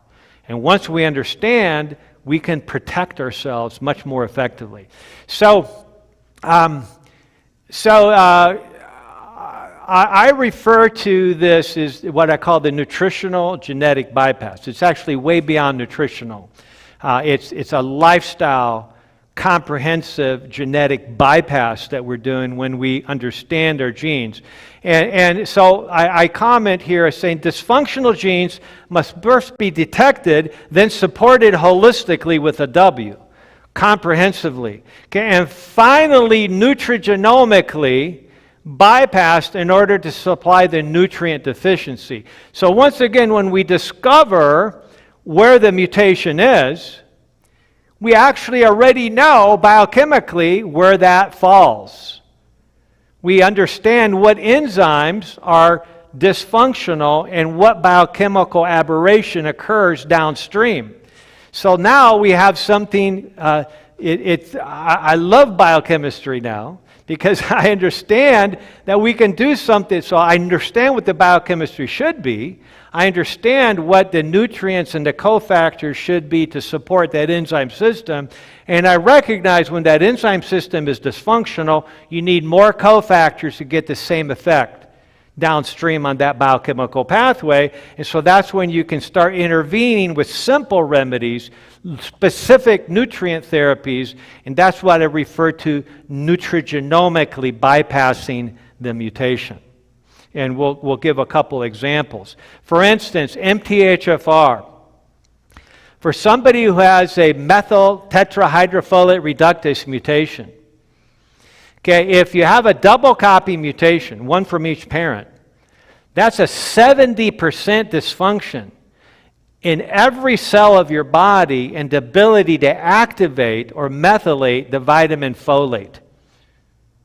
That's a problem, because Activated folate or methylated folate determines to a significant degree your ability to control certain cancers. Activated folate controls viral replication into cells. Activated folate helps repair DNA that's damaged. And so when you're not activating folate 70% of the time, that's a serious mutation that's leading to complications. And guess what? We can just essentially 100% neutralize the effect of that mutation by just supplementing the patient with methylated folate. Now, not all nutrigenomics is that simple, but that's a great example. That's why somebody eventually, in the next few years, will win the Nobel Prize for Medicine for discovering this SNP, MTHFR. Okay, it's a really powerful SNP, and there's a lot of good information about that. That's fascinating that we won't have time to address right now. Okay, so we have genetics, which we can do studies on and learn a lot from, but then we have the issues of epigenetics, which is the factors that affect the way genes work, independent of the genes themselves. It's the expression of the gene. That's what matters the most. And that is what's determined by our lifestyle. We can literally hit the genetic off switch. So if we have a gene that promotes cancer, and there's many genes in our body that promote cancer, wouldn't it be great if we just turned those off, or more specifically, like a squelch top, just gradually diminish that and dim that down next to nothing? Well, that's what we're doing when we do nutrigenomics. When we do comprehensive lifestyle approaches, we are dimming that switch of the genes that are, if activated, are promoting cancer. So we want to turn those genes off as much as possible. But we also want to turn on the genes that actually benefit our health, that support, that actually override other harmful genes. And this is what I refer to it as the exposome. This is one of the definitions that I like for exposome, which is everything in our lives, everything in our environment that we're exposed to, every aspect of our lives, everything that we eat, everything that we drink, everything that we do, everything that we think, everything that we say dramatically influences this exposome. And that's what changes the expression of our genes. That is what actually operates at the hippocampal level to help regenerate or damage our hippocampi relative to memory. Okay, actually I already went over this part during part 2 this morning, so I'm going to skip right through this real quick because it's already available. Okay, so step 4, optimize vitamin D. Okay, so as you can see here, I'm suggesting that everybody get their blood levels above nanograms per milliliter, above 50 nanograms per milliliter. Now, that's still not in my optimal range. My optimal range, in my opinion, okay, and I've been studying this in depth ever since I read in the Guamanian paper, okay, the Pacific Daily News. I was just reading the lifestyle section many, many years ago, about going on 30 years ago now. And I read about this physician at Harvard who had determined through biostatistical analysis that the level of vitamin D in your blood was more important in preventing cancer than whether you smoked or not. And I remember having to read that 4 times. I go like, what? That didn't make any sense. I had never prior to that even measured somebody's vitamin D. I, like many individuals, had just assumed if I had any exposure to sunlight whatsoever, I had all the vitamin D I needed, and little did I know that I was 100% wrong on that. The general guidance in health education programs is that if you spend 15 minutes with your hands or arms and face exposed to sunlight a couple times a week, you got all the vitamin D you need. And that's absolutely false. How do I know? Because I've been testing every patient's vitamin D for the last 30 years. That's how I know. Okay, and it's been in California or in Guam. And almost everybody was deficient. I'm talking about 80, 90%, unless they were supplementing.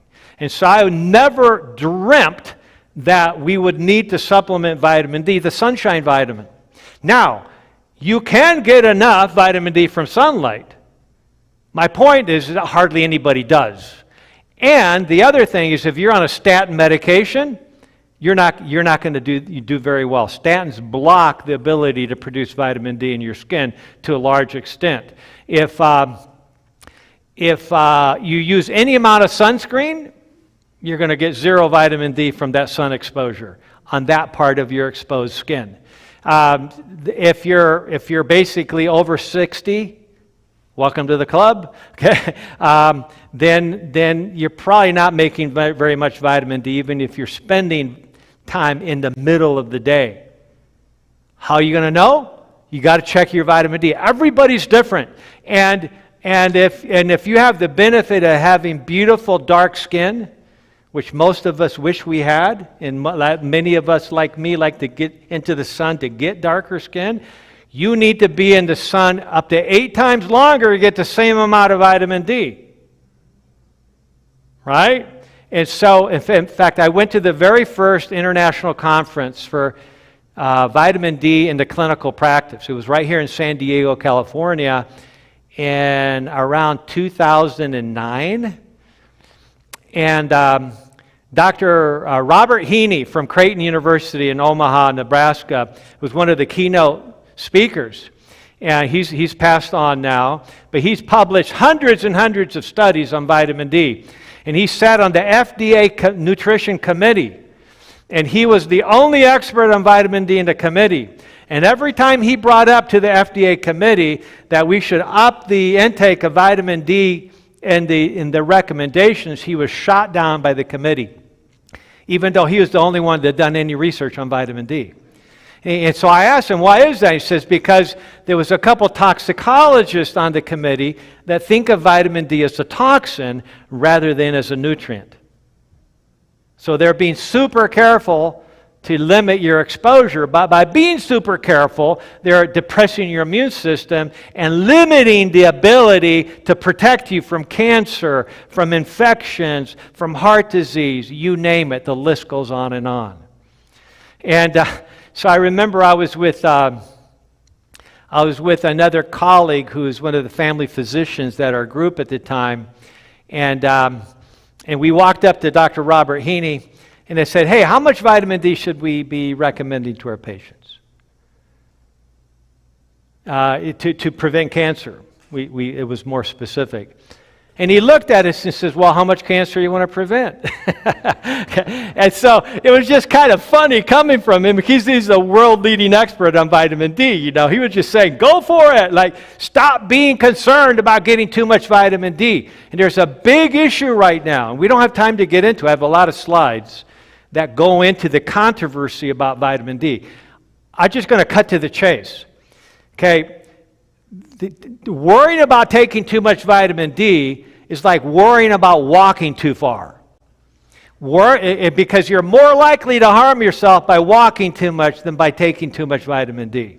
Okay, worrying about taking too much vitamin D is you're more likely to overdo water intake than vitamin D intake. Now, can it happen? Absolutely. Can you take more than you need? Absolutely. But the real problem is that we're not taking enough. Would you ever tell somebody, you know, you better stop drinking water because there's a possibility that you might get water toxicity? Wouldn't it be more rational to say, hey, try to get up 8, maybe 10 glasses of water a day, but maybe you don't need more than that? Wouldn't that be better? Same thing with vitamin D. Most of us don't get enough unless we supplement. Okay, so in my experience after nearly 30 years of clinical practice, is that my average patient needs about 10,000 units a day, which is about 10 times more than that's officially recommended.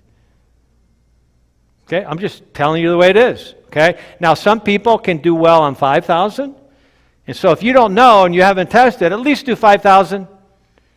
Okay, but test your vitamin D. So now there are organizations like the American Gerontological Society that actually are paying attention to the research and not following some propaganda that came from a non-realistic perspective.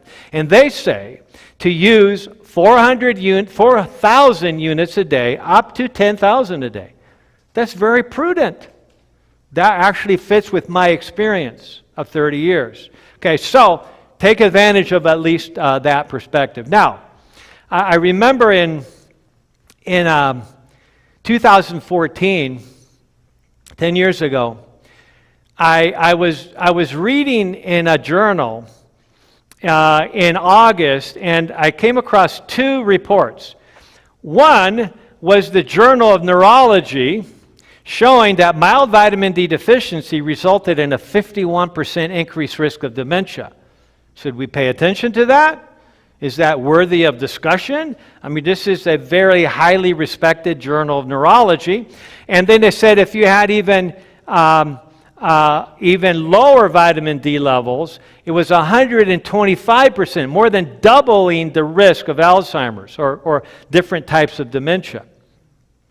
Well, that same month, I came across another review article that wasn't actually a study, but it was a noted physician who basically was criticizing doctors who measure vitamin D and saying you should not check vitamin D because there's not adequate information that it does anything, and was basically strongly recommending against treating patients with giving them vitamin D.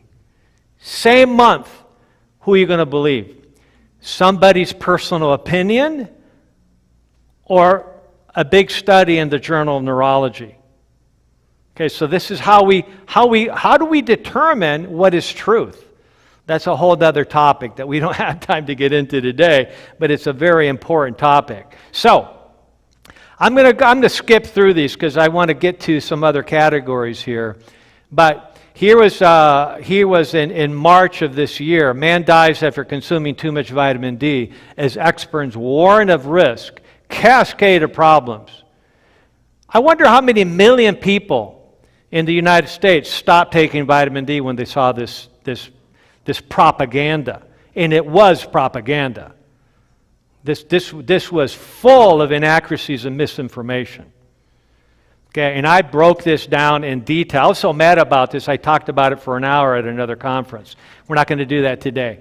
Okay, but so basically, the coroner calls for change after 89-year-old fatal vitamin D overdose. He didn't overdose on vitamin D. Okay, he had all these other chronic conditions that he died of. It wasn't vitamin D. Okay, he might have been taking more than he needed, but he did not die from vitamin D toxicity. I can guarantee it. Okay, so this is kind of a breakdown on the study. I'll just leave it up for a second so you can go back and watch it if you want. What's a safe level? Well, there's a lot of different opinions out there. Be careful about believing everything you read, even when quoted from top doctors at top medical centers, because they don't necessarily know what they're talking about. Okay, how do I know this? Because I've researched this for so many years, and I'm baffled by the opinions that I see documented in especially online journals. So there's just a little bit more information on this. Basically, the official government recommendations or from various agencies are way, way too little. Just understand that. And some of the doctors that I discussed here had very rational approaches, even though they didn't fully understand. Okay, so here's the actual journal article on vitamin D intoxication. Okay, and basically, You can get vitamin D intoxication. There's been several cases published in the medical literature. This is one of them. But usually, they are taking between 156,000 units a day up to 2,600,000 units a day. That's definitely too much. Okay? And so when somebody is, taking bottles and bottles of vitamin D equivalent, usually it's when you're going with a company that's kind of off-label company that has this formula, and they just messed up on the formula, and they put in 100 or 200 or 1,000 times more vitamin D than they should have. Obviously, that's going to cause problems. So make sure if you use supplements, use reputable companies. Don't just buy any off-label supplement. So it's possible, but nobody's ever died from vitamin D intoxication, even though they claimed that one did.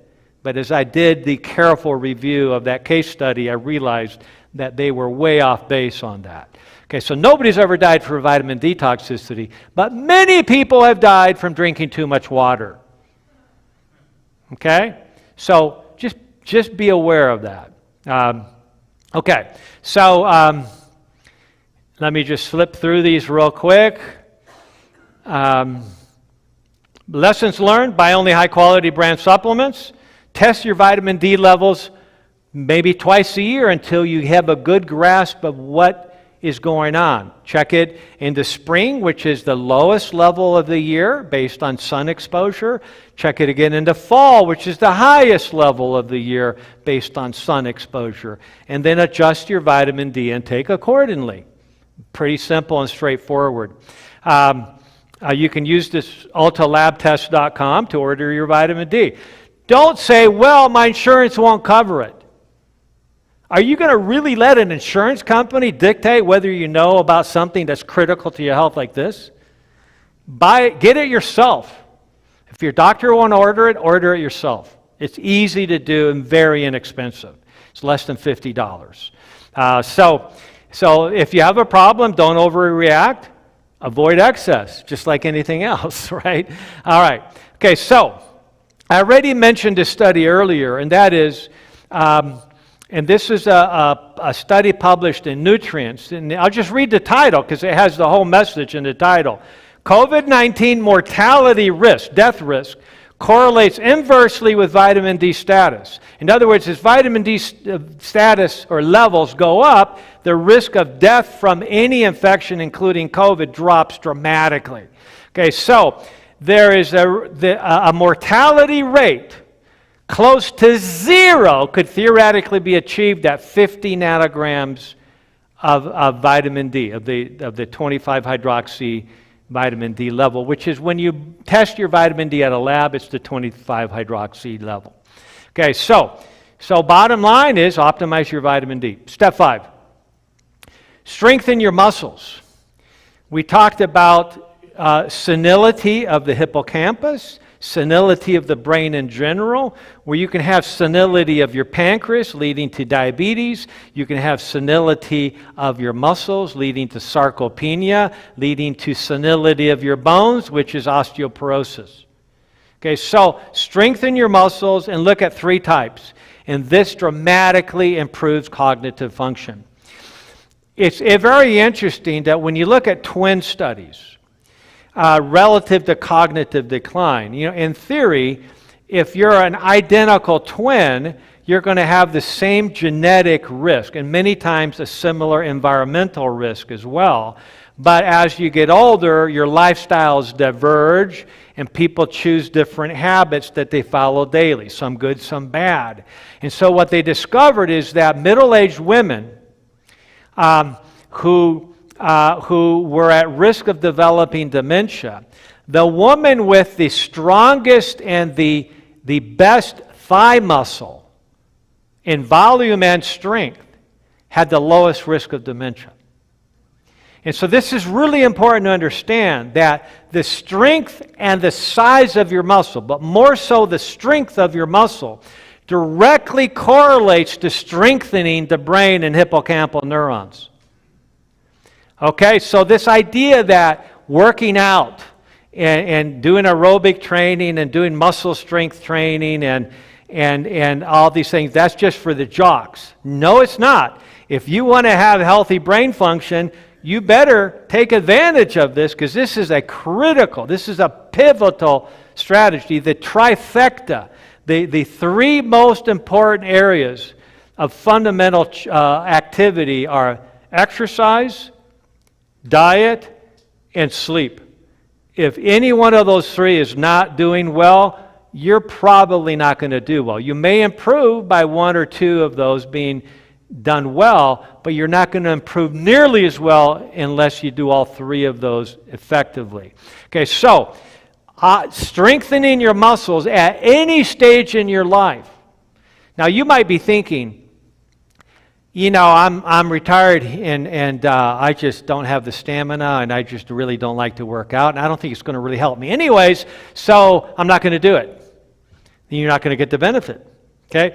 There was a study in New York City done many years ago, I think it was 30 years ago, of the average 90-year-old individuals, and they put them on a program of strength training, 20 minutes, 3 times a week for 10 weeks. And at the beginning of the study, the majority of the 90-year-olds, men and women, who were in this retirement village, they required a walker or a cane to get around because they were unsteady and weak in the legs. After 10 weeks of training 20 minutes, 3 times a week, with a trainer to do appropriate for their age exercises, strengthening the legs with modified squats, strengthening the legs with little simple bands or machines. They had a 10% increase in size of their muscle. These are 90-year-olds. 10% increase in size of the muscle and a 300% increase in the strength of their muscle. 70% of them threw away their walkers and their canes. Why? Because now they were much more agile. They were able to catch themselves. They weren't concerned if they tripped that they wouldn't be able to catch themselves because they were strong enough to do it now. Why? Simply because they had a workout schedule. So never think that you're too old to have a workout schedule. The reverse is true. The older we get, the more important it is to have a workout schedule, and it includes 3 types of exercise. Okay, so we want to overcome this puny muscle disease. There's 3 types of exercise. I think you can guess what they are. Okay, one of them is light exercise after meals. That's a metabolic activity that lowers the insulin production after the meal. So you have lower blood sugars, lower insulin, therefore lower blood sugar drops later on. Light activity after meals is just that. It's not hard exercise, it's just light activity, just light to moderate.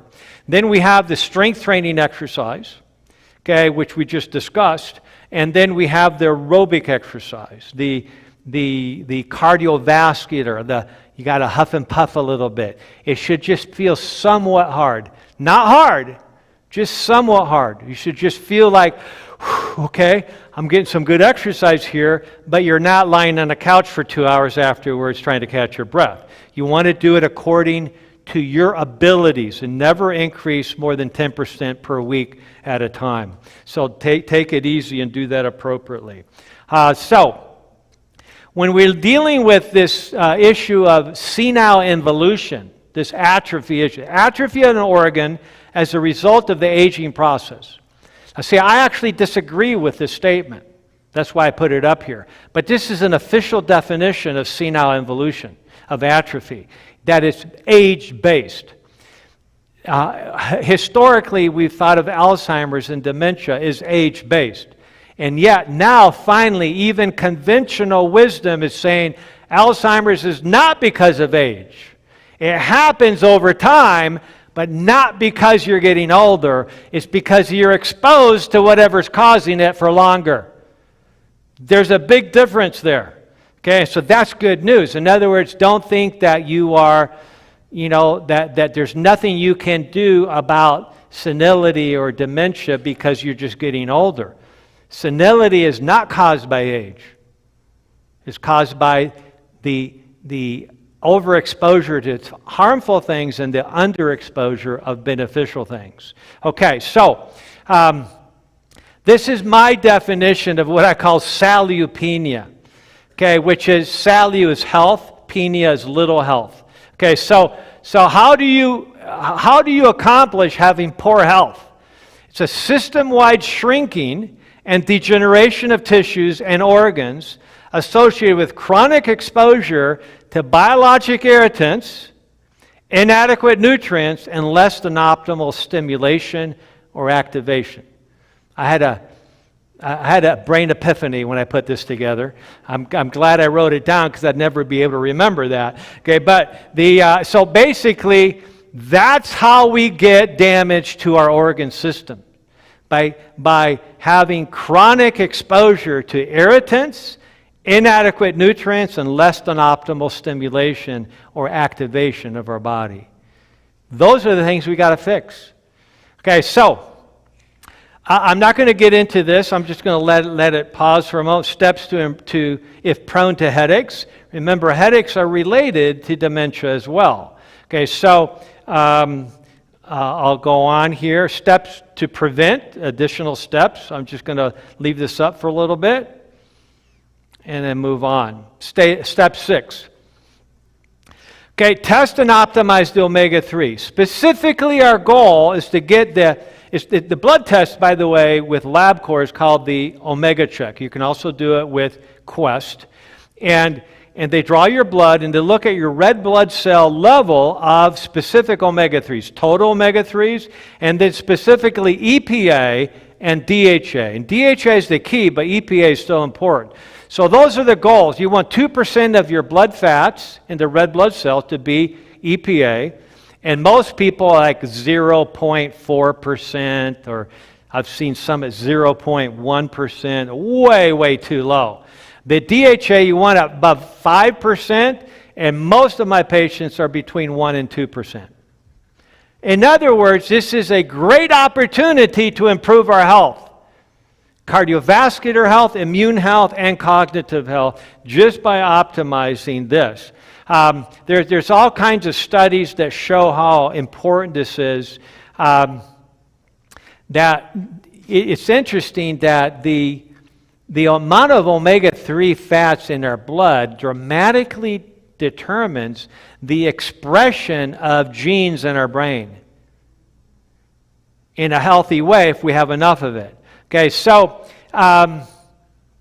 fructose or sugar dramatically damages the expression of genes in our brain. And so here, actually, let me tell you the study real quick. There was this is a group of researchers at UCLA, and they recently published a study where it was reported that they said that omega-3 really didn't help that much. And that's how it was promoted in the media. It's probably not really as helpful as we thought it was. And then when I went back to the original study, that's not at all what the researchers had said. The researchers said, we were surprised to learn that we weren't recommending enough. And so the pundits and the propagandists were saying, oh, that means it's not working. And so now we're going to say don't bother with this because it's not working, when what they should have said is we need to do better and increase our intake of these nutrients. So it's really baffling to me how much misinformation there is in the media about things health-related. Well, so this original study done in 2016 was looking at mice. And they took mice and divided them into 3 groups. And initially they were all fed the Purina mouse chow diet. That's kind of actually what it is.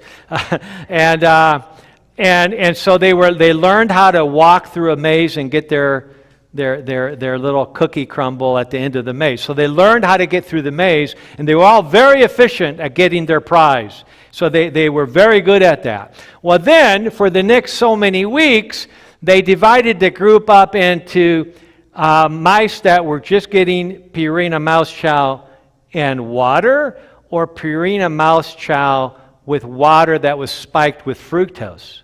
That would be the equivalent of what humans would drink when they drink sodas. And they did that for roughly 6 weeks. And at the end of the 6-week study, they ran them through the maze again. And the mice that had been exposed to the normal diet and water, they saw the maze and go like, yeah, I know what to do. Run through the maze, boom, got their prize. They had good memories. Hippocampal activity was functional. Okay, but when the mice that had been drinking the fructose-spiked water, they'd come to the maze, and it was like a deja vu moment. Like, whoa, I think I've seen this before. Instead of knowing what to do, they're like, wait a minute, there's something fishy about this. I think I might know how to get through this. It took them twice as long to get through the maze to get their prize. Fructose is a neurotoxin. That's the point. And how much fructose? And I'm not talking about never eating fruit, by the way. I'm talking about added fructose.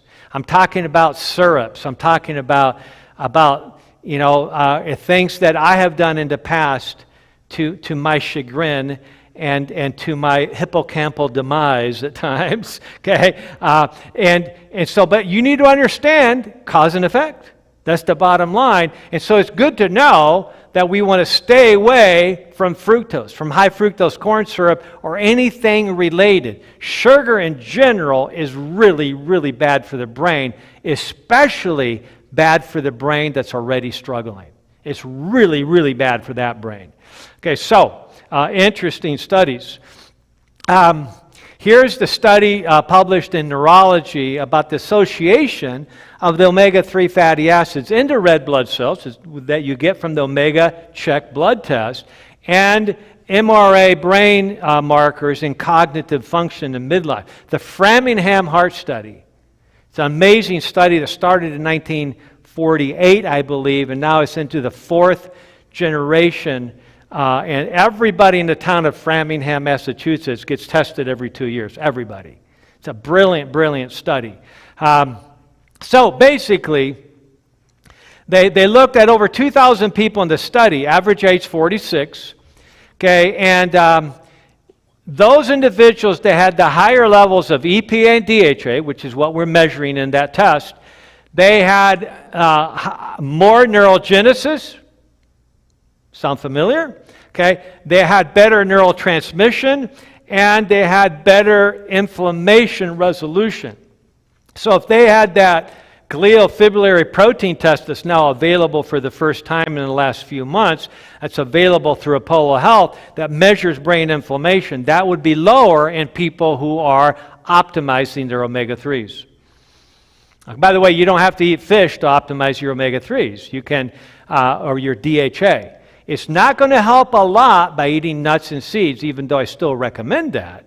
What's going to help is taking a microalgae supplement, which is where the fish get it in the first place. So you can get a vegan omega-3, EPA DHA, which is the same product that the fish use to build up their levels that gets turned into fish oil. So it's actually the same thing, only one is vegan and one is not.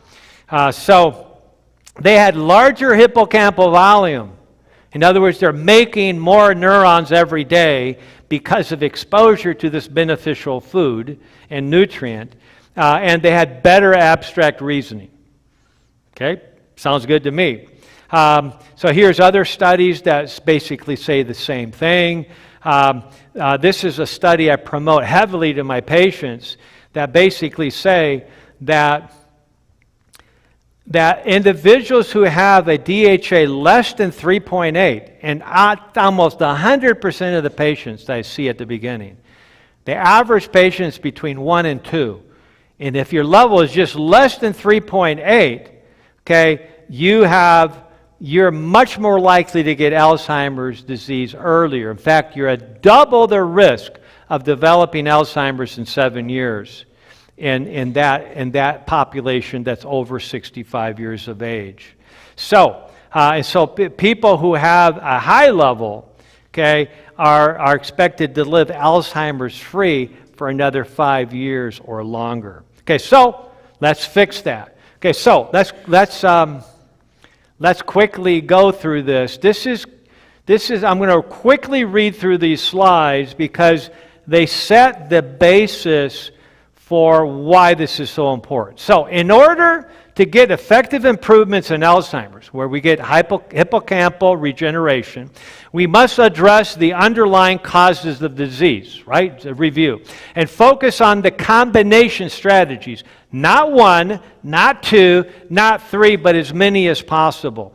A comprehensive, network-based, synergistic approach is necessary. It will be necessary to target multiple pathways simultaneously. You don't try exercise for 6 weeks and go like, well, that doesn't seem to be working. I'll put that aside. Let's try diet for a while. You put that aside. And if you do that, you're never going to get better. You got to do all these simultaneously.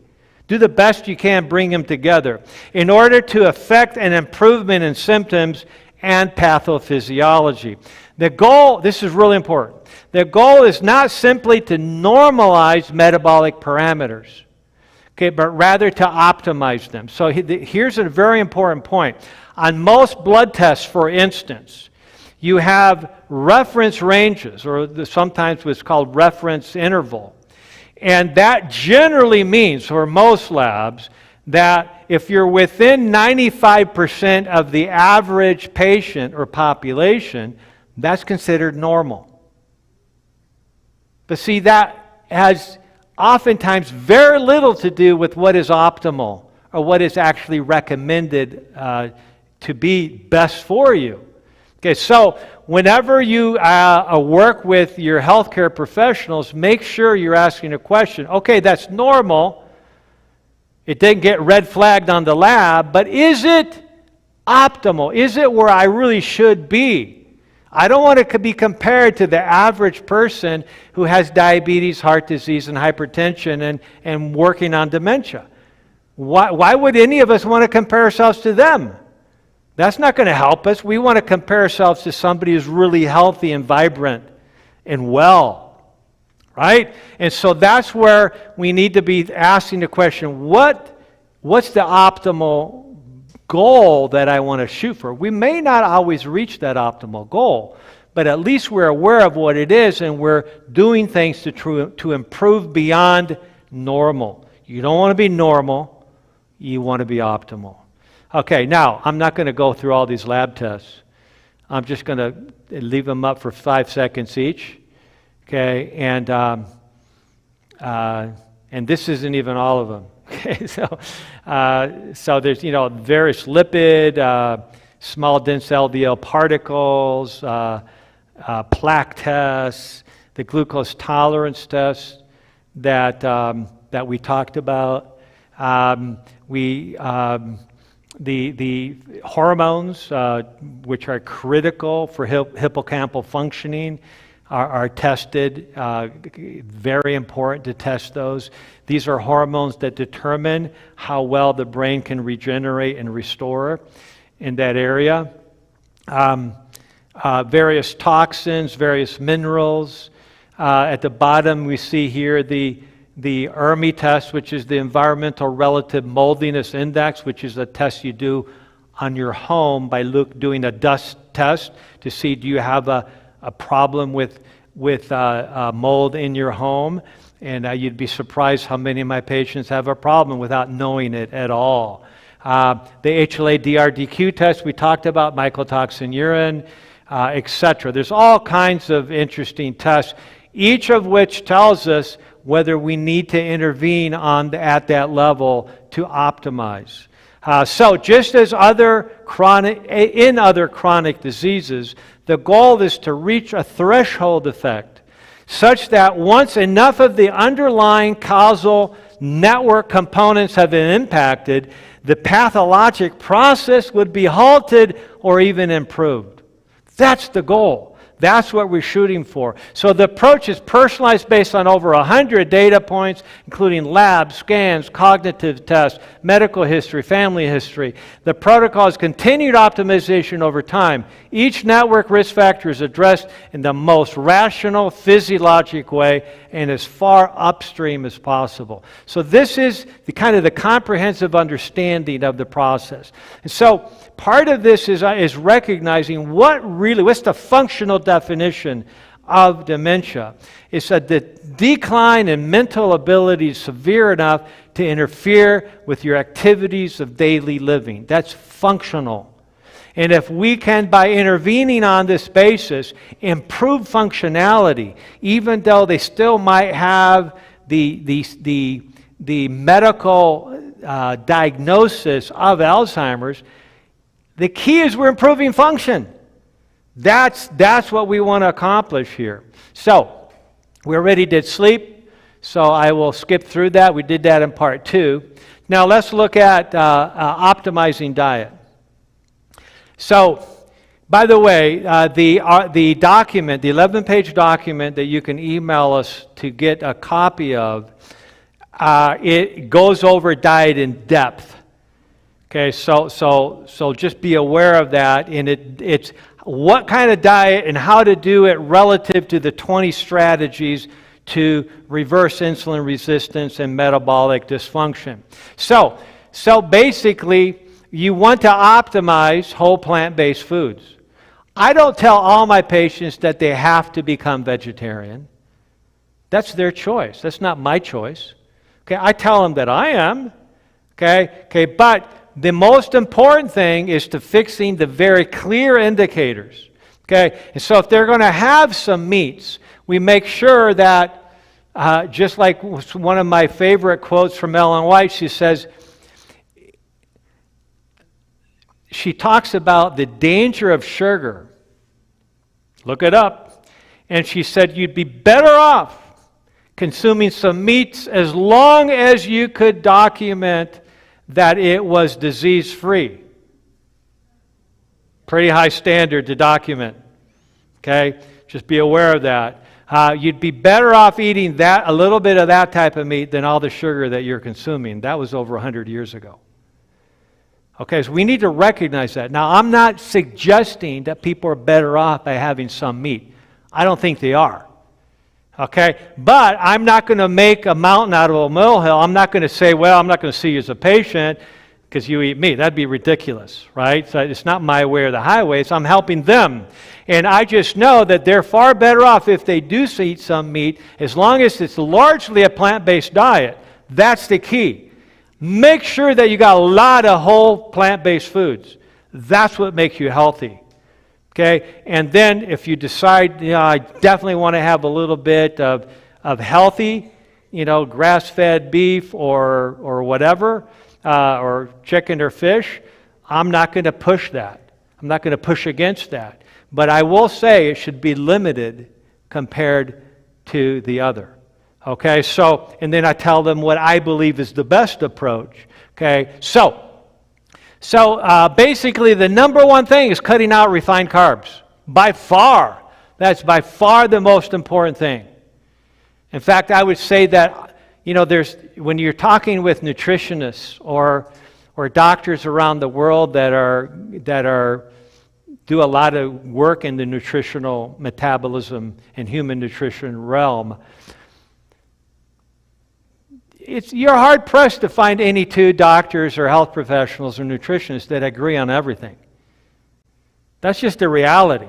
So don't expect all of us to agree with each other, okay? Because there's so much even if we agree on most things, there's always something that we could disagree. There's so much food. There's so many strategies and philosophies. But one of the ideas or principles that are essentially held by essentially everybody, whether you're a 100% plant-based diet advocate or an Atkins diet advocate or a ketogenic diet advocate or a carnivore diet, whatever diet you believe in, you got to cut out refined carbohydrates. That is always agreed on. There's nobody that I'm aware of that's saying, oh, it's okay to eat all the refined carbohydrates you want. That would be ridiculous. Okay? So avoid fast food, avoid sugars. That is one of the key principles. Hippocrates, of course, is well known for saying, let foods be your medicine and medicine be your foods. This is an important principle of nutrition management, is that the greater problem we have with cognitive decline, the more sensitive we become to even one meal that's out of the optimal.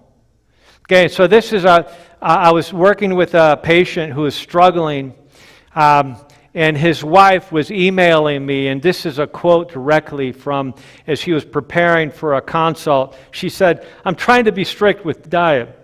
Dementia returns when eating processed foods like fried taquitos. Recently had grandson's party. The next day, my husband's memory took a dive and could not focus. Can't let guard down for one snack or meal. On second day, maybe 50% recuperated. On third day, maybe 60, 70% recuperated. And may take up to a week to fully recoup lost ground based on one unhealthy meal. Now, that may not be you and I. You and I might go to a grandson's party, okay, and say, well, it's a grandson's party. I'm going to go ahead and eat whatever. Okay, and we might not notice anything from it, like unlike this gentleman did. But that's because we still have hippocampal reserve. But guess what? You just used up some of that reserve. You just used some of it up. Okay, how often can you do that? And that's the process of aging. Aging when something is not healthy, that is exposing you over time to a chronic toxicity that leads to hippocampal atrophy. So this is one way that you need to decide for yourself how consistent or how persistent, how strict, if you will, you want to be with your diet. It all depends what you're trying to accomplish and where you're at. Another person said he paid for that choice for 2 days. Neurologist was shocked that he had not progressed in cognitive decline during the 3 years after his official Alzheimer's diagnosis. This was a patient that I was seeing who kept saying, it's not working, this isn't working, and his wife, she was really encouraging him, trying to help him make all the right decisions, but he kept saying, this isn't helping me. He was disgruntled with the whole process. He won't even come on the Zoom session. I was only doing the Zoom sessions with the wife, and that's okay. That's okay, and he just was participating, but in a begrudging way, because his wife wanted him to, right? Okay, but when he did the follow-up screening with his neurologist, who was not at all in favor with what we were trying to do, this neurologist, again, was shocked that the patient had not progressed in that entire three-year period, which is, it's very common for people to progress every 3 months, progress in the negative sense, to get worse every 3 to 4 months, and he had not gotten worse at all in 3 years. Why? Because he'd done enough of the strategies, even though begrudgingly, that it helped him maintain. Just think what would have happened if he had been more optimistic and favorable and emotionally supportive and working with his wife on that. Okay.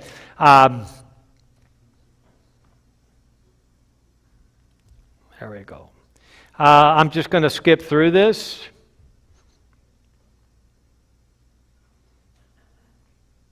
So we need to wrap up here in a little bit for question and answers. But I have three bonus steps for you.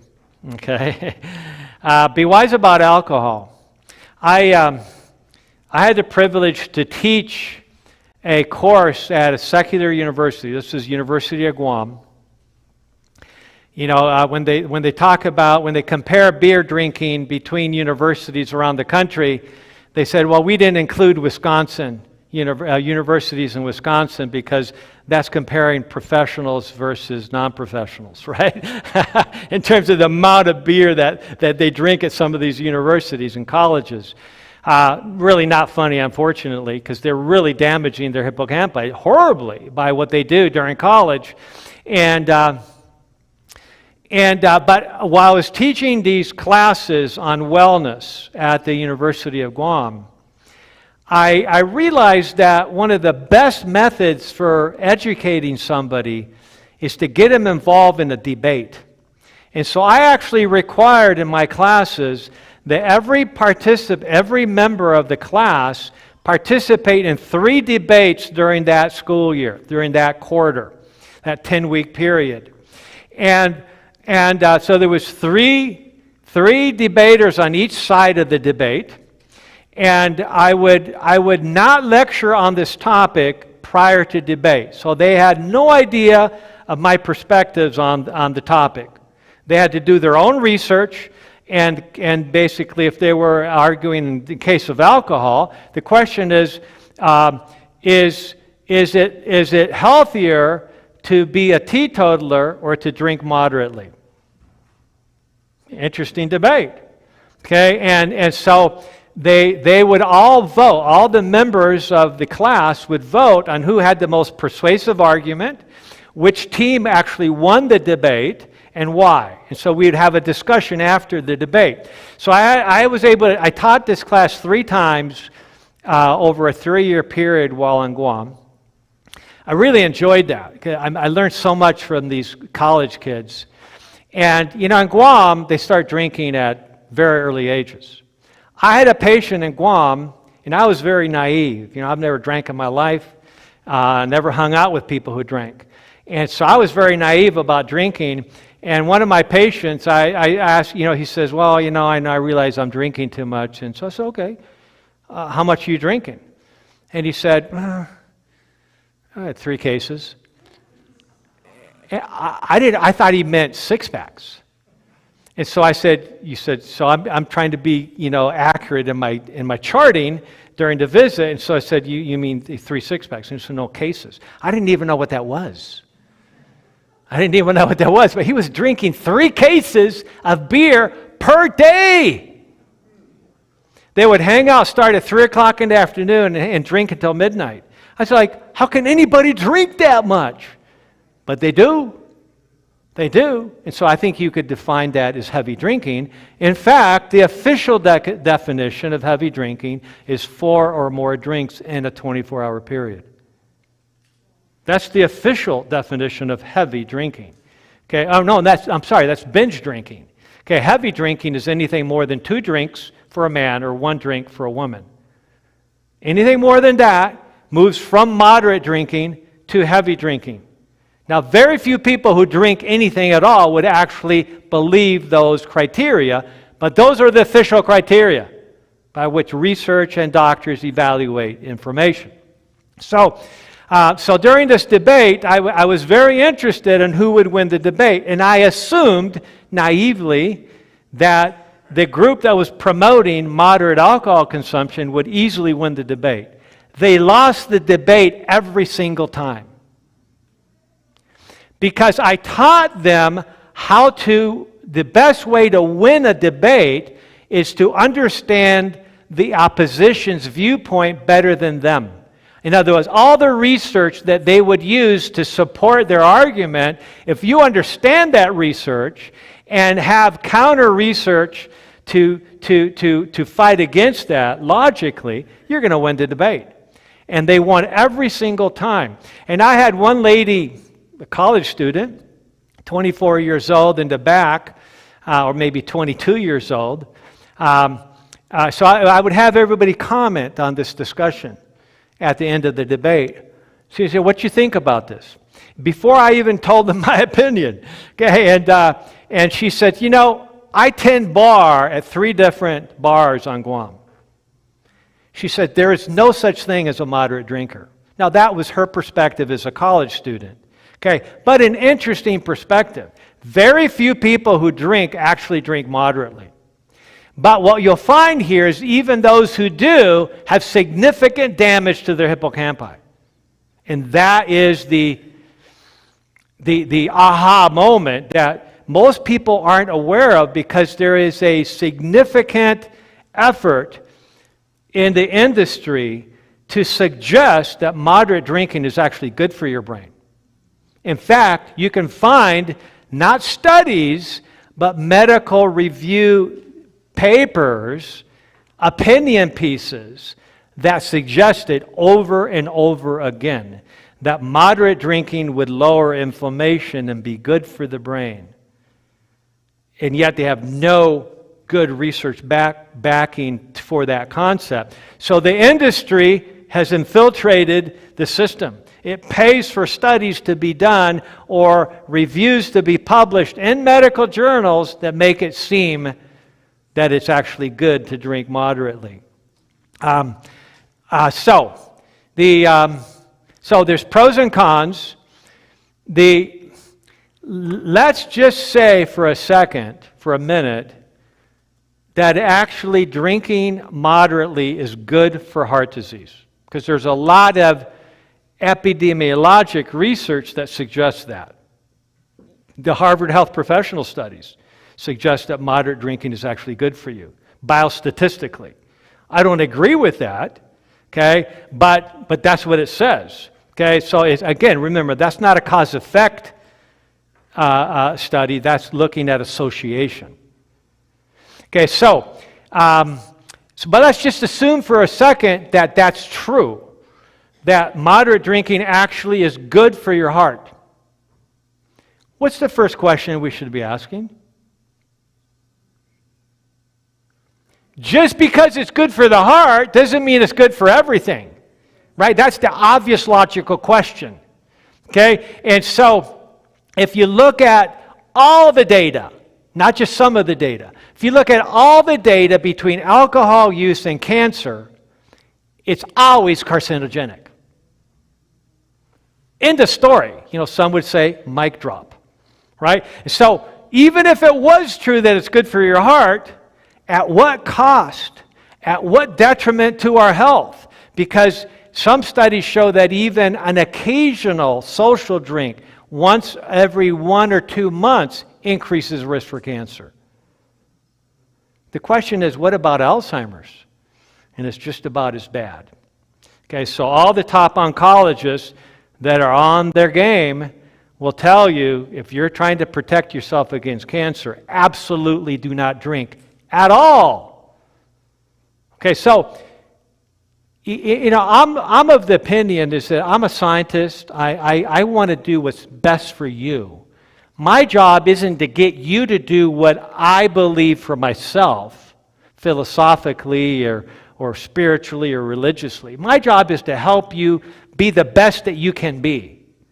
And if there was research that clearly documented and demonstrated that an occasional drink or moderate drinking was actually good for your heart, for your cancer risk, your immune system, and your brain, I would not in the least try to deter you from drinking moderately. But I can't in good conscience recommend that because what the data shows, it doesn't show that. Okay, so let's take a look at that. A couple years ago, I was flying to Walla Walla, Washington to do a lecture, believe it or not, on Alzheimer's. And this was when my daughters were in school there at college. And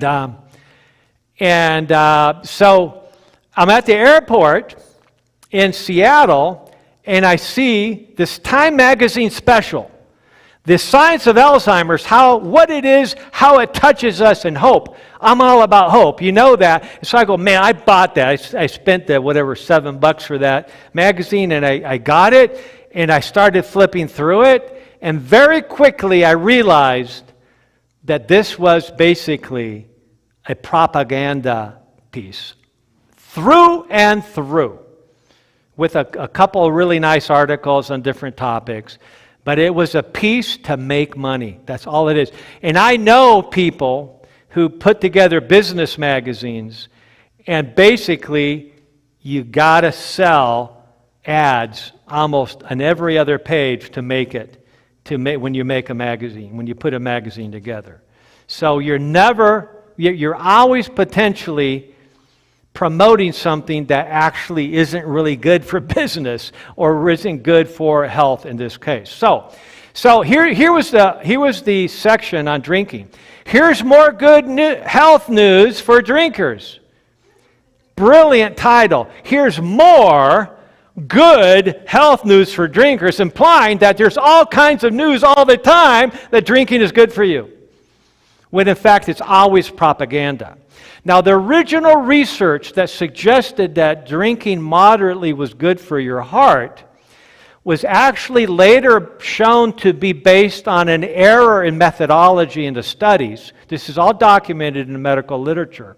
That was when they were looking at past drinkers, who are non-drinkers now, okay, past alcoholics who are in the category of non-drinkers. You can't include those in the non-drinking category. You need to separate them. Okay, because once you separate them, there's absolutely no value of moderate drinking. Of course there's going to be value if you include past alcoholics that have had all this damage to their body and their health. It's going to skew the results in the opposite direction. Okay, so that's part of that understanding. Okay, so I read this, with concern. Last night we talked about Glenn Campbell, this morning as well.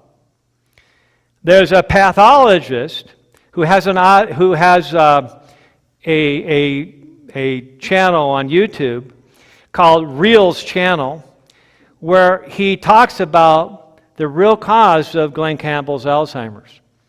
And in this review, family members, including his wife, who's a great advocate of helping people understand Alzheimer's, beautiful lady and a great spokesperson for Alzheimer's.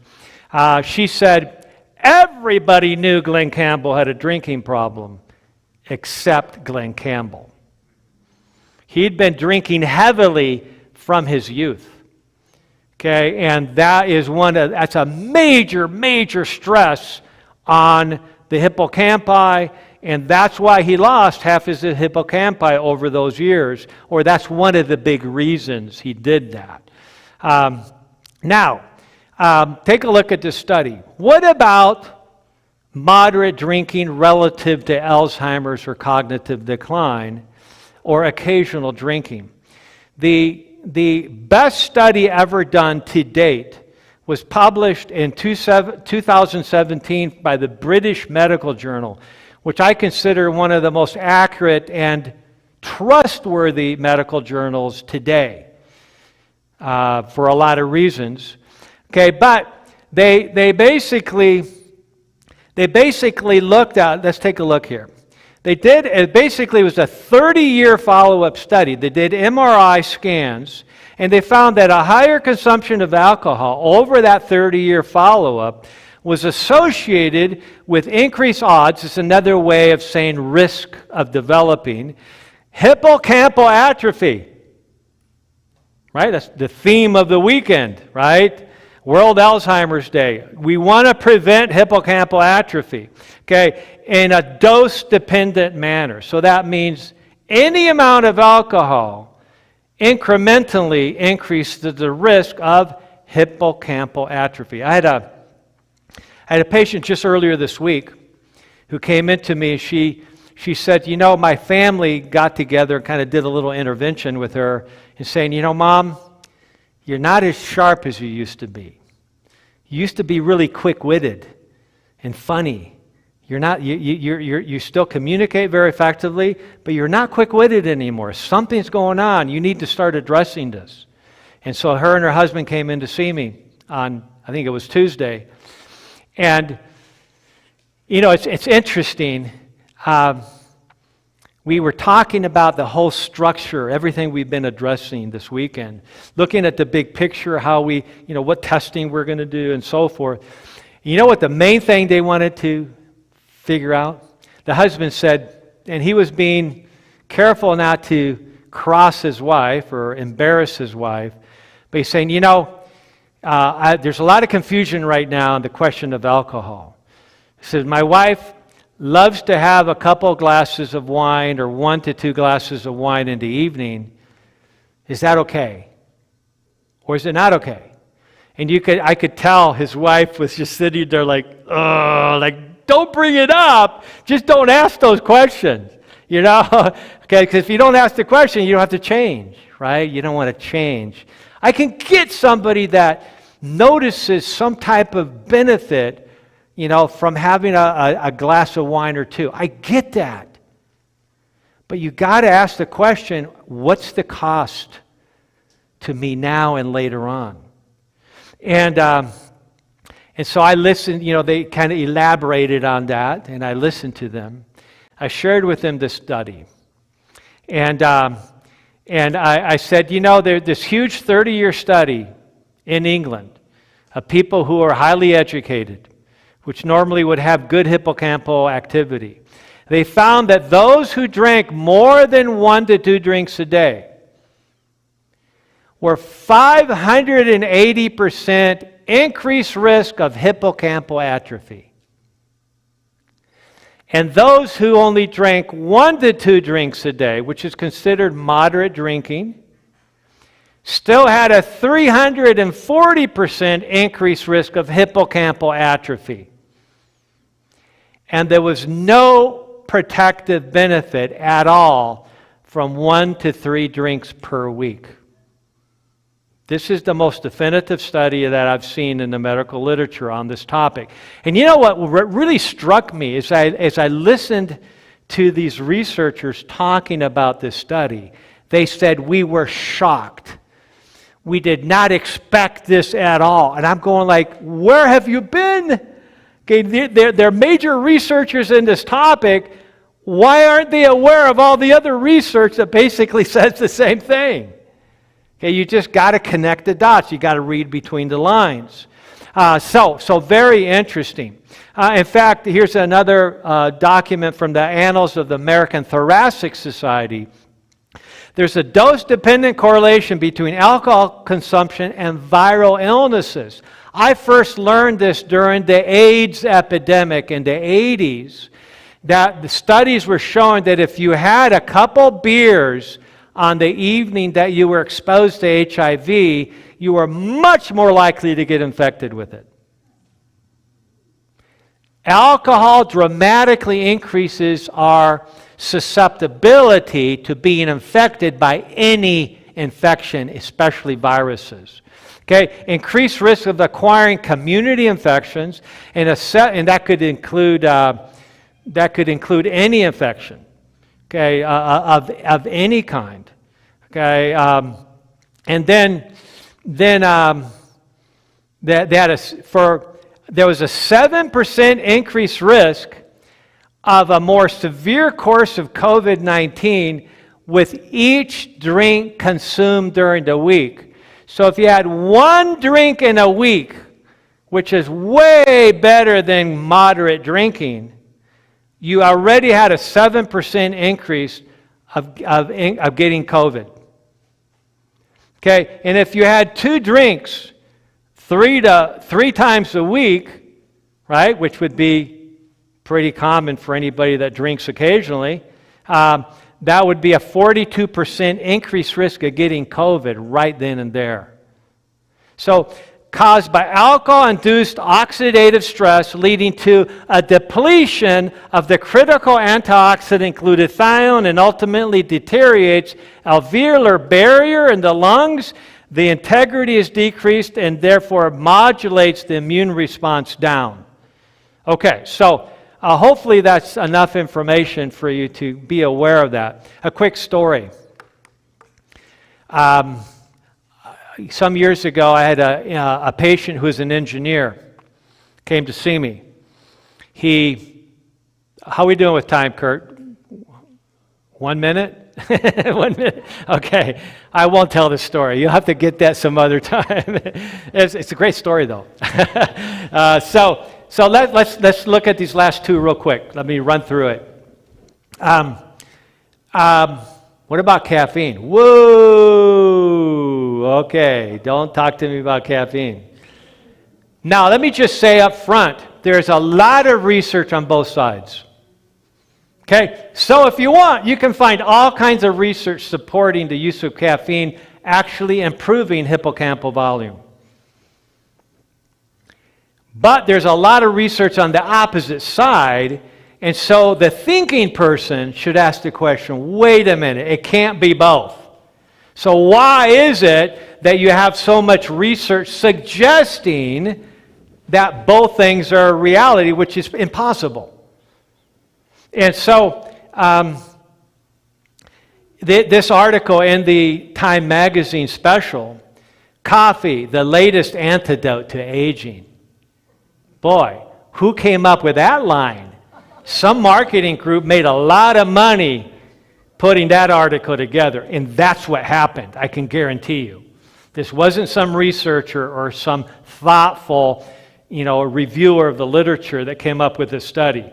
This was paid for and bought, guaranteed, by the coffee industry.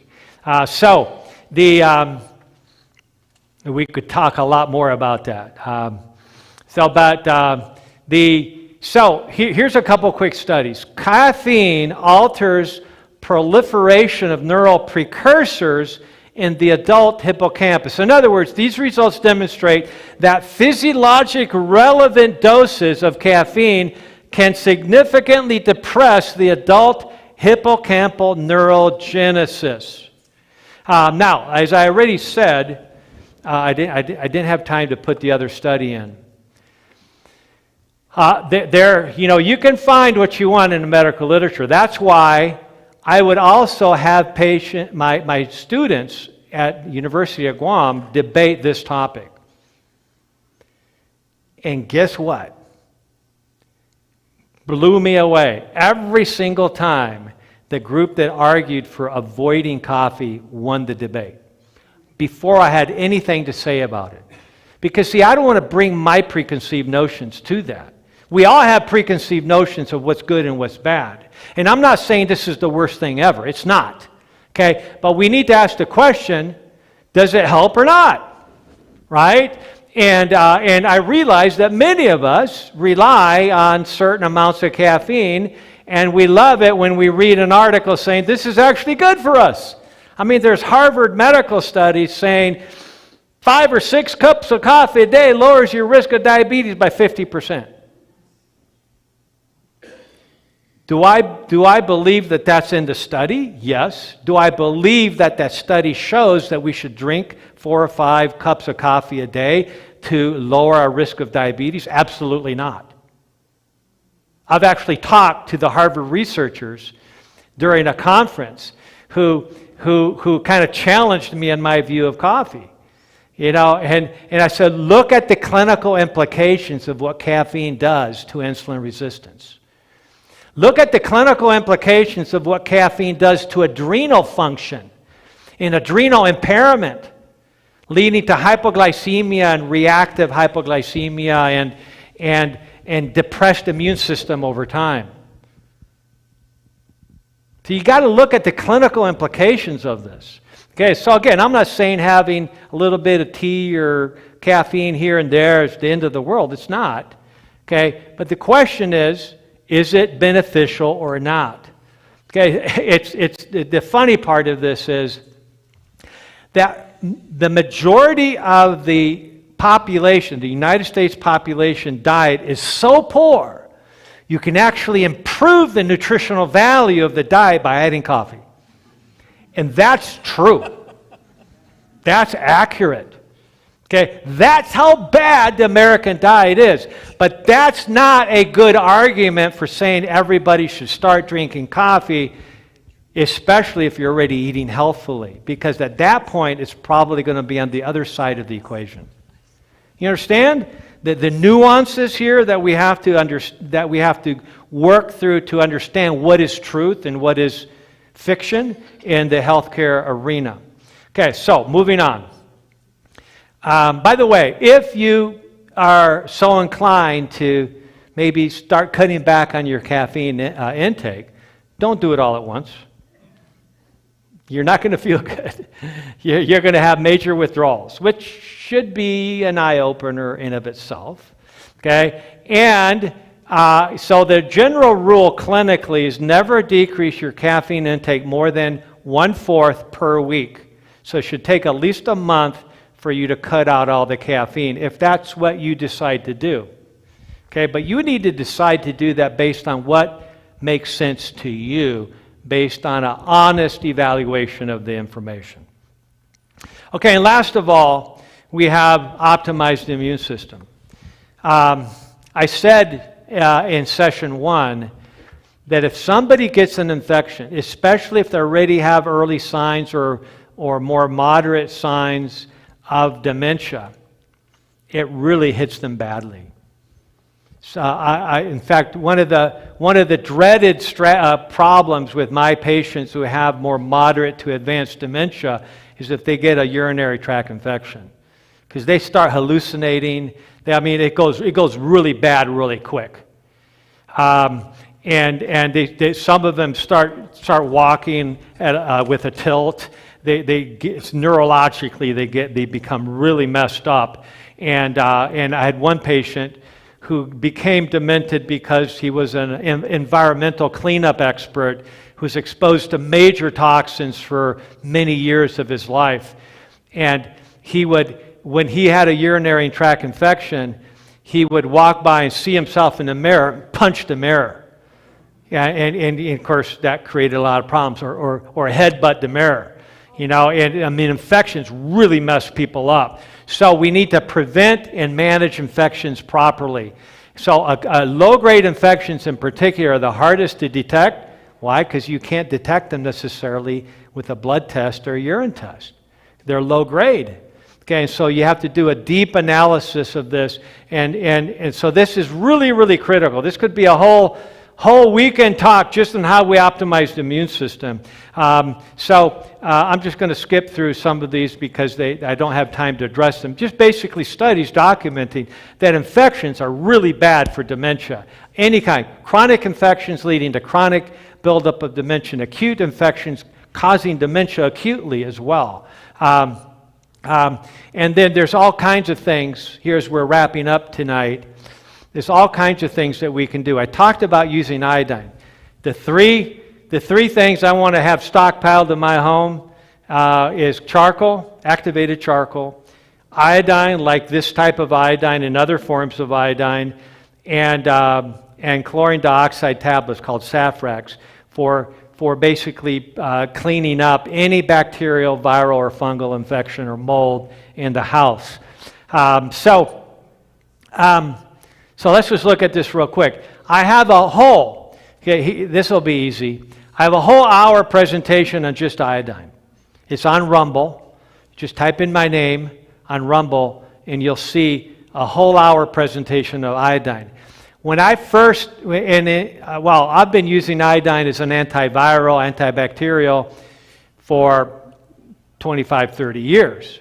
Okay, but when I first started studying after, COVID became a reality in January, February of 2020, I started going deep into the literature saying, what do we do for this? Okay, and I immediately knew that we needed to use iodine. Why? Because it kills any virus. It destroys any virus. And now we know for sure COVID. I didn't know it at the time because nobody had done the research, but the research has been done. It'll kill COVID easily. It'll kill any virus easily as long as you use it properly. And so I have in this series, I have a whole hour presentation on iodine alone.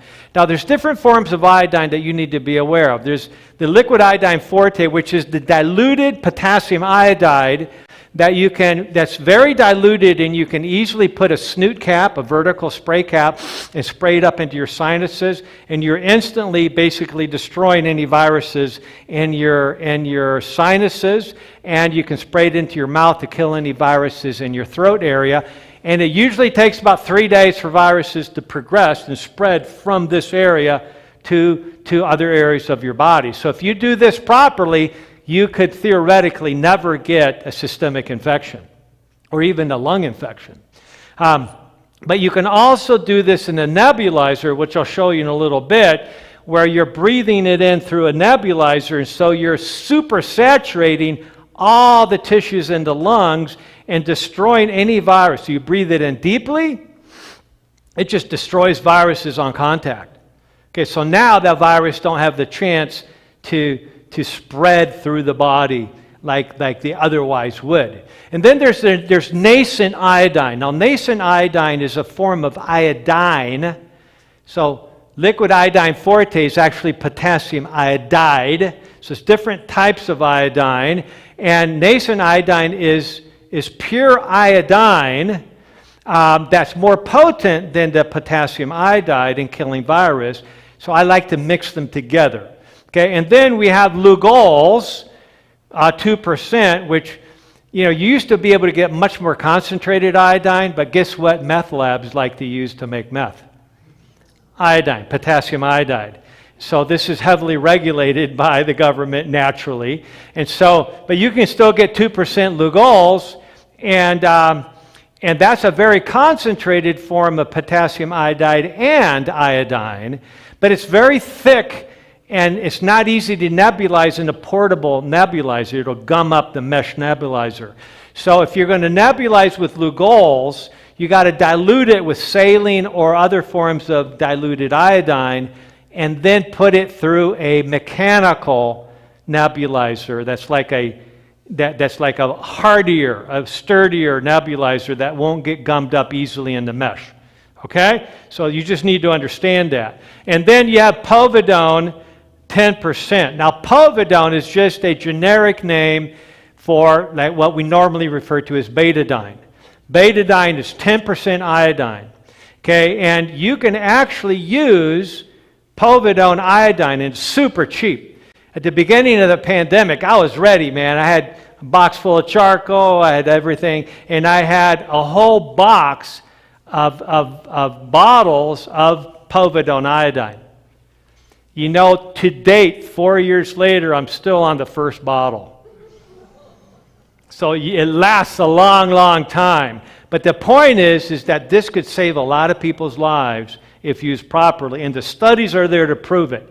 Okay, so basically, here's the povidone iodine. Basically, what you do is you do what's called the sniff and swish. Dr. Peter McCullough started talking about iodine years ago, and I've been doing this for 25 years. I was really impressed where one of the world's most recognized cardiologists started talking about using povidone iodine and iodine to treat COVID because the studies were there to prove it. Okay, so basically what you do if you're going to use this is you dilute it 20 to 1, at least 10 to 1.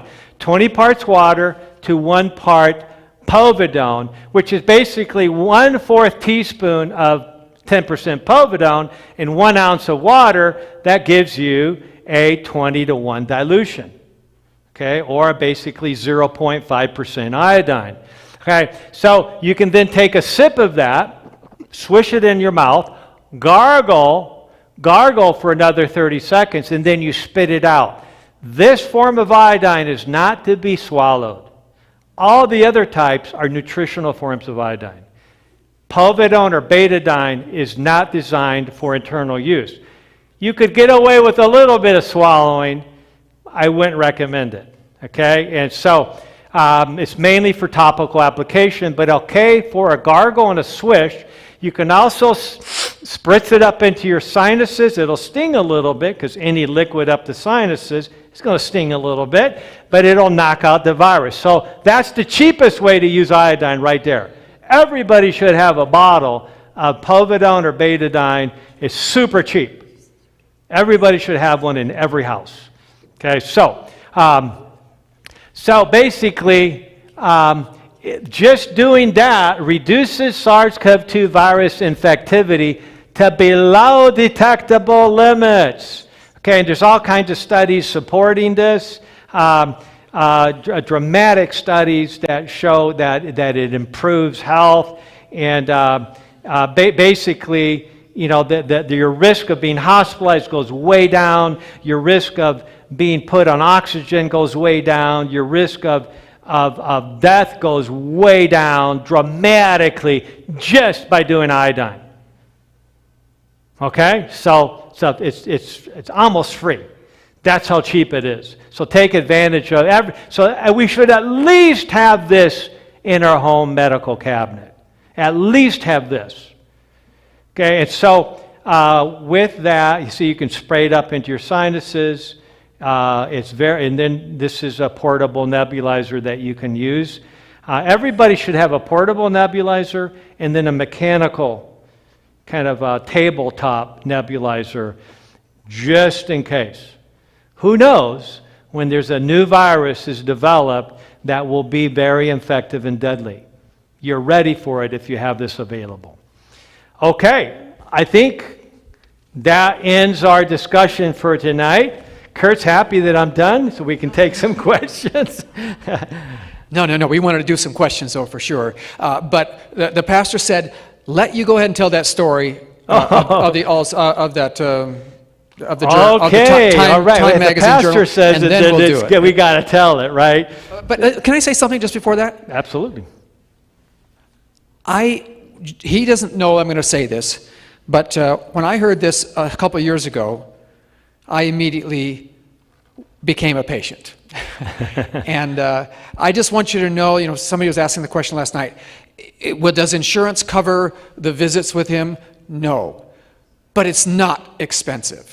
For a couple $100, I was able to get done what I needed. I had the blood test done, I had the 23andMe done, and then he would read them, and you don't even have to go to Temecula. He will do it with you in Zoom. So if you're interested in getting a personalized assessment of where your risks are, then I would highly recommend it. And we use this iodine forte all the time, whenever there is. If I feel a little congestion, we carry the and it's iodine gone. with us everywhere we go along, right next to the charcoal. Okay, and so just in case. I have it in my Jeep, I have it in my office, I have it at home. And so if I'm ever exposed to something that I think, hey, that was a little dicey, and I'm good. Yeah, and I mean, the thing costs, it's only $15 for a whole bottle. So, Yeah. I mean, it's not from his clinic. So it's really, really worth it. So we want to let you know that this book is going to be available right after we're done here. But I wanted you just to tell the people what is in this book that will be a benefit to them. Well, this book, as I mentioned in session 1, I'm really not a writer because, I actually used my clinical notes that I took every month as I was meeting with John and Mary. And I would spend a long time after hours writing out the description of what I had been told over the phone and what was going on, what was changing, what was better, what was not. And after 3 or 4 months of doing this, I realized, wow, this could actually be a book. Okay, and every once in a while, I get really inspired to write something that's of significance. I think this was one of them. And as stressful as it is for me to put together presentations like this, it's not stressful for me to give them. I could do that in my sleep. What's stressful is putting them together. Writing books, making presentations, that's really stressful because trying to get it right. But this is basically an outline of an 18-month journey with John and Mary, somebody who had advanced Alzheimer's and how they dramatically improved their function, which was like a revelation to me. And the revelation was the power of a faithful spouse, that even though that individual had no power of their own to fix anything, because the husband was 100% committed to helping his wife follow the program, she got better and better and better and better to the point where she was able to embrace and call and talk with her sibling that she had basically forgotten all about for 4 or 5 years previously. But they will also get the steps that so all the things that we did and the process and the recommendations. I mean, you're not going to have every recommendation that I ever make. That would be a much thicker book. Okay, but it gives you all the labs. Okay, It tells you which ones. Yeah, and all that it kind of goes over many of the things that we did, and it was primarily written to give you a sense of, wow, there is hope. There's a lot that we can do with a family member that is struggling at whatever level, whether it's early, subjective, I have a family history, or whether it's even advanced, there's always something that can be done to improve health. Okay. Those will be available. All we need to do is just leave your name and then put your credit card information here, and he'll process that. It's I think you're giving it for $15. So if you're interested in that, anytime that you leave, it'll be on the back table there. So, shall we do some questions? Yes. All right. If you still have the story. Maybe your ego depleted already. Yeah, that's right. I don't know. No. By the way, many of you are tired. I realize, and so if your head is full, okay, I get it. Feel free to dismiss yourselves at any time during the question and answers. But I'm happy to stay by for the next half hour or so and answer questions. They're asking for the story. Back in the Time magazine. Okay, so this couple is in my office, asking me, well, what about having a glass of wine at night? What could that harm? Okay, but they're asking me. Obviously, they have a concern. They're the one who asked it, right? And so I want to be honest and truthful, and yet be very sensitive to their situation, and so I shared them the study, but I also shared with them the study about the engineer. And this engineer had come to me because he was a brilliant engineer. He was the head of a large firm that did multi-million-dollar projects. And so he had a lot of responsibility, is good at what he did. He says, I'm still really good at what I do, but I'm always fishing for words. Sound familiar? Okay, and says there's this word, and so he says I'm trying to think of, I can visualize this, I can think of all kinds of other words that are synonyms, but I cannot think of the word pen. It's just gone. It's just not there. That synapse that was responsible for that word is no longer connected. There has been a neurotubule tau protein disintegration right there. So it's like he's having to relearn the word pen, literally. Okay, and so he's going he can still do all kinds of calculations in his engineering. He's still really super smart. He has all kinds of great ideas. He's still doing his work very efficiently, but so he's talking to his friends or colleagues, and he says, hey, can you hand me that? Then he goes just right there. Hand me, that, the pencil, the thing you write with. That's embarrassing. So he's come to see me and says, I'm still really functional in my work, but I'm really not enjoying the fact that I'm basically struggling with word finding, word fishing. And during that very first consult, I noticed, I just kind of kept track because he was talking about that as an objective, that he had 10 obvious cases during that 1 hour consult, because I always spend an hour with every patient. I don't mess around with shorter times because I need to listen to you, right? So 10 times he was fishing for words.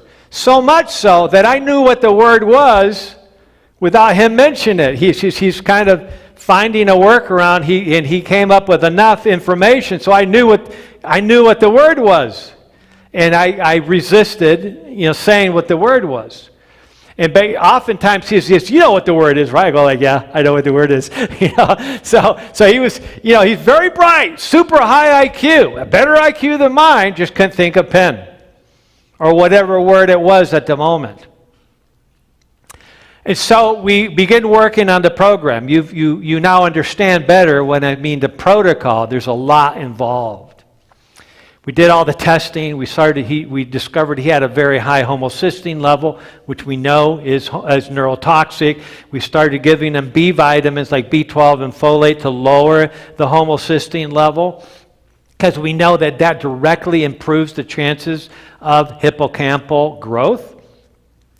I found all kinds of things that we could fix, and he was a social drinker, and he just mentioned it right up front, and he said he liked to drink, and he says, "What about it?" And so I went over the studies with him. I says, "Listen, that's a really good question. I think if you want to really optimize that, you need to understand, here's the studies. Make up your own decision." He was impressed by the studies, and he decided, even though he liked drinking moderately on social occasions, he says, "You know what, it's not worth the embarrassment I have with word finding." So he decided to cut that out as part of his program. Fast forward about 4 months. He said, "Hey, I'm getting ready to go on an anniversary vacation. We're going to get a beach house on the coast, and we're just going to really enjoy just hanging out, low stress. There's a lot of stress still at work, and I just want to really relax with my wife." So that's what they did. Got some good books, relax, read. And so he and his wife are sitting there relaxing, reading on their beach house, getting some sun, all good things, walking on the beach. He says, "You know what? You know what would be really nice right now? Have a couple cold beers."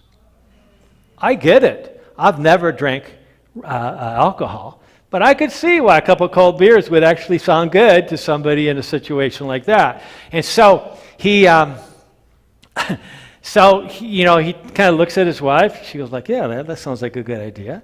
So they got a couple beers and just enjoyed that for the next couple days. Had a couple beers, and then he comes back to see me, and he's trying to figure out. He says something's changed. So before that had happened, he'd worked his word fishing level from 10 to 1 in an hour. In other words, he'd improved by 90%. Just by all the things that he had been actively involved with, fixing the deficiencies and removing the toxins. And so then he's actually, talking to me, and I can tell he's struggling with words again. And he says, "I don't understand." He says, "I was on vacation, it was stress-free, and we were eating really well, we were walking on the beach, we were getting sunshine, we were doing all these positive things that are supposed to build up neurogenesis. And man, I'm really struggling with word fishing right now. So what's my job? Let's go down through the list, the big list. What changed? What's missing?" And as I'm going through the list, all of a sudden he goes like, "Oh, wait a minute." I go like, "What?" He says, "I just realized what it was." I go, "What is it?" He says, "While I was on vacation, we were drinking beers. And I didn't think about the potential ramifications of that." You can see, because the average person that has a beer or two, they're not going to think about how damaging that is to the hippocampus. Because normally they're not going to notice it. Right? Normally they're not going to notice it, but when you have already a hippocampal reserve crisis going on, where you're already having problems using that part of your brain, it's going to be much more sensitive to little changes. And he realized what it was. So I told this couple that story. Now, the question is what their decision was. I will honor their decision. Okay? I've had very influential people in my office, chairman of the board of major medical centers, not in California, out of Texas and other places, where the wife was in significant pain, and one of the few things that gave her pleasure was having 1, 2, 3 glasses of wine in the evening. And she was not very happy with me when they asked me that same question, because that was her crutch to deal with her pain. I get it, right? But then they have to make a decision based on that information, what they're going to do. It's tough. We need to find other ways to alleviate pain that are not causing damage to the hippocampus. So that's the story. Okay.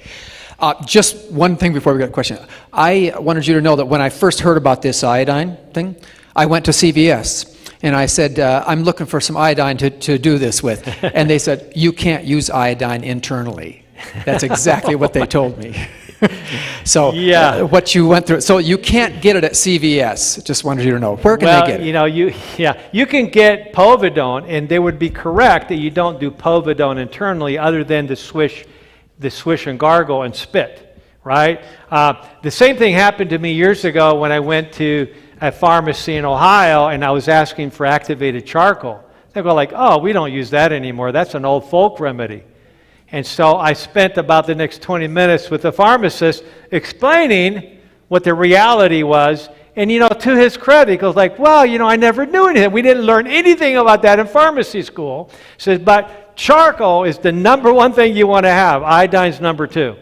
No question about that. And you can get some of this on Amazon. You can get some at you have a store. I would trust a good health store before Amazon. Here's why. There's a lot of copycats on Amazon that sell products that look exactly like the real thing, and they're not. A lot. Now, I'm not saying I never buy anything from Amazon. I do. But be careful, especially when you're dealing with supplements or things that can easily be labeled. Okay, just be careful. I've been warned by industry leaders on that. It's a big problem on Amazon because Amazon doesn't care. As long as they sell something, they don't care whether it's good or not. Literally. And I've checked on this, and the store that he has is a better price than Amazon anyway. But so there's okay, also question. some stores nearby. Yeah. I think I saw when we first started here, I think Dan had your hand up first here. With vitamin D, is it necessary to take vitamin K as a cofactor for better absorption? Yeah, vitamin. So I like to optimize vitamin A to the same level as vitamin D. So if I'm taking 5,000 units of vitamin D, I take 5,000 of A. Okay, I'm sorry. Okay, but what I said is still accurate. Okay, and then with vitamin K, different doctors require different levels. First of all, we typically would recommend the vitamin K2, MK7. Okay, which is a little bit better and more effective than MK4, vitamin K2. And both of those are better than vitamin K1, which is really a completely different vitamin than K2. K1 comes from green leafy vegetables, so if you're doing anything close to the recommended amount of green leafy vegetables, getting all the vitamin K1 you need. But the vitamin K2 is a different story. That's more a vitamin produced by healthy bacteria, and so we're more likely to be deficient in vitamin K2. And normally 100 micrograms per day. I actually take 360 micrograms a day. So it's I use a product that has 180 micrograms of K2 MK7 with 5,000 international units of vitamin D3, and I take 2 of those. So I take 10,000 D, 360 micrograms of K2 MK7.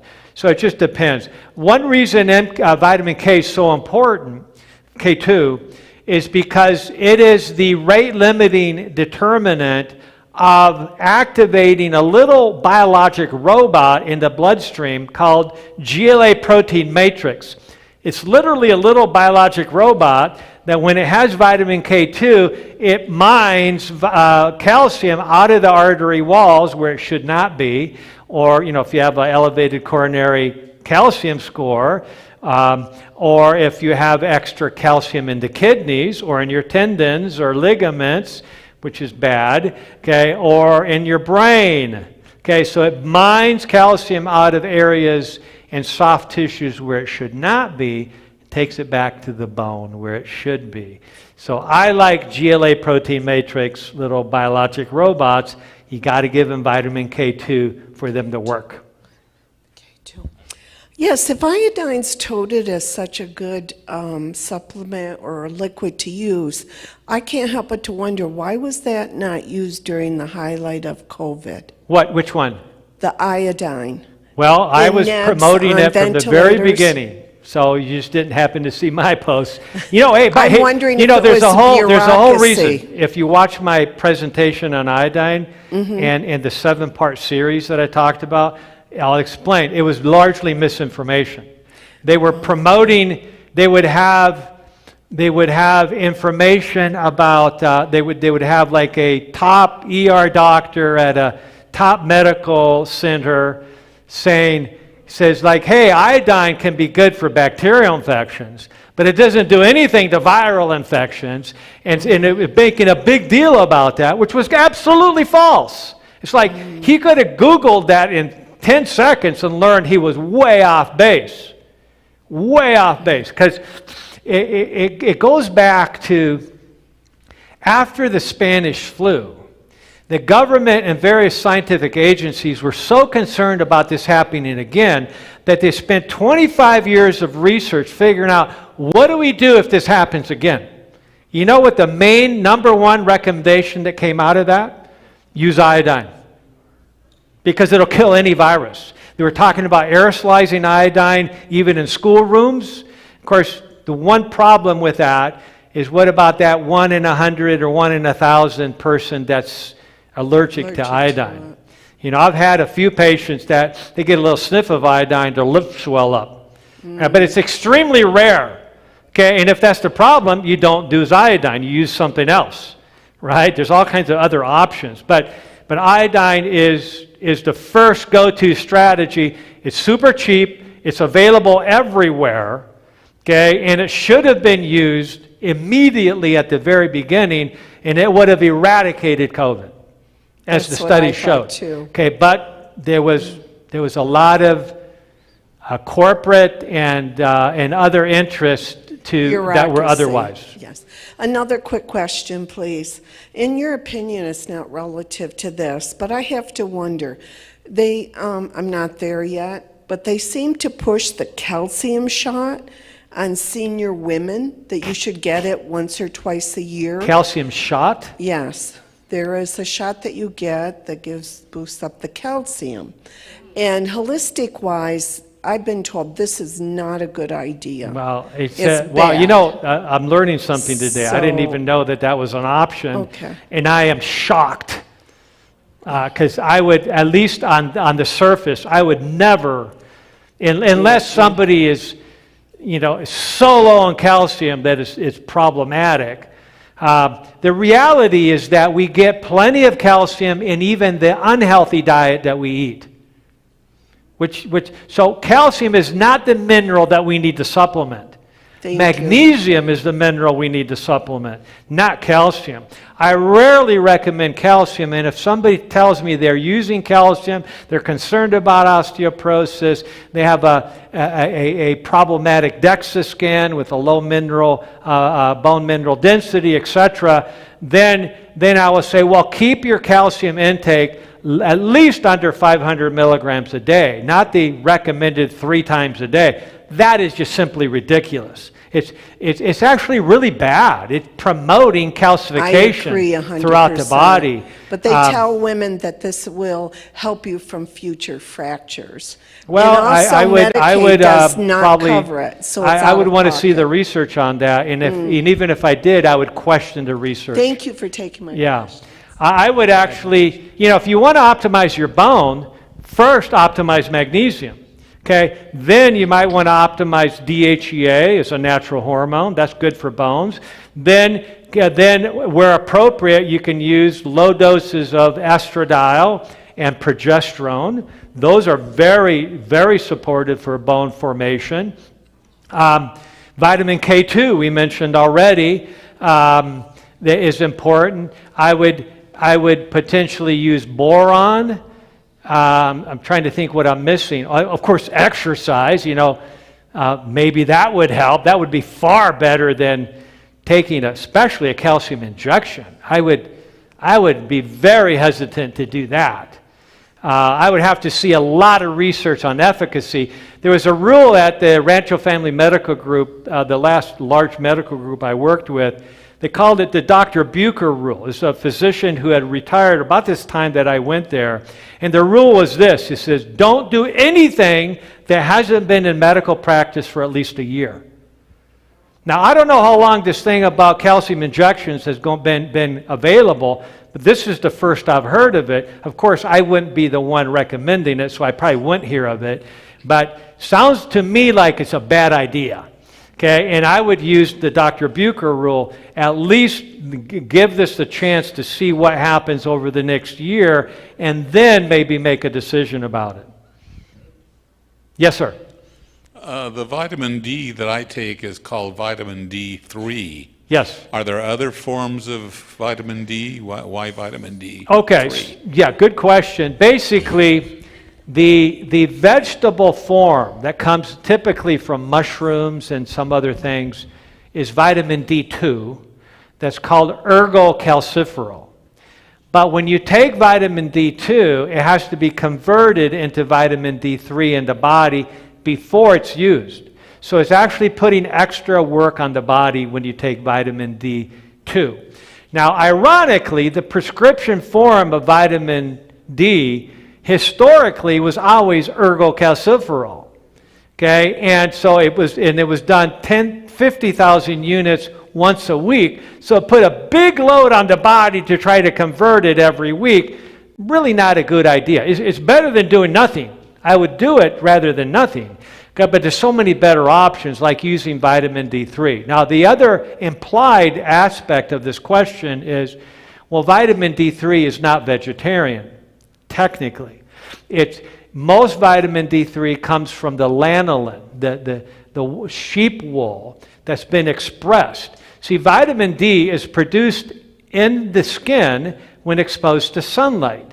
And so when sheep are in the sun all the time, they produce vitamin D. That vitamin D oozes up into their wool, and then when they shear the wool and they express the wool, you get vitamin D from that. That's where a lot of the vitamin D comes from.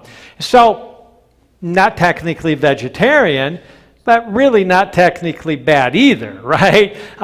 So if you really want to be a stickler to this, you can get a vegetarian vitamin D3 where the scientists in the lab have taken vitamin D2 and just converted it into vitamin D3. So it's actually vitamin D3 coming from a vegetarian source. So that may be the cleanest way. And that's typically what I do, but I don't really worry about that too much. If I have a vitamin D3 that's lanolin based or sheep wool based, I take that just as easily. So that's the difference. So vitamin D3 is good. Yeah, I've heard that vitamin D is something you don't leave home without every morning. Well, I take calcium. I've taken it for years because I have osteoporosis, and the doctor has me on 1,500 milligrams. Yeah, that's typical. That's standard of care. I'm just suggesting that, as a lifestyle medicine specialist and nutrition specialist, I don't agree with that recommendation, and I never have. I don't even know where it comes from. It's just not a good recommendation in my opinion. But it is, if doctors are looking at what they are told to recommend relative to osteoporosis, it's 500 milligrams 3 times a day. Yeah. So that's standard of care. So I would suggest we need to do better than standard of care there. So what do you suggest I take then? Well, like I said earlier, I never recommend more than 500 a day. Yeah. So that might be, I can't advise you directly clinically right now because I don't know your history, etc. But I would typically encourage somebody to address the other factors that I already outlined that are much more related to optimizing bone health than calcium is, without increasing their because their concern is that calcium intake at that level may promote coronary calcification, etc. Well, I also get Proteus injections twice a year. So I have very thin bones. Okay, you're putting me on the spot now, aren't you? Okay, so I don't want to be too down on these industries, but typically in my specialty, I would never recommend that. Okay, so, but you need to work with your specialist and come up with a good plan, because I just don't like the way those medications work. Right. I really don't think they're that safe. I need to set an appointment with you. Or somebody. I don't know who's first. I think this guy in the back has been here for a long time. I'm glad you have to decide and not me, Kurt. That's right. Two quick questions. What do you think of, there's these so-called miracle Alzheimer drugs to remove plaques in the brain. Miracle what? Alzheimer medications in recent years that they call them miracles to reduce plaque in the brain. And then also, it's energy drinks have proliferated our society now. And young people, many young people in college, Red Bull gives out 4-packs. I saw at University of Hawaii before finals exams, where Red Bull brings you, or gives you wings, I guess. Monster. Well, I was out in the desert working one time, and when there's spring break, they give out Monster drinks, and they combine them with alcohol. So they're binging on alcohol with these. Yeah, what could go wrong? Right, I was just I wondering. mean, all you got to do is look at a little bit of basic science literature and go like, that doesn't sound like a very good plan. Okay, but going back to your original question that had to do with, say that again? Medications, okay. Well, Dr. Del Bredesen, who's a neurologist and has done research for 40 years now, he's in his mid-70s, he has written very scathing articles about what's going on with the pharmaceutical industry relative to Alzheimer's research. One of the problems is that that the powers that be within Alzheimer's and neurology at the ivory tower levels have focused their mind on drugs that remove beta amyloid from the brain, and that's they're not basically promoting or supporting any studies that are looking at any alternative hypotheses as to what might be leading to Alzheimer's. What's really interesting is that not one medication of the 400 or so that have been studied that are attempting to reverse plaque in the brain, even if they do reverse it, has been shown to be long-term beneficial for Alzheimer's. Not one. Okay, so it's a colossal failure, a colossal waste of taxpayer money and corporate money. Okay, but these medications that are approved are not approved on the basis that they improve cognition, because they don't. They're approved on the basis that they're showing some removal of beta amyloid or something, or some index like that. It's kind of like medications for diabetes are not approved based on the fact that is actually improving health. It's are you lowering the hemoglobin A1C? Are you lowering the blood sugars? Assuming that by lowering the average blood sugar and hemoglobin A1C, that's actually good for health. But that's not necessarily true. In fact, the opposite is true much of the time when you're doing medication management for diabetes. So it's a real challenge to figure out, because the assumptions that we make in research and medicine aren't always true. And so, for instance, Dr. Rudy Tanzi from Harvard, one of the top geneticists of the world, who's discovered the vast majority of mutations related to Alzheimer's. I had a chance to talk to him at a conference a while back. Super nice guy. And he's gone on record in saying that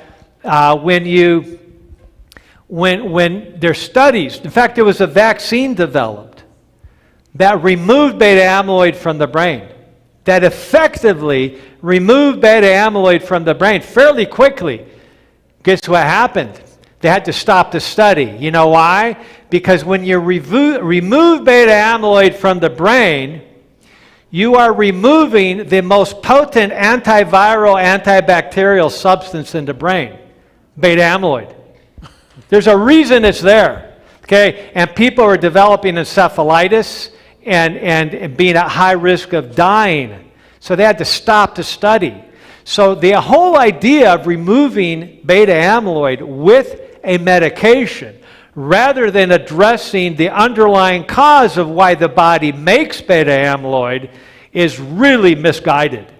Okay, so that's why we're focused on underlying strategies, because you don't want to get rid of, in other words, if you, it's like shooting an ambulance driver, because when you see the ambulance driver, you say, this is bad, somebody's been hurt, so I'm going to kill the ambulance driver.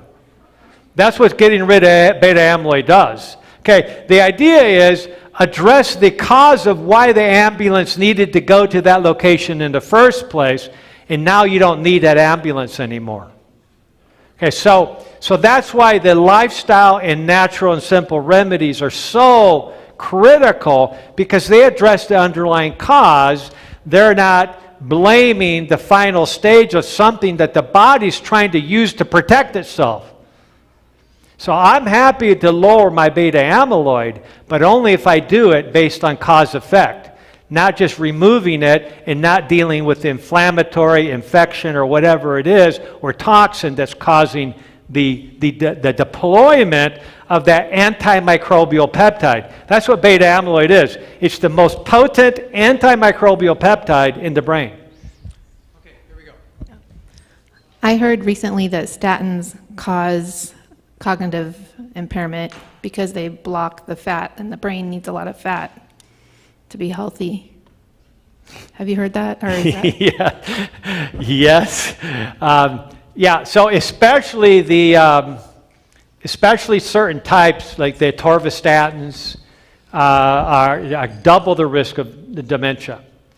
Yeah. And the reality is that any statin increases insulin resistance, which is just bizarre, because insulin resistance is a bigger cause of heart disease than cholesterol is. So why lower cholesterol with a statin if by doing that you're increasing insulin resistance, which is a worse risk factor? Sounds like a really bad payoff to me. And so, again, we're dealing with conventional strategies that are maybe not well thought through. One of the top cardiologists in Europe, Dr. Malhotra, he was down on statins for years and years, okay, and he was vilified. There's universities are getting $200 million to study statins.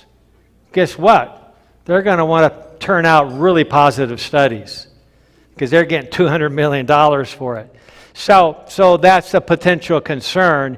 And of course, the bottom line is the research is very clear. Statins only lower the absolute risk of a heart attack by 1%. Relative risk might drop by 30, 40%, but compared, basically the absolute benefit is very small. You're far better off just following a couple of the lifestyle strategies.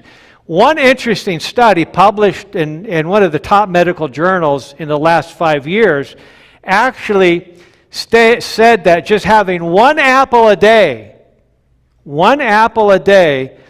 is comparable statistically with the same benefit of taking statins.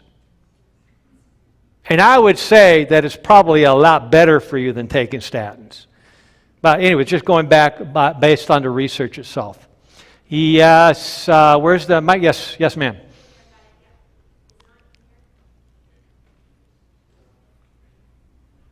All right, thank you. I wanted to ask a little bit more if you would address the issue of sleep, specifically chronic, just really resistant insomnia, somebody who's maybe sleeping an hour to 3 hours every night for a year, 2 years. It's taking a real serious toll. Even I loved the list that you had. It was absolutely huge. In my eyes, I went down through each one, and this person is doing those things. Of course, could do some of them better, or some better consistency, but unable to take anything but melatonin, herbal teas and, honey at night with protein. Everything there plus. Do you have any other kind of recommendations, or could you speak to that at all? I spoke earlier about when I do a workup on somebody that has insomnia, the first question I have is I need to rule out whether there's a blood sugar imbalance. And one cause of insomnia is fluctuating hormones throughout the night that relate to cortisol, insulin, and blood sugars. And so that's where I do a 4-hour glucose tolerance test to determine, is this at least in part of the problem?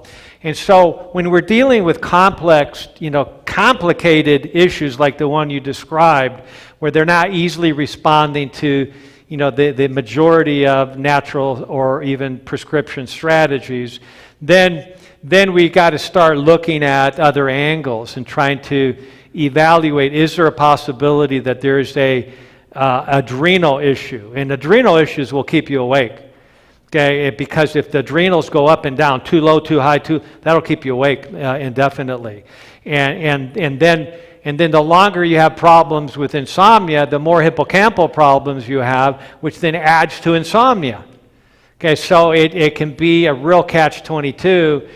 So the key is to work through this one step at a time, and everybody's different clinically, but I would look at that. I would look at how much is anxiety part of the equation, and look at natural strategies to reduce anxiety that is different than just trying to address insomnia.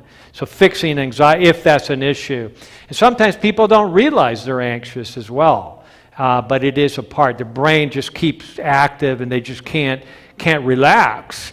And so there's things that can be done to calm the system down.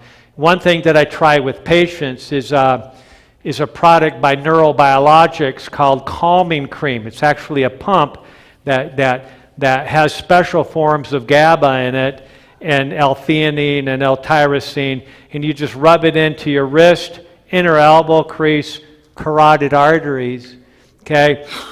And then just breathe it in. Breathe in the aroma for 60 seconds, deep breaths. And if it's a problem with the mind being overactive or not shutting down, calming cream just kind of shuts that down. And people can use that even during the day. It won't put you to sleep. It just helps you focus on what you need to do. Hi. I'll keep going, Kurt, until you say it's time. All right. Could you use the iodine in a diffuser? In a diffuser? Yes. Like a room diffuser. Yeah, right? you can do that, and you can walk around and basically kill off viruses and bacteria in the room. Fumigate like. So, but if you have a cold or a respiratory infection, then use the mask so that you can get the optimal amount of iodine into your system through a portable nebulizer. Okay, I think that's where we have another program coming in here at 5:30. In fact, you are all invited to it. It's a concert, so if you would like to stay for that, and then afterwards, I understand they've got corn dogs downstairs. So you are welcome to that. But let's just close off this portion with prayer. Would you be willing to do that for us? Yeah, let's do that. Let's bow our heads. Father, we're grateful that we had the opportunity this weekend to go over so many strategies that would be beneficial to us as we understand them and apply them. And we just pray, Lord, that you'll guide each one of us to determine how to move forward with this, how to apply this information to our lives. And Lord, we are grateful that you care for us and you want what's best for us and you want us to have hope and understanding of better things to come. And so we look forward to how you will guide and bless each one of us as we take the initiative to improve our health. In Jesus' name, amen. We want to start with a quick word of prayer, and then we'll get in. This is our question and answer time. This is where you can get your questions answered, we hope. You're ready? You're up for that? All right. Let's go ahead and start with just a quick word of prayer. Father in heaven, right now we just want to thank you for being with us so far over this last few hours. And Lord, we just pray now that as Dr. Youngberg shares, we will be able to be strengthened, enriched, challenged, that we might be able to use our resources well to care for our bodies and to be a service to you. In Jesus' name, amen.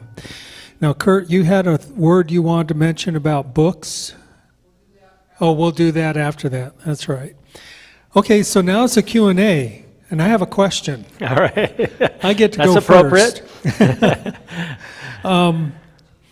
Well, the first one is probably easy. All right. I like those. Yeah, it's a personal one. I'm wondering, have you ever treated or had the opportunity to treat or heard about tinnitus? Yes, I have. That's a fairly common problem, and it's not the easiest thing in the world to fix. But the key is looking at the underlying risk factors that an individual has. So whenever I'm presented with something where I'm not really clear on the cause, we start looking at low-lying fruit, so to speak. In other words, what are the areas which are pretty obvious from doing the initial evaluation with the patient that would be good for them anyways? Yeah. Okay, so start addressing those things. And many times, if we do enough of that, then things that we don't fully understand just get better, okay, or oftentimes resolve. And so that's just a general principle for dealing with conditions that, we struggle on finding the actual underlying cause of. Okay. One potential cause, because there's the idea of having these little bruits in the blood vessels near the tympanic membrane. And so if the blood is rushing through that and hits a little bit of plaque in that area, that creates an eddy, and that picks the vibration of that eddy is picked up by the tympanic membrane. So that's one of many possible triggers for tinnitus. But like I said, there are many. One more question, then Donna has a comment or question. In dealing with Alzheimer's and dementia, have there been any studies done? It seems to me like it's a growing problem and it's a first world problem. Are there studies that have been done comparing, say, a third world country or people that aren't having the kind of diets that we have with people in the first world that might show a contrast in causes? The challenge with Alzheimer's, and if I haven't shown the slide already, we will see. I did show it last night, of that warehouse with 36 holes in the roof. And that's just putting it mildly. Really, Alzheimer's is such a complex condition that there could be 50 different underlying potential causes, and our task clinically is to try to pick up what the most common ones are for that individual, focus on that while we're still looking at the big picture. So the likely underlying cause is multiple causes of cognitive decline, could be different from one area of the world to another, depending on environmental factors, depending on, are they more rigorous about controlling certain pesticides, for instance, okay, versus more liberal with using pesticides than the U.S. So that's just one of many examples. And so just the diet might be better, it might be more native to original diets, okay, but they also may be exposed to all kinds of other things, okay, that could be partly increasing risk as well. I just want to know the goods or bads of charcoal, tablets that you get, activated charcoal. What are the goods? What are they good for? Yeah. Right. So what's charcoal good for? I love this question. Thank you, Donna. I don't go anywhere without charcoal. I didn't come to Yucaipa without charcoal. I don't have it on my person at the moment, but I have it in the car. Okay? We recently spent time in Dubai, this beautiful, city, and while there, we got exposed to something, some gastrointestinal problem, and my wife almost wasn't well enough to fly back. And if she hadn't immediately started charcoal after one of the meals we had at this beautiful resort, she would have probably been in a hospital for at least a few days. So charcoal is probably the single most important item you can have in your medical emergency kit, whether it's your car, your home, your office, etc. That's the number one thing. In fact, I have a whole bucket of activated charcoal in my garage ready to meet the needs of my entire neighborhood if there were to be a cholera epidemic or if something horrible happened to the grid and the electricity went down, water stopped functioning. You know what would happen? Gastroenteritis, gastrointestinal disease would just be skyrocketed, and there's no way you're going to go to the hospital. There's no way you're going to be able to call 911 to get help because everything's going to be full. Okay, and so that's why if you have charcoal at home, medical activated charcoal, then you are very likely going to make it through without major problems or even death. Okay, so the question is, how often do you take it? Well, first of all, you want to have it available just in case, if there's a problem. So that's the main thing. Now, I work with one of the second or third year form of testing or tier form of testing that I recommend to many of my patients, especially if they have a complicated disease. Diseases where oftentimes there's a general sense that there's not much we can do for it, and that's what Alzheimer's would kind of fit into that category. So it's a very complex disease, and because of its complexity, if we're only focusing on addressing beta amyloid accumulation in the brain with various medications, those medications, by the way, have never been shown to dramatically alter the course of the disease. The disease continues to get worse. And so one of the tests that we do is mycotoxin testing, pesticide like glyphosate testing, urine testing, etc. And when we determine that somebody has a problem with mycotoxins, I mentioned last night that we can do a blood test called HLA-DRDQ. HLA stands for human leukocyte antigen, just a fancy medical way of describing the proteins produced by the white blood cell. And these proteins are glycoproteins. These have their tentacles in the outer membrane of the white blood cell. Those proteins can be measured on a blood test, and specific patterns of those proteins are uniquely associated with a significant susceptibility to mycotoxins, toxins from mold, that we can directly measure in urine and we can measure in your home as well. The spores, the mold spores that create those mycotoxins that are pathologic or pathogenic. And so charcoal becomes, at that point, something that we use in small amounts, maybe 2 little capsules of charcoal every night before you go to bed. Now, when you do that, you have to make sure that you're paying attention to what else you're doing. Because if you're taking your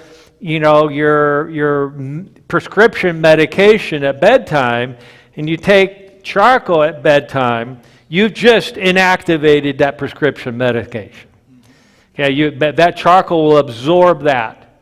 And now, charcoal doesn't technically adsorb or inactivate nutrients. It only inactivates toxins or different prescription medications that aren't natural normally to the body. I remember I was at a seminar with Dr. Agatha Thrash a long time ago at UC Pines, and I said to her, kind of incredulously, so like, how can charcoal determine whether something is a toxin or a nutrient?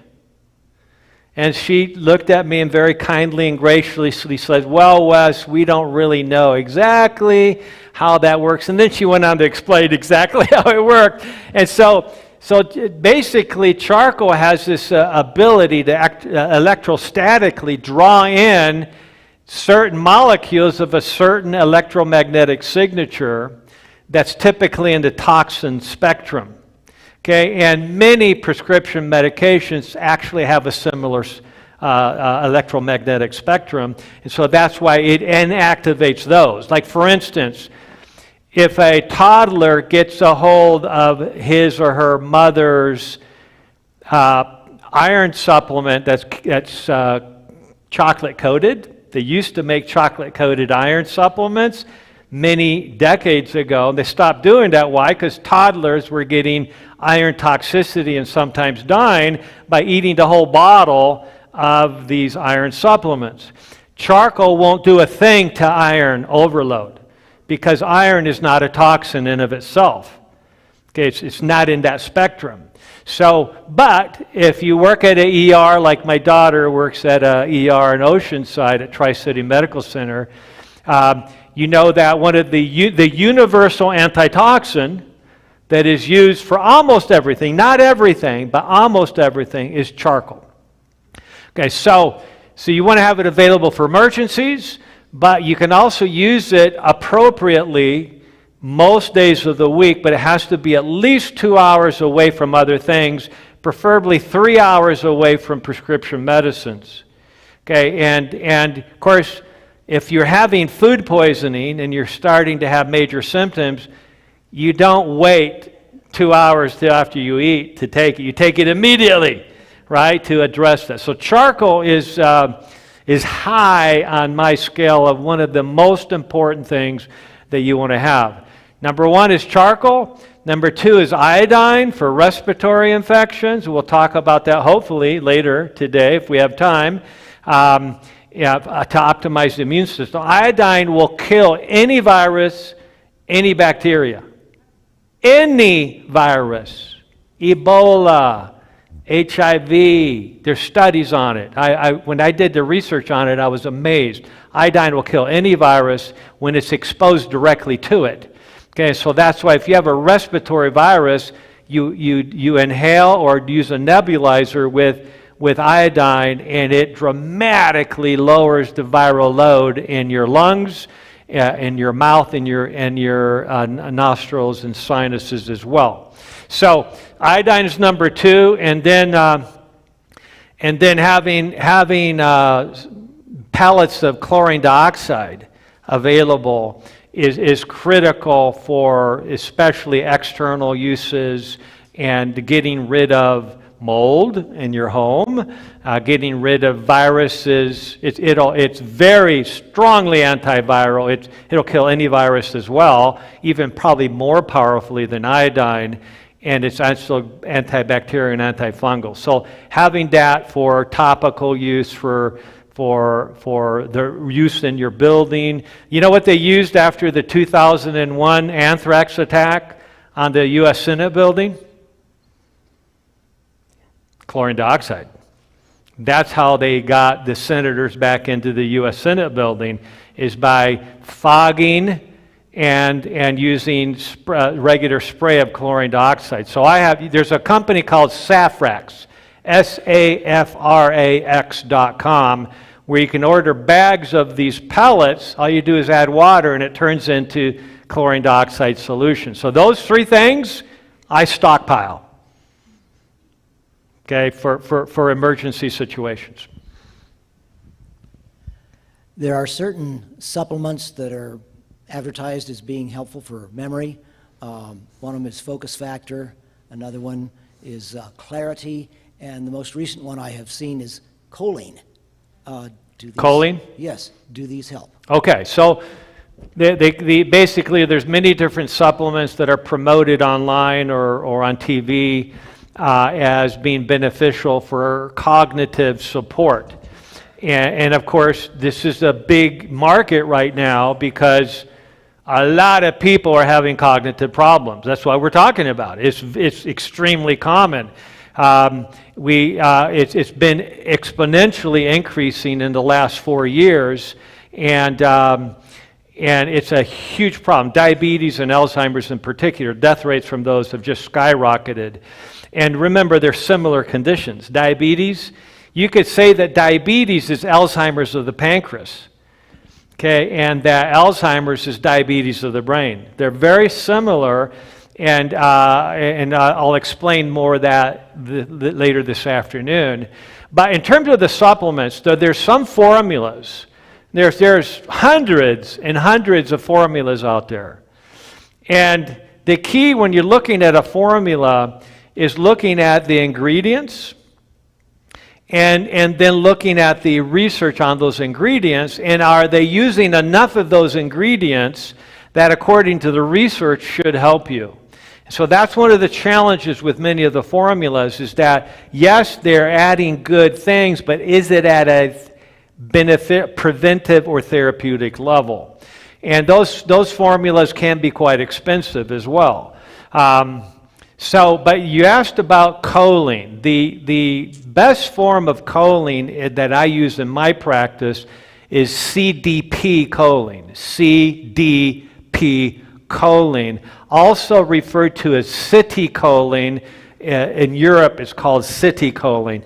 This is a special form of phosphatidylcholine that, about 90% of the U.S. public is deficient in choline.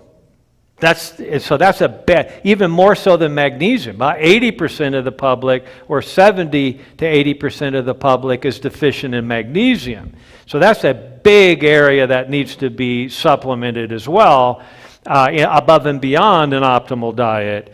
But yeah, so the research is very clear. In fact, CDP choline is right up there in the top 2 or 3 supplements that I take myself, and that I would typically automatically recommend to anybody who's concerned about cognition.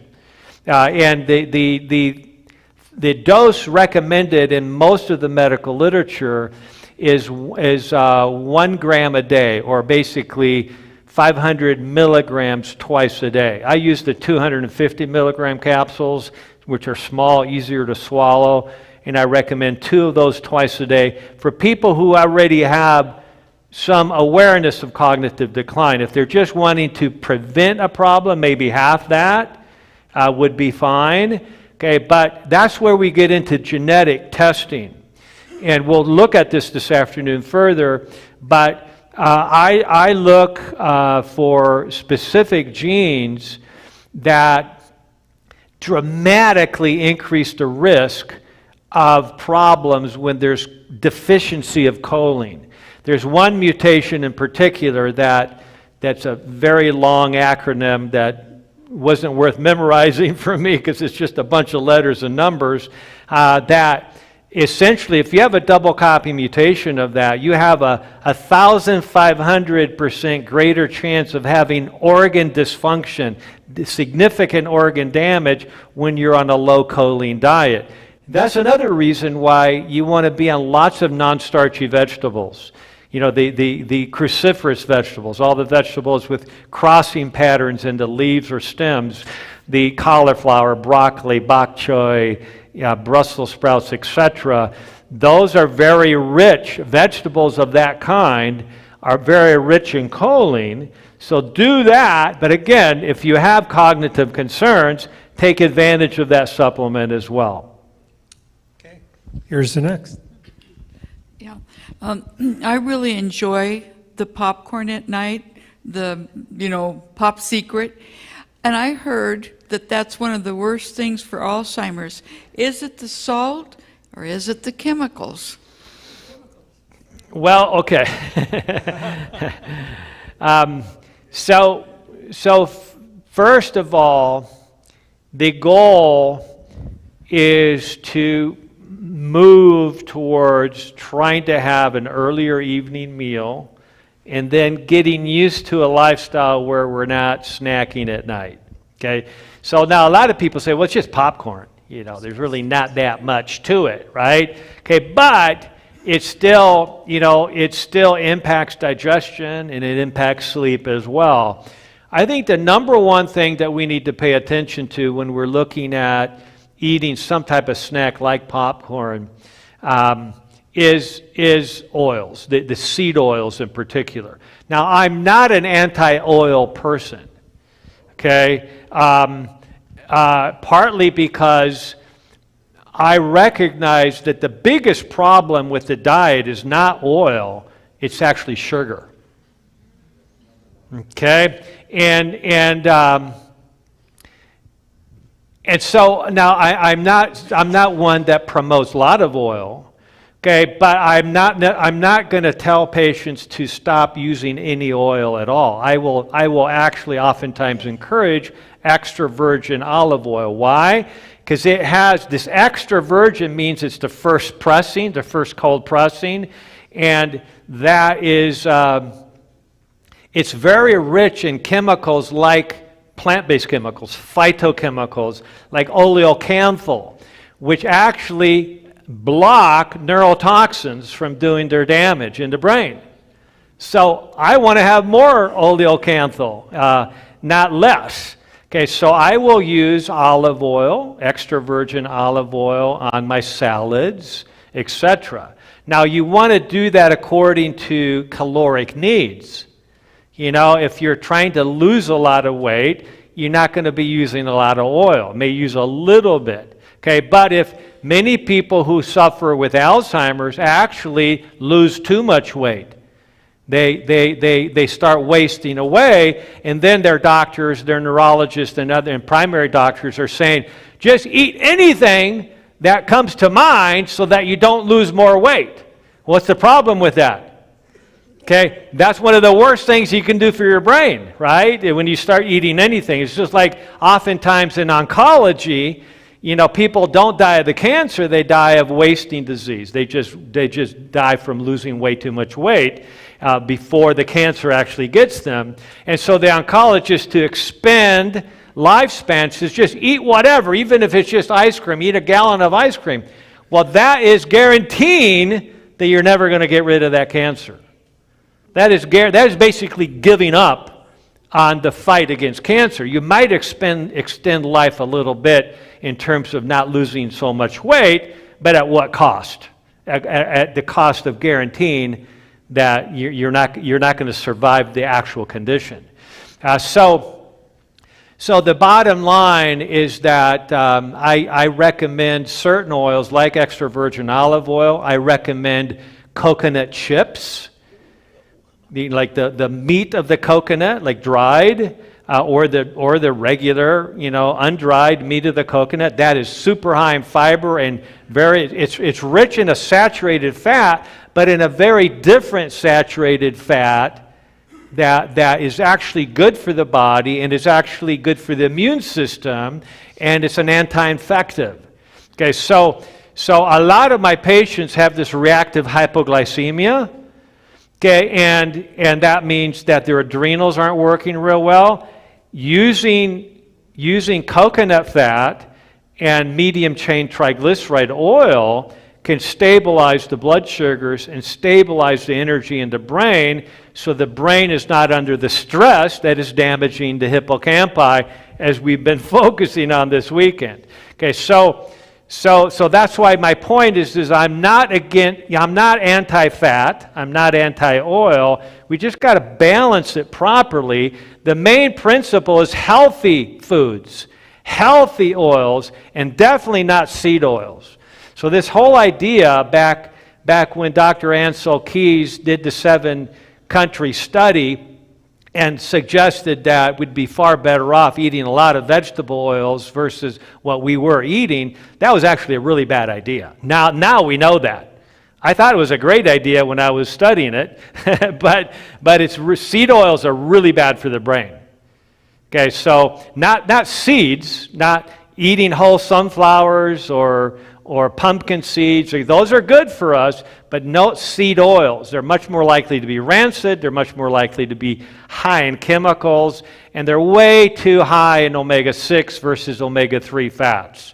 So we need more omega-3s. We need more nuts, more almonds, more walnuts. Even though they still have more omega-6 than omega-3, they're more balanced. And then more chia seeds, more flaxseed. You got to grind the flaxseed, but you don't have to grind the chia seed. So those are some of the principles that I recommend. So more healthy fats within balance according to weight. Okay, make adjustments. Somebody's losing weight, increase the fat intake. That's not bad. A lot avocados and so forth. So if you want to, just get a hold of Kurt or Rich. So who's got the mic? Right here. Oh, right here. Okay, yes, ma'am. Okay. I have a lot of allergies, and I mean, literally almost earth. But I have a lot of allergies to food that would be good for me to eat, but I can't. So is there, and I also have asthma, is there something out there that I could take that would help me and hopefully not be allergic to it? You know, because great question. Okay, so allergies and asthma. So that gets into the weeds a little bit clinically, you know, so there's multiple things that we would have to discuss on that. But let me make a couple points about this. Oftentimes when we're allergic to multiple foods, we have sensitivities, maybe would be the better word, to multiple foods. We're not truly allergic to all those foods. We may be allergic or really sensitive to a few of the foods, but because we're eating those few, that's creating intestinal permeability, or what we refer to as leaky gut syndrome. That's creating inflammation at the brush border, and so foods that normally would not get in, even not fully digested portions of food, get into the bloodstream, and we're really not sensitive to them, but because they're getting in an unnatural way because of leaky gut, now we're developing a reaction to that. Okay, so, but the point is that to address the broader sensitivity to multiple foods, we need to figure out what actual foods are the main target, are they creating the problem.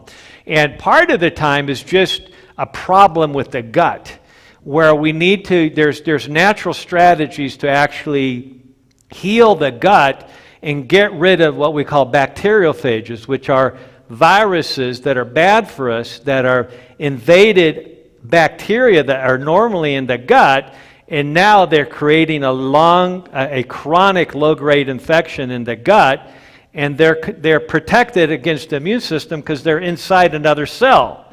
Okay, so using an appropriate natural antimicrobial strategy to get rid of that, and then replenishing the probiotics, in particular bifidobacteria and lactobacilli. Those two probiotics really took a hit during COVID.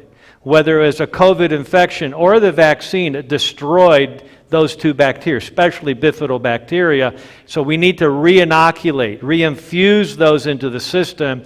So that's why I frequently will recommend a high-potency multi-layer form of probiotics that has like 6 or 8 different types, but especially bifidobacteria and lactobacilli. And that can actually help address leaky gut. The other thing with leaky gut is taking an amino acid supplement, L-glutamine, at 5 grams, it's a scoop of it, about 15 minutes before 1 or 2 meals a day, and that'll help repair where the leaky gut is taking place. I don't eat any of those things that I have sensitivity to, because some of them cause anaphylactic. So, yes. So I have given up a lot of food. So that goes back to my original point. We need to fix the original problem, not just avoid the food. Okay, but should I take a probiotic every day?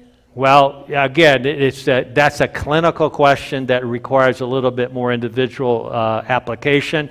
But the basic answer is bringing in probiotics and prebiotics, but also starting with I have a product that I use for patients called Biocidin, which is a broad spectrum natural antimicrobial that can help clean up the gut dysbiosis, and then you replace it with healthy bacteria. So there's a lot to it. So that's about as far as I can go in a group discussion. Okay, we got several questions. We probably won't get to all of them. Okay. But you're next. Thank you. I was wondering, would charcoal help quicken the healing of a pressure wound along with infrared light? Okay, so will charcoal help heal a pressure wound along with infrared light? So I'm a big fan of red light therapy and near infrared as well, and that can be very beneficial. There's actually a product that is designed for wound care that is actually made out of chlorine dioxide that helps heal those wounds, the bed sores and pressure wounds, very quickly. And so the key is addressing the original cause of the problem and having a good antimicrobial that's also antiviral, okay, to work on that so that there's healing without irritation. For instance, if you use betadine, right, the chemically treated form of iodine, which is typically what we'd use topically to prevent an infection on a wound, that will get rid of the infection, but it also irritates the wound. Okay, whereas chlorine dioxide does not do that. Okay, so that's a consideration as well. Yes. What about, you mentioned earlier today about not getting enough sleep. There's a problem that a lot of people have, especially elderly males, have bladder problem or prostate problem where they simply can't sleep because they have to get up all the time. Yes. So, those are one of the easier said than done strategies. There's various supplements that can be beneficial. There's prescription medicines that can be helpful as well for that purpose. Whenever you're dealing with bladder issues, I like a product that's called Prostatrol Forte. It's a combination of various herbs and nutrients that I find quite beneficial for many people. It's not a cure-all for everybody, but many people find that they're able to significantly decrease the number of times they wake up at night. Okay, Prostatrol Forte. Okay, we've got 2 more questions and we'll need to... Last night you mentioned blueberries as being very important. Are there other berries close to that, or is there something very special about Yeah, there's blueberries? something special about berries in particular, especially dark berries like blackberries or boysenberries, blueberries. Blueberries just seems to be one of the ones that kind of rises to the top of the list as being super rich in antioxidants and other plant-based chemicals that are therapeutically beneficial. There's been studies showing that blueberries all by themselves improve cognition. So I, for instance, eat blueberries every day, every morning as part of my smoothie. And so that's on my list as part of my daily habits, healthy habits. But that's not to say that that's the only one. A general rule in nutrition is to try to vary what you consume. Where you're bringing in various different types of fruits, etc. But when we're dealing with things like cancer, when we're dealing things with weight loss, we're not wanting to push a lot of fruit because they're sweet. There's a lot of fructose there. And so we limit that relative to get the lion's share of the bulk of the food coming from the non-starchy carbohydrate foods like the greens and the colorful vegetables, etc.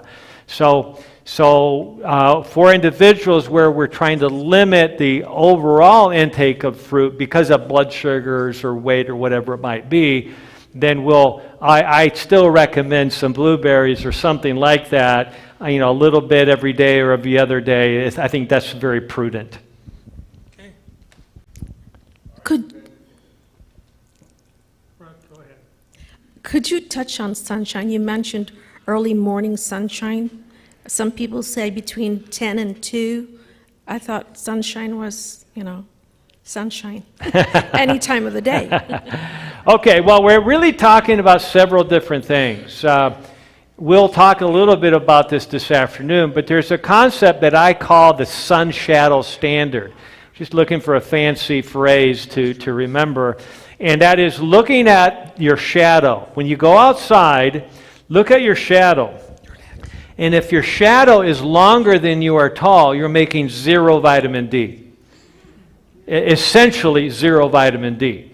Okay, so that's where the 10 to 2 or 10 to 3 concept comes from, is that part of the year, if you go out between 10 and 3, your shadow will be shorter than you are tall. In other words, the sun is at least 45 degrees up in the sky. And so the intensity of photons coming down on your bare skin is enough to penetrate the skin and electromagnetically alter the cholesterol in your skin and turn it into vitamin D. Okay, and then there's various forms of vitamin D that go through the liver and the kidneys and so forth. So sunshine is very important for vitamin D. It used to be the only way we would get it. Okay, but the reality is that I've practiced most of my life in California and in Guam, in the middle of the Pacific, and almost everybody's vitamin D deficient. Almost everybody, unless they supplement. So we're going to be talking about appropriate supplementation later on tonight, or today. We do have a couple more minutes. And then let me just finish the first part of the question, which is early morning sunlight. That you're making 0 vitamin D in early morning sunlight. What you're getting is the near infrared. Okay, and that is penetrating. You could go out fully clothed with 2 jackets and a hat and gloves on, and you'll still get all that near infrared all through your body. It goes right through your bones, right through your clothes, and it penetrates deeply into your body, activating every mitochondrial organelle in the cells of your body and organ system to produce more melatonin. So literally, we talk about melatonin being produced by the pineal gland at night and released at night, and that's really good for you in sleep, and it is. But the melatonin that you can produce during the day by being in the sun is 20 times greater. Okay, and so we need to be in the sun at least for 20 minutes a day, preferably early morning, as soon as the sun is up, and that is generating near infrared, okay, and dramatically activating your ability to produce melatonin, which is a powerful antioxidant, literally antitoxin in your body, and so you don't have to pay for that. You can just go out in the sun and get it free. Okay, real quick. You believe in earthing, going to the beach and making the earth. I love that. Okay. I love that. So basically getting grounded, right? Going barefoot, just enjoy spending time outside, preferably in grass that's not, and lawns that aren't sprayed with Roundup, right? That's the one problem with earthing, is that you wonder why little 8-year-old girls are getting precocious puberty because they're rolling around on the soccer field that just got sprayed with Roundup. Okay, so there's one thing about being outside. There's another thing about being outside in a playground or lawn that's been heavily sprayed with chemicals that are endocrine disruptors. So be aware of that consideration. But working outside, working on a garden and earthing, and even being careful if you're barefoot, you want to make sure you don't get some thorn up your foot. But I recently got a major. It wasn't a thorn, but it was about a 2 to 3 millimeter piece of bark from trimming my palm trees in Temecula, and I didn't realize it got into my base knuckle.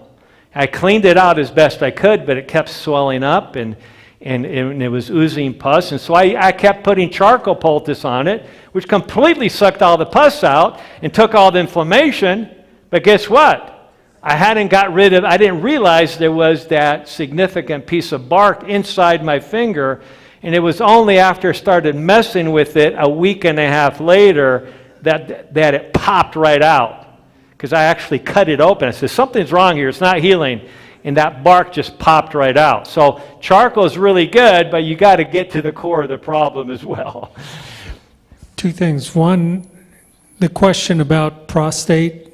What was the product you recommended? Prostatrol Forte. There's many products, but the one I like to use, and I personally use myself, is called Prostatrol Forte, and it's made by Orthomolecular Products.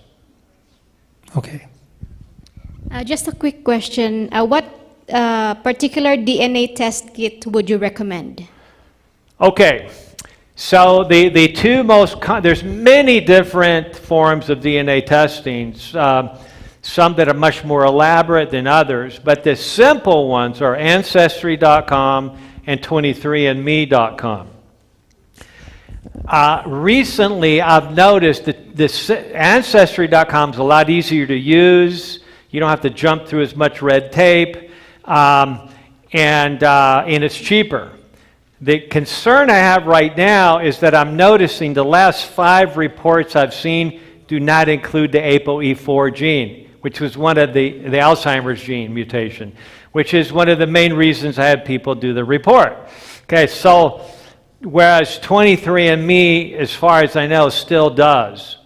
It's a little bit more expensive, a little bit more of a hassle. They got hacked about 6 months ago, and so they're very particular about letting people even download their own data. You have to go through this 3-day procedure to download. So I don't pay attention to what they say about the genes, by the way. I pay attention to the raw data file, which you can download from the site, but they don't make it easy to do that. They'd rather you just stick with what they say, okay, but I go by the raw data file that then is uploaded into another document or another app that's called MTHFR Support Report.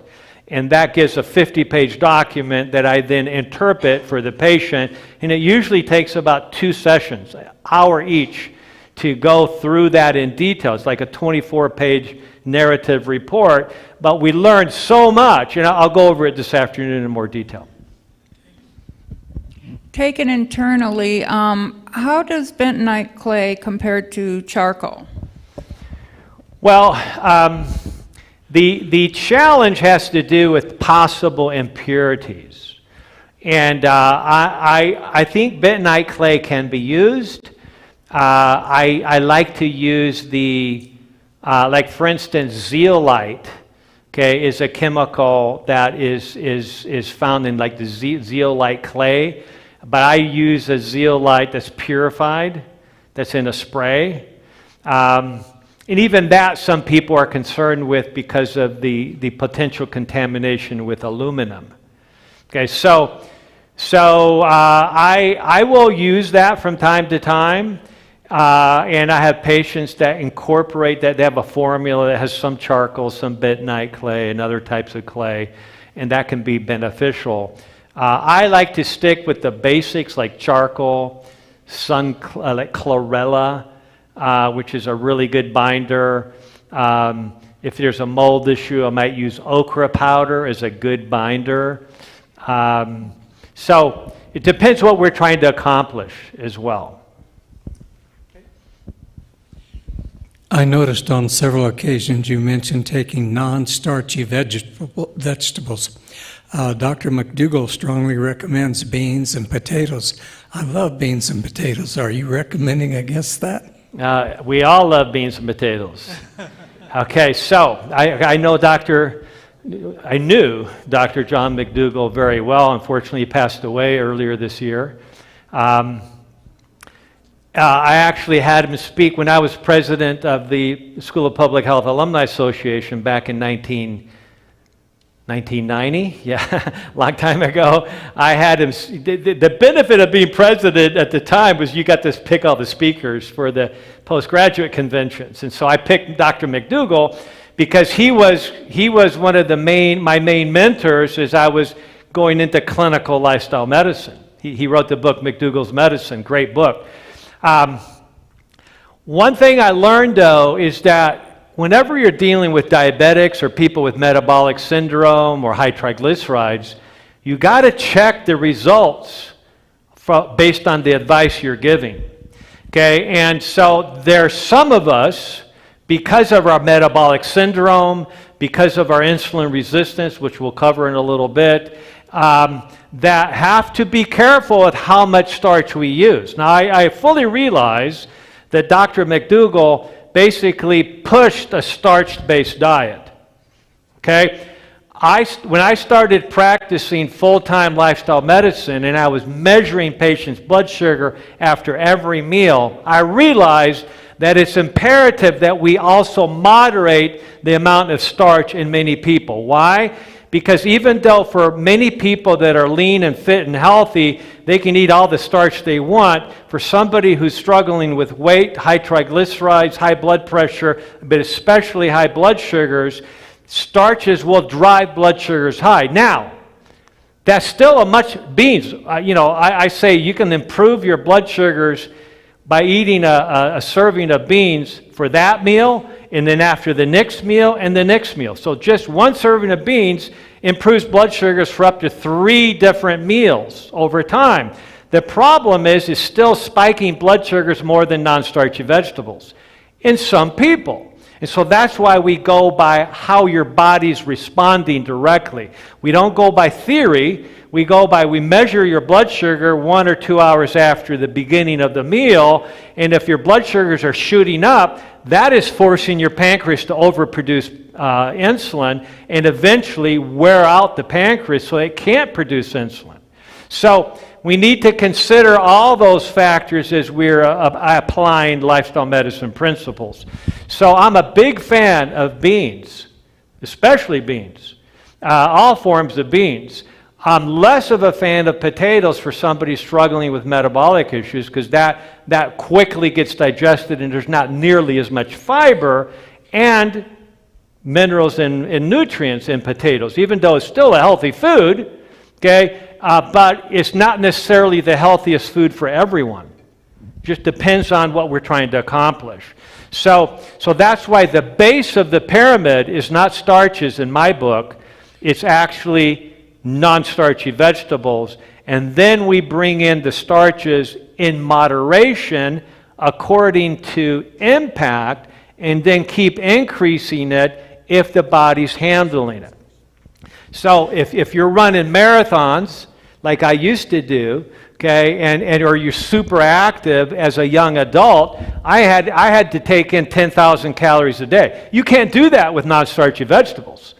It's impossible. You have to eat a lot of starch, okay? But many of us have lost our right or privilege to eat a lot of starchy vegetables because we just metabolically can't handle it. So we need to apply the strategies appropriately to the individual.